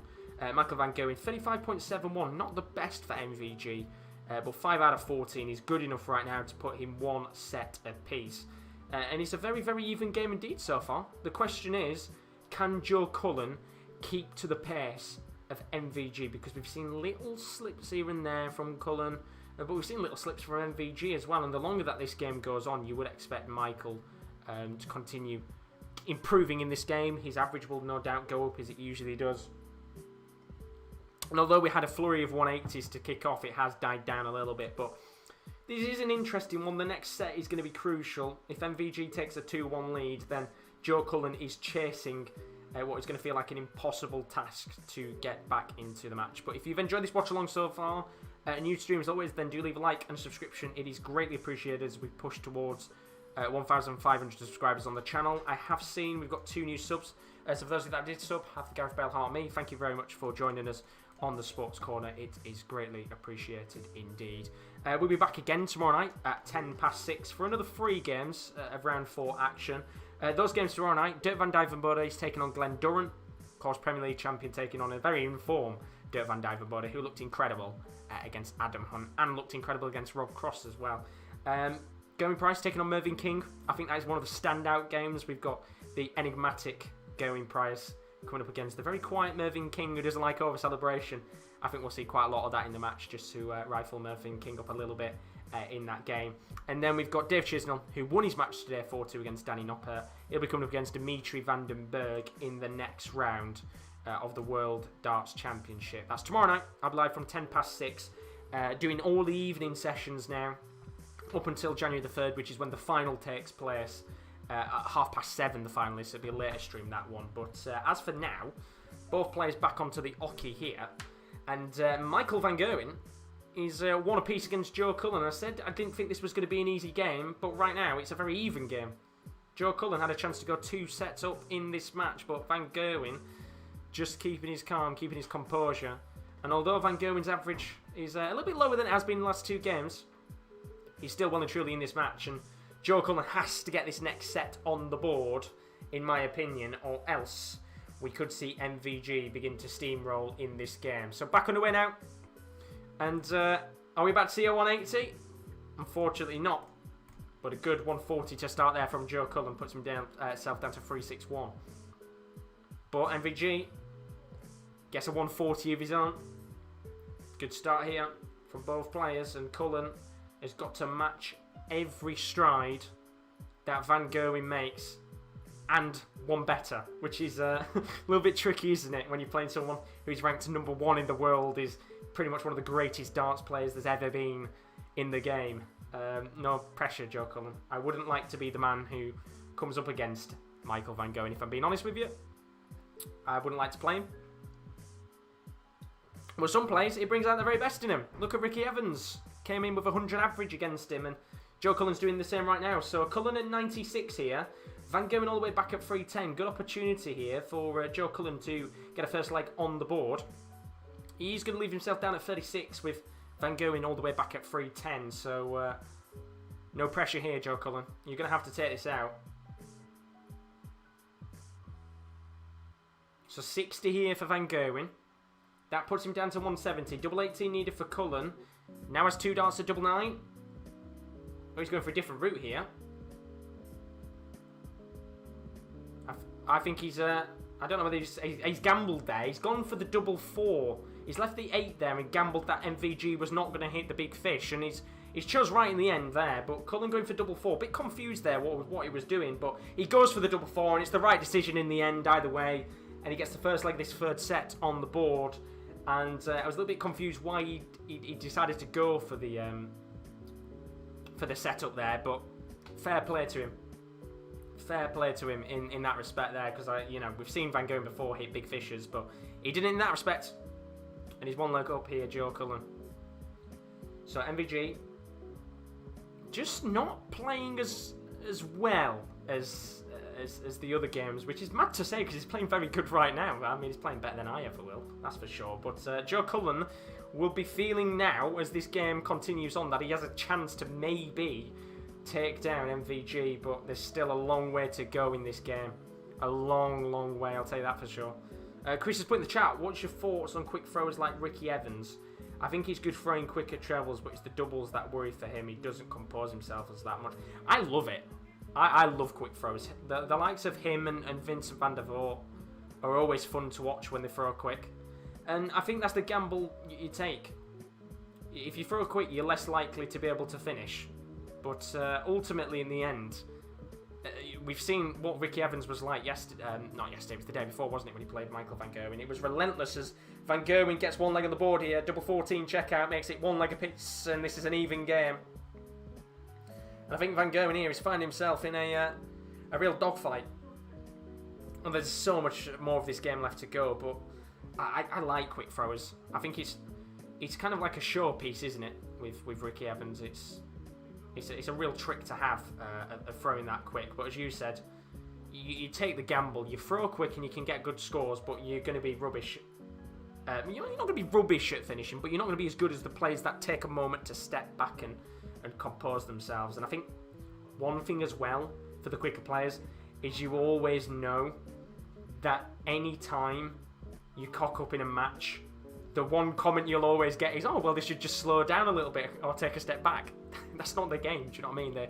They throw quick for a reason. Like MVG is here because he's on for a 180, which he doesn't get, but he does get a 140 to leave himself down at 178 to Cullen at 180. He's going to get treble 20-20 here. A 140 would be great for him, which he gets. And Van Gerwen here at 178. Not going to be able to check out. And Cullen has a chance to once again go 2-1 up on legs. But can he take the chance? It's tops he needs in this game. And he gets it. 2-1 lead on legs. in this third set for Joe Cullen. And Van Gerwen is going to have to win the next 2 legs on the bounce if he wants to go 2-1 up himself in this game. Evans v Pipe, anyone? That'd be a bloody awful game to watch with Evans and Pipe. Bloody Justin Pipe. I mean, he'd be there forever playing it. So Van Gerwen here, on for a 9 dart potentially. Gets treble 20. Gets the treble 19. Oh, go on, Michael. Oh, go on. We're on for a 9 dart. Here we go. This is it. 156, 2 treble 20s, and a double 18. We had a 9 darter early on. Cullen's replied with a 180. So here we go. And he's not going to get it. Boring bastard. He's missed the first dart at the treble 20. And that was just a little bit of excitement there for us to maybe get a 9 darter. But Joe Cullen gets another 180.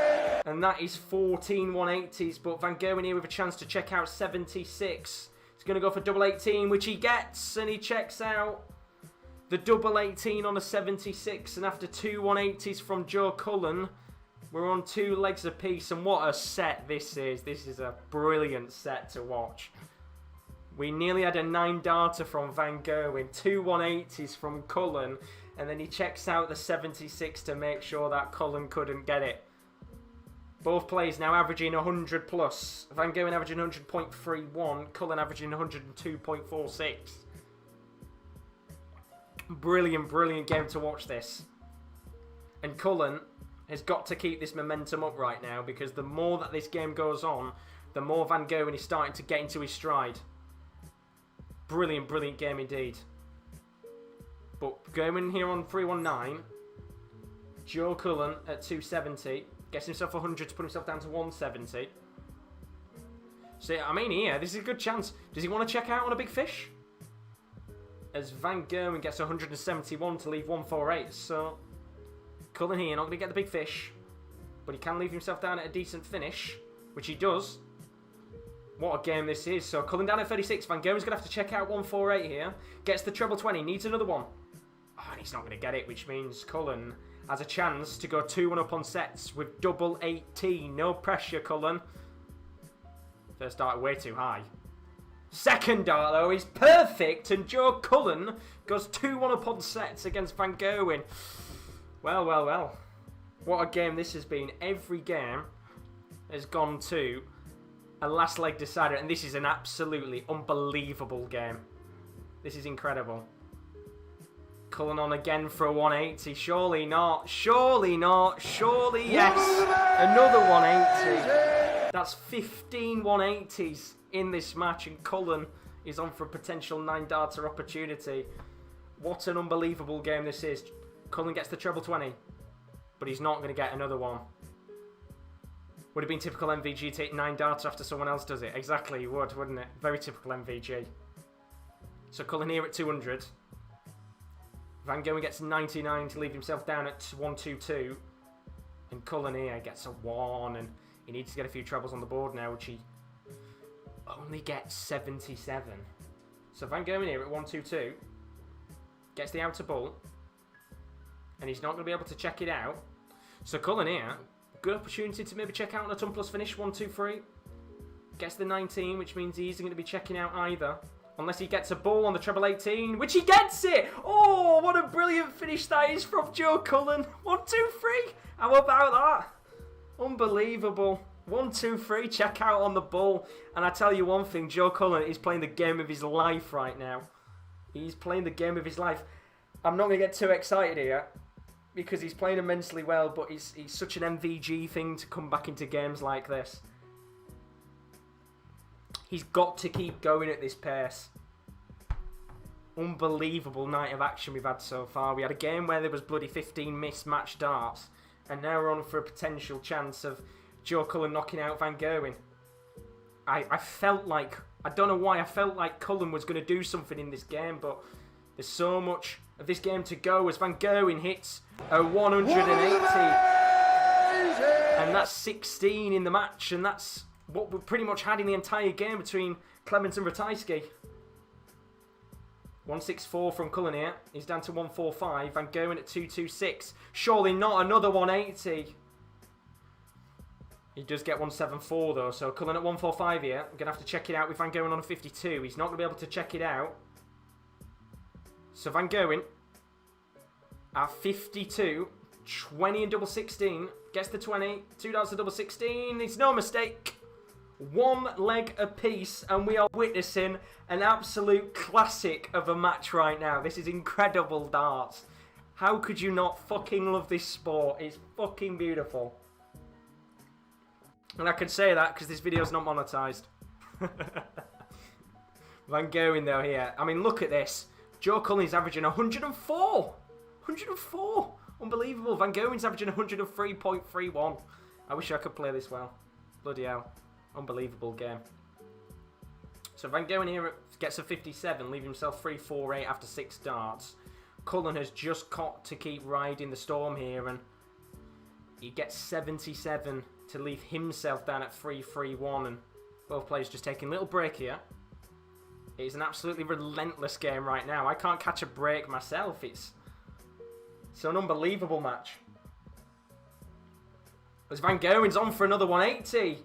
Oh, yes, Van Gerwen! 180! That is 17 in the match. But Cullen's going to respond with his own. He is! Another one! 18! What a game this is. So Van Gerwen at 168. Cullen at 151. But Van Gerwen here leaves himself down at 32. Cullen would have had to have checked out the 151, which he's not going to be able to here. So double 16 is going to be a chance here for Van Gerwen to go 2-1 up on legs in this set, which he does, and he gets it. I can't screen share it, unfortunately, Perry, because of copyright issues. I wouldn't usually say this on a stream, but if you do want to watch it, there's probably some streams on YouTube right now. As Cullen gets a 180, another one. He's on for a 9 dart. That's the 650th 180 of the tournament. Unbelievable game. But if you want to watch it, Perry, I'm pretty sure there'll be someone who will be legally streaming it on YouTube right now. You've got to watch it. It's unbelievable. Mental game. Both players averaging 104. Bonkers match. So Cullen here at 278. Van Gerwen at 313. And I still feel like this game is nowhere near from being completed. So Cullen now has to get this next leg, or else we're going to 2 sets apiece. 1-3-8 here. For Cullen's going to have 6 darts at the 1-3-8. He starts with a 3. Then gets a treble 20. Really needs another treble here to put some pressure on Van Gerwen, which he doesn't. But he is down to 58 with Van Gerwen back at 254. Van Gerwen, though, is going to respond with a 98. So Van Gerwen at 156. Double 20 needed for Cullen, which he gets. And we're going to a last leg decider. How crucial is this?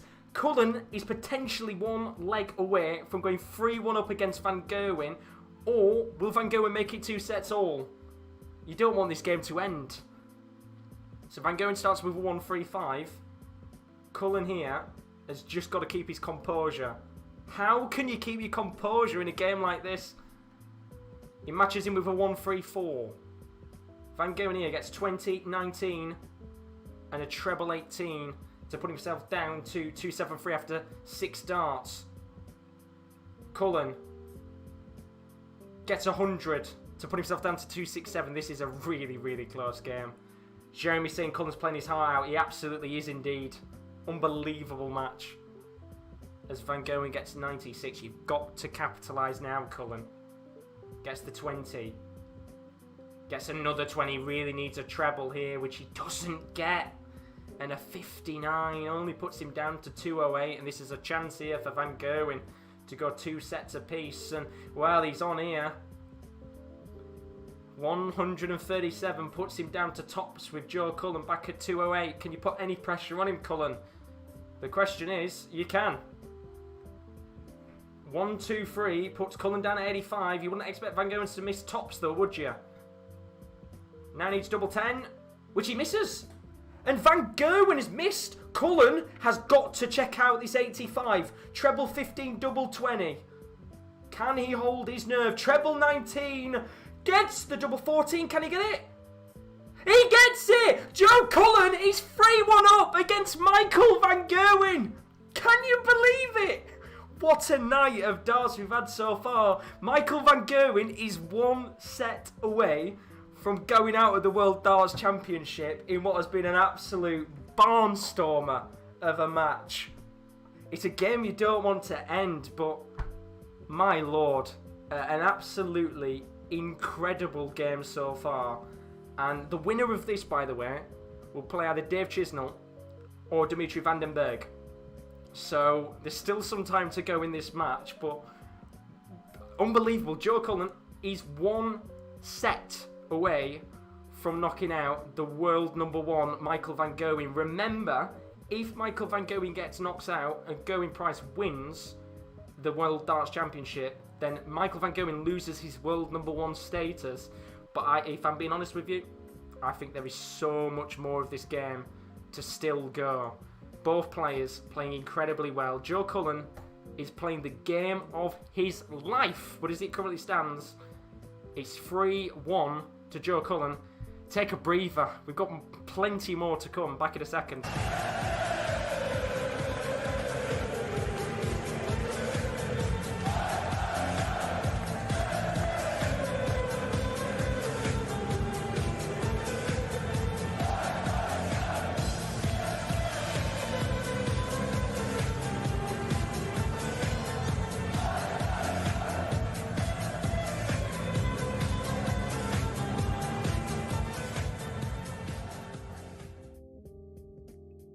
I mean, I cannot believe the day we've had today. It's surely one of the most unbelievable days we've had so far, and it's not done yet. We had a 9-darter this morning from James Wade, which was an incredible 9-darter. And when I mean incredible, it's a 9-darter, it's always incredible, but there was no real reaction from James Wade. He was struggling in the game. I think, as I said before, I think it was understandable why he didn't celebrate, because he had an absolute stinker in that match. But a player who is not having a stinker right now is Joe Cullen, who is playing the game of his life right now against Michael van Gerwen. One of the most unbelievable games of the tournament so far. In fact, it's a classic as it's panning out to be right now. Let's have a look at the stats of the game while there's a little break here. Michael van Gerwen is averaging 102.94. Joe Cullen averaging 103.36. And Cullen will know in his head he is 1 set potentially away from knocking out the world #1. Can it happen? I said at the beginning of this game, before it started, I said I had a feeling that potentially, I didn't say we could see a shot, but I said that Joe Cullen could maybe give Michael van Gerwen a game and a half, and he's doing even better than that. I mean, there's been a total of 19 180s in this game so far. 13 to Joe Cullen, 6 to Michael van Gerwen. 20 140 pluses for Joe Cullen in comparison to 19 for Michael van Gerwen. In terms of checkouts, 60% for Michael van Gerwen, 44% for Joe Cullen. That's 11 out of 25 on his checkout so far. This game, as I said, I don't think he's done yet. I think Michael van Gerwen will get another set on the board. But the question is, can he hold his nerve here? Because he's now got to win the next 3 sets on the bounce, or else the world #1 is going out the World Darts Championship. Can you believe it? Game is on. This is it. How is your nerve, Joe Cullen? Because if it was me, I would be shitting bricks right now if I was on stage. I would not be able to hold my nerve in a game like this. Joe Cullen starting with 4-2-1 after 3 darts. Van Gerwen at 4-0-4. This is what we said before. Van Gerwen is one of those players, specifically this year, where if you can put him under pressure, he's been a little bit more prone to, not necessarily bottling it, but making mistakes. And he makes a mistake here on 43. Can Cullen capitalise? Gets a treble 20. And gets 100 in the end there to put himself down at 262. And he's got to keep the pace going, Cullen. Because the more that the nerves build and the pressure arises, will we see the Van Gerwen come out to play? Van Gerwen averaging 102.96. Joe Cullen averaging 103.39. He's playing the game of his life. unbelievable match so far. So coming down to 134. Van Gerwen gets 96 to leave 94 and gets the treble 20. Gets a 14, which means he's not going to be able to check out here. Can Van Gerwen check out the 94 though and take the first leg of this 5th set? Gets 18. Gets double 18. Tops needed. And he gets tops. And that will be a big confidence booster for Michael Van Gerwen, who goes 1 leg up in this 5th set. And that was a brilliant check out there from Michael Van Gerwen. And that could be the start of a potential fight back from the Dutchman as he smashes in a 180. And this game is nowhere near done. That's the 20th 180 of the match. And if anything, with the way that this game is going, a 9 darter's going to crop up, isn't it? Well, he's not going to crop up now, though, because Michael Van Gerwen only gets himself 93 there, which I'm saying only 93. Not bad, but Cullen has got to pressurise it. And I do feel like here we're maybe starting to see a little bit of nerves from Cullen down to 320. Van Gerwen just flying away here a little bit with this second leg of the 5th set. Van Gerwen down to 170. Cullen at 320. He's got to keep his cool. Cullen at 91. Sorry, not at 91. Gets 91 to leave himself 227. Van Gerwen here could have gone for the big fish, but of course, with Cullen being at 227, he's going to have at least 6 darts here, which he gets himself down to 36. Cullen can only pressure here, but it looks like Michael Van Gerwen is about to check out double 18 to go 2 legs up, which he does indeed. And now Michael Van Gerwen is coming out to play 2 legs up here, and there's a chance for him to make it 3 sets to 2 and begin what would be a brilliant comeback from the Dutchman. But as I said, I don't think this game is done. I think he can do it. I think he can. This is Michael Van Gerwen we're talking about. This is the world number 1. There's a reason why he's got a number 1 next to his name in the PDC World Rankings. And in terms of the set averages right now, Joe Cullen averaged 110.4 in the 2nd set. In the 3rd set, he averaged, when it comes up on the screen, 108. In the 4th set, he averaged 107. In the 5th set, only averaged 88.7, and I think you can see here that the kind of the speed of the game has just slowed down very slightly as Cullen gets 133 to put himself down to 170. How about a big finish, a big fish even from Joe Cullen? That would really get this game going. So 170 here for Cullen. He's going to have at least 6 darts, which he's not going to be able to get the 170 here after hitting a 1 with his first dart. And only gets 40 to put himself down to 130 with Van Gerwen at 286. So 20, treble 19, and a 3 means that Cullen's going to have at least 6 darts here at the 130. Bit of a comfortable position here, although he starts with a 1, gets a 20, and does get a treble in the end there. So Cullen down to 49 here, Van Gerwen at 206. You would expect here Cullen to get himself a leg on the board at the very least. But he is going to have to win the next 3 legs on the bounce if he does want to go through to the next, So he does get a leg on the board here. 2-1. He's going to have to get himself here another leg on the board.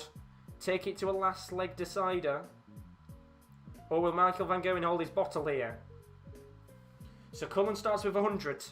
Van Gerwen starts with 100, but Cullen starts with 180, and that is a 21st 180 in the match. But now Michael Van Gerwen's coming out to play, and he gets a 180 as well. Here we go again. Cullen, though, treble 20. Gets another one. Surely! Another one! Let's go! He's on for a 9 darter. How about that? This could be an incredible moment here. Joe Cullen's on for a 9 darter. Treble 20. He doesn't get it, but he won't care right now. All he wants is to get that leg to his name. So 63 leaves Cullen down at 78. Van Gerwen going to have to try and check out the 1-2-1. Gets the treble 20. Gets the treble 11. Double 14, and he doesn't get it. Oh, and he gets 11. So Cullen here has to check out the 78 to take this to a last leg decider. 2 darts at double 12. 1 down at double 6, and he doesn't get it. And Van Gerwen now has 2 darts at double 8. to take us into another set. And he gets it, as you would expect from Michael van Gerwen. It's 3-2 on sets, and as you would have expected, Michael van Gerwen is fighting back in this game. What a match this is. What a match. We thought we had the match of the tournament with Clemens Ratajski. This is the match of the tournament by a country mile. Can Cullen hold his bottle? 140 to start there for Van Gerwen. 1-2-3 for Cullen after 3 darts. Van Gerwen knows he's in the fight of his life right now. And if I was one of the darts players in this tournament, I think I would be sat at the edge of my seat right now. If I was Gerwen Price, I'd be biting my nails. Because we are potentially about 15 or 20 minutes away from the world number 1 being knocked out. But he's not going out without a fight here. 2 treble 19s. And gets the 19.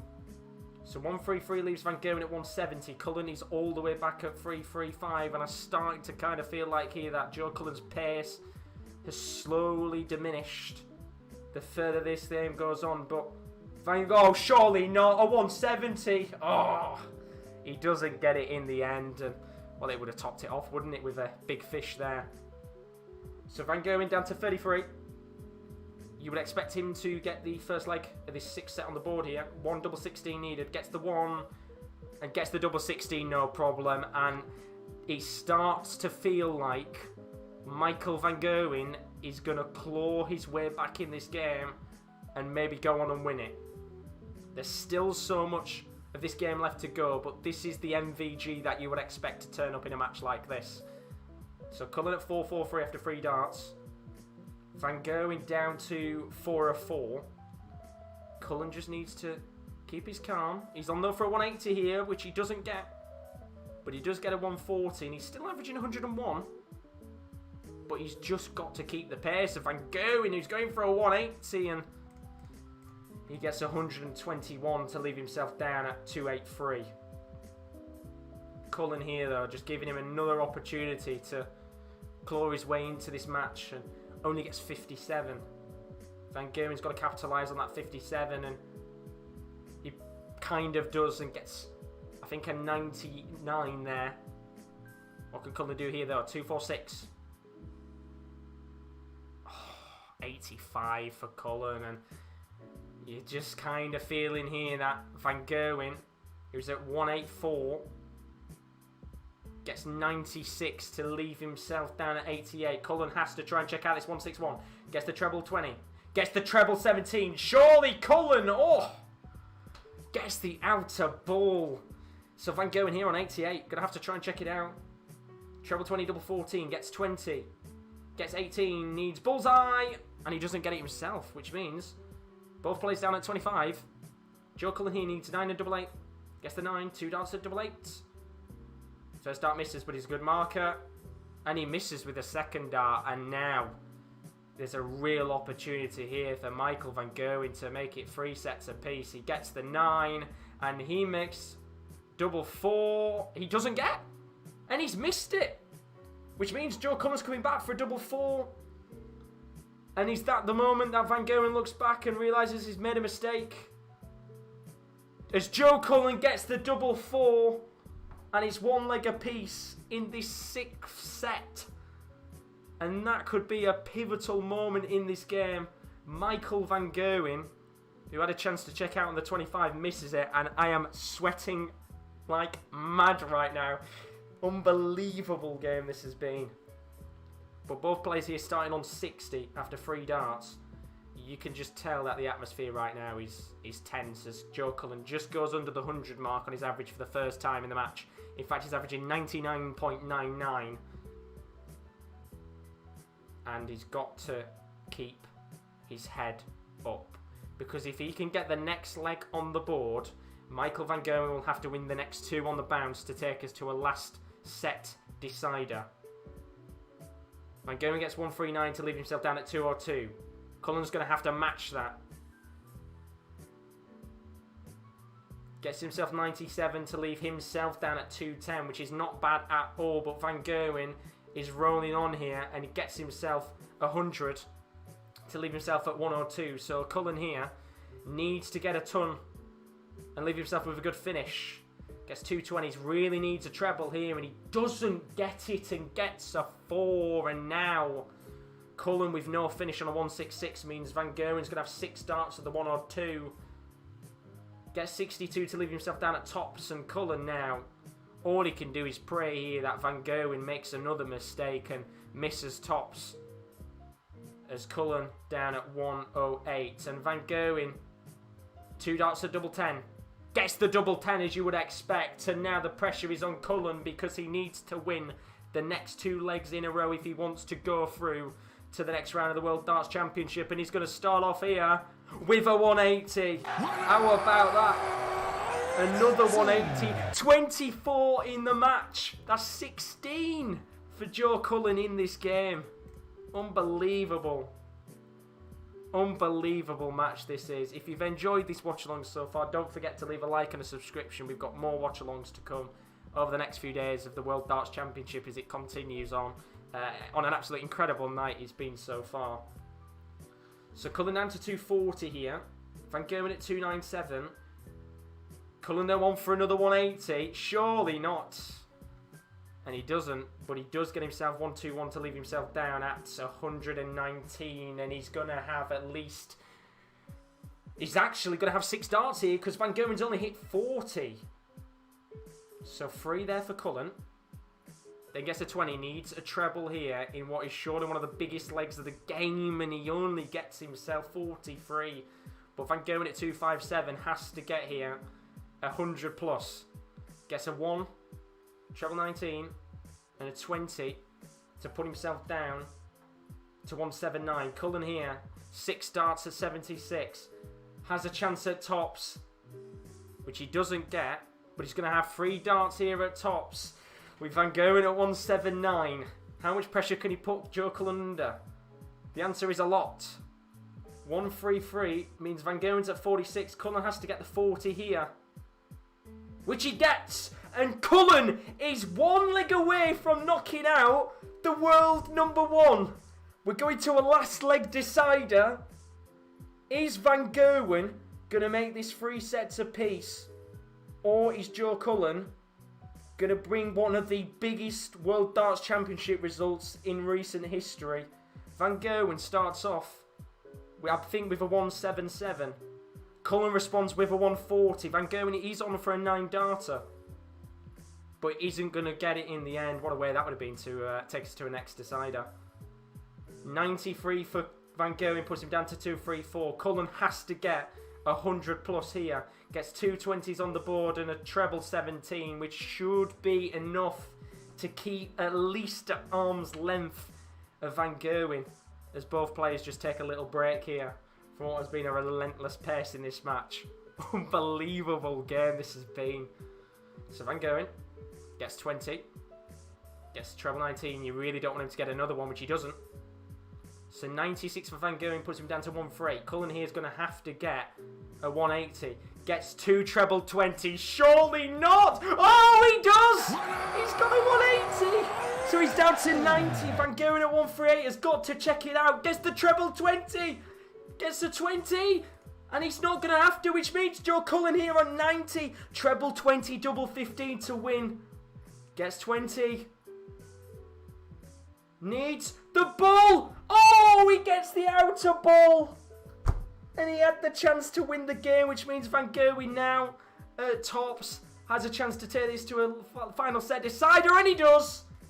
Classy, classy Michael Van Gerwen takes us to a last set decider, and I think we're all thinking in our heads we wanted to see this go to a last set decider, and now Joe Cullen has got to do it all again as he starts off with a 180, and that is the 18th 180 of the match, and now the pace has kicked up again. That's 26 180s we've just seen in the match, and I'm not gonna lie, I am shaking from how incredible this game is. So Joe Cullen here not gonna get the 9-darter, which, to be fair, I don't think he cares about a 9-darter at this stage of a match. I think he's more bothered about winning the game overall. But Van Gerwen gets a 140. So Van Gerwen here at 261. Cullen at 221. Cullen is going to get himself a... Oh. Gets 130 there, Cullen, so he's down to 91. Van Gerwen at 261 here, though. He's going to respond with a 85, which means here Cullen's going to have 6 darts at 91. Gets the treble 17. Needs tops here, Cullen.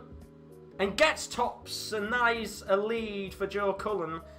Gets that leg on the board, and this has been the greatest game of the World Darts Championship this year, and probably the greatest game I think of the year in my opinion. I know the Whitlock Van Gerwen game was an unbelievable match, but this is an absolute classic. So Van Gerwen at 401, Cullen at 367. Both players still now averaging above 100 in this match. Incredible, incredible game indeed. Remember, if you haven't subbed already, do leave a like and a subscription on the channel if you've enjoyed this watch along so far. Cullen at 307 and Van Gerwen at 305. Van Gerwen with the break of throw here gets treble 20, gets 5. You really want him to make a mistake here, which he does, and only gets 85. So Cullen with a little opportunity here to capitalise, but he gets a treble 1, a 20, and only a 19, and you can see the nerves on both of the players' faces. But Van Gerwen here looks like he's going to take this leg. He's down to 86 with Cullen all the way back at 265. But Cullen here with 2 treble 19s. Oh, just couldn't get a third. But he is down to 132. So Van Gerwen here needs to check out the 86. Gets 18.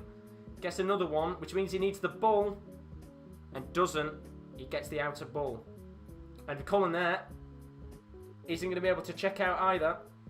Went for the bull and it bounced out of the outer ring, which means Van Gerwen now with an opportunity to put this to 1 leg apiece. 9-8. Gets the 9. Didn't miss the 8 last time, and he doesn't miss the 8 this time either. 1 leg apiece in this game, and he just can't seem to shrug off. Well, Joe Cullen just can't seem to shrug off Van Gerwen right now, but neither can Van Gerwen seem to shrug off Joe Cullen. And it's not a good start there for Cullen, only 41. And Van Gerwen is going to capitalise by getting 100 to put himself down to 401. And Cullen here, is he just starting to feel like this game's going to get away from him? He's still well and truly in it, as he gets a 137 to put himself down to 323. Imagine a crowd for this game. It'd have gone absolutely bonkers for a match like this. I'm sweating like mad. It's a mental game. As Cullen, surely not. Another 180, he does! Another one! That is 27 180s in this match. But Van Gerwen is too far behind here. Cullen at 143, Van Gerwen at 200. He's going to have at least 6 starts to the 143. Starts with a 5, which has been a tendency for Cullen to cock up with his first dart. He does get 81 to leave himself down at 62. How is your nerve, Joe Cullen, treble 10, double 16, to potentially be 1 leg away from knocking out MVG? Gets 20, means he needs double 16, and he doesn't get it. Which means Van Gerwen now with a chance of a 120 checkout. This would be very typical MVG to get it. Gets the treble 20. Gets the 20. Oh, he's just under the ring of the double 20, and Joe Cullen has a chance on the double 8 to go 2-1 up on legs in this deciding set. First dart is a good marker. Second dart is brilliant, and he's 1 leg away from knocking out Michael Van Gerwen. He's got to win the next 2 legs on the bounce. And I tell you one thing, if I was Joe Cullen, I wouldn't be going mental right now. I'd be fucking nervous as shit. What a game. Unbelievable. But he starts with a treble 1, and it's not what you want. 83 though, he's not bad, with Van Gerwen only getting, I think, 99. MVG now has got to compose himself. He only gets 57. So Cullen here has to capitalise on this, and you can see that this game has been an unbelievable match to watch. As Cullen only gets 58, and you've got to capitalise on the opportunities like that, Joe Cullen. As Van Gerwen just takes a moment to step back and compose himself. He's got to win the next 2 legs. What a game. So he steps up to the oche again. Gets treble 19. Good start. Gets a 1.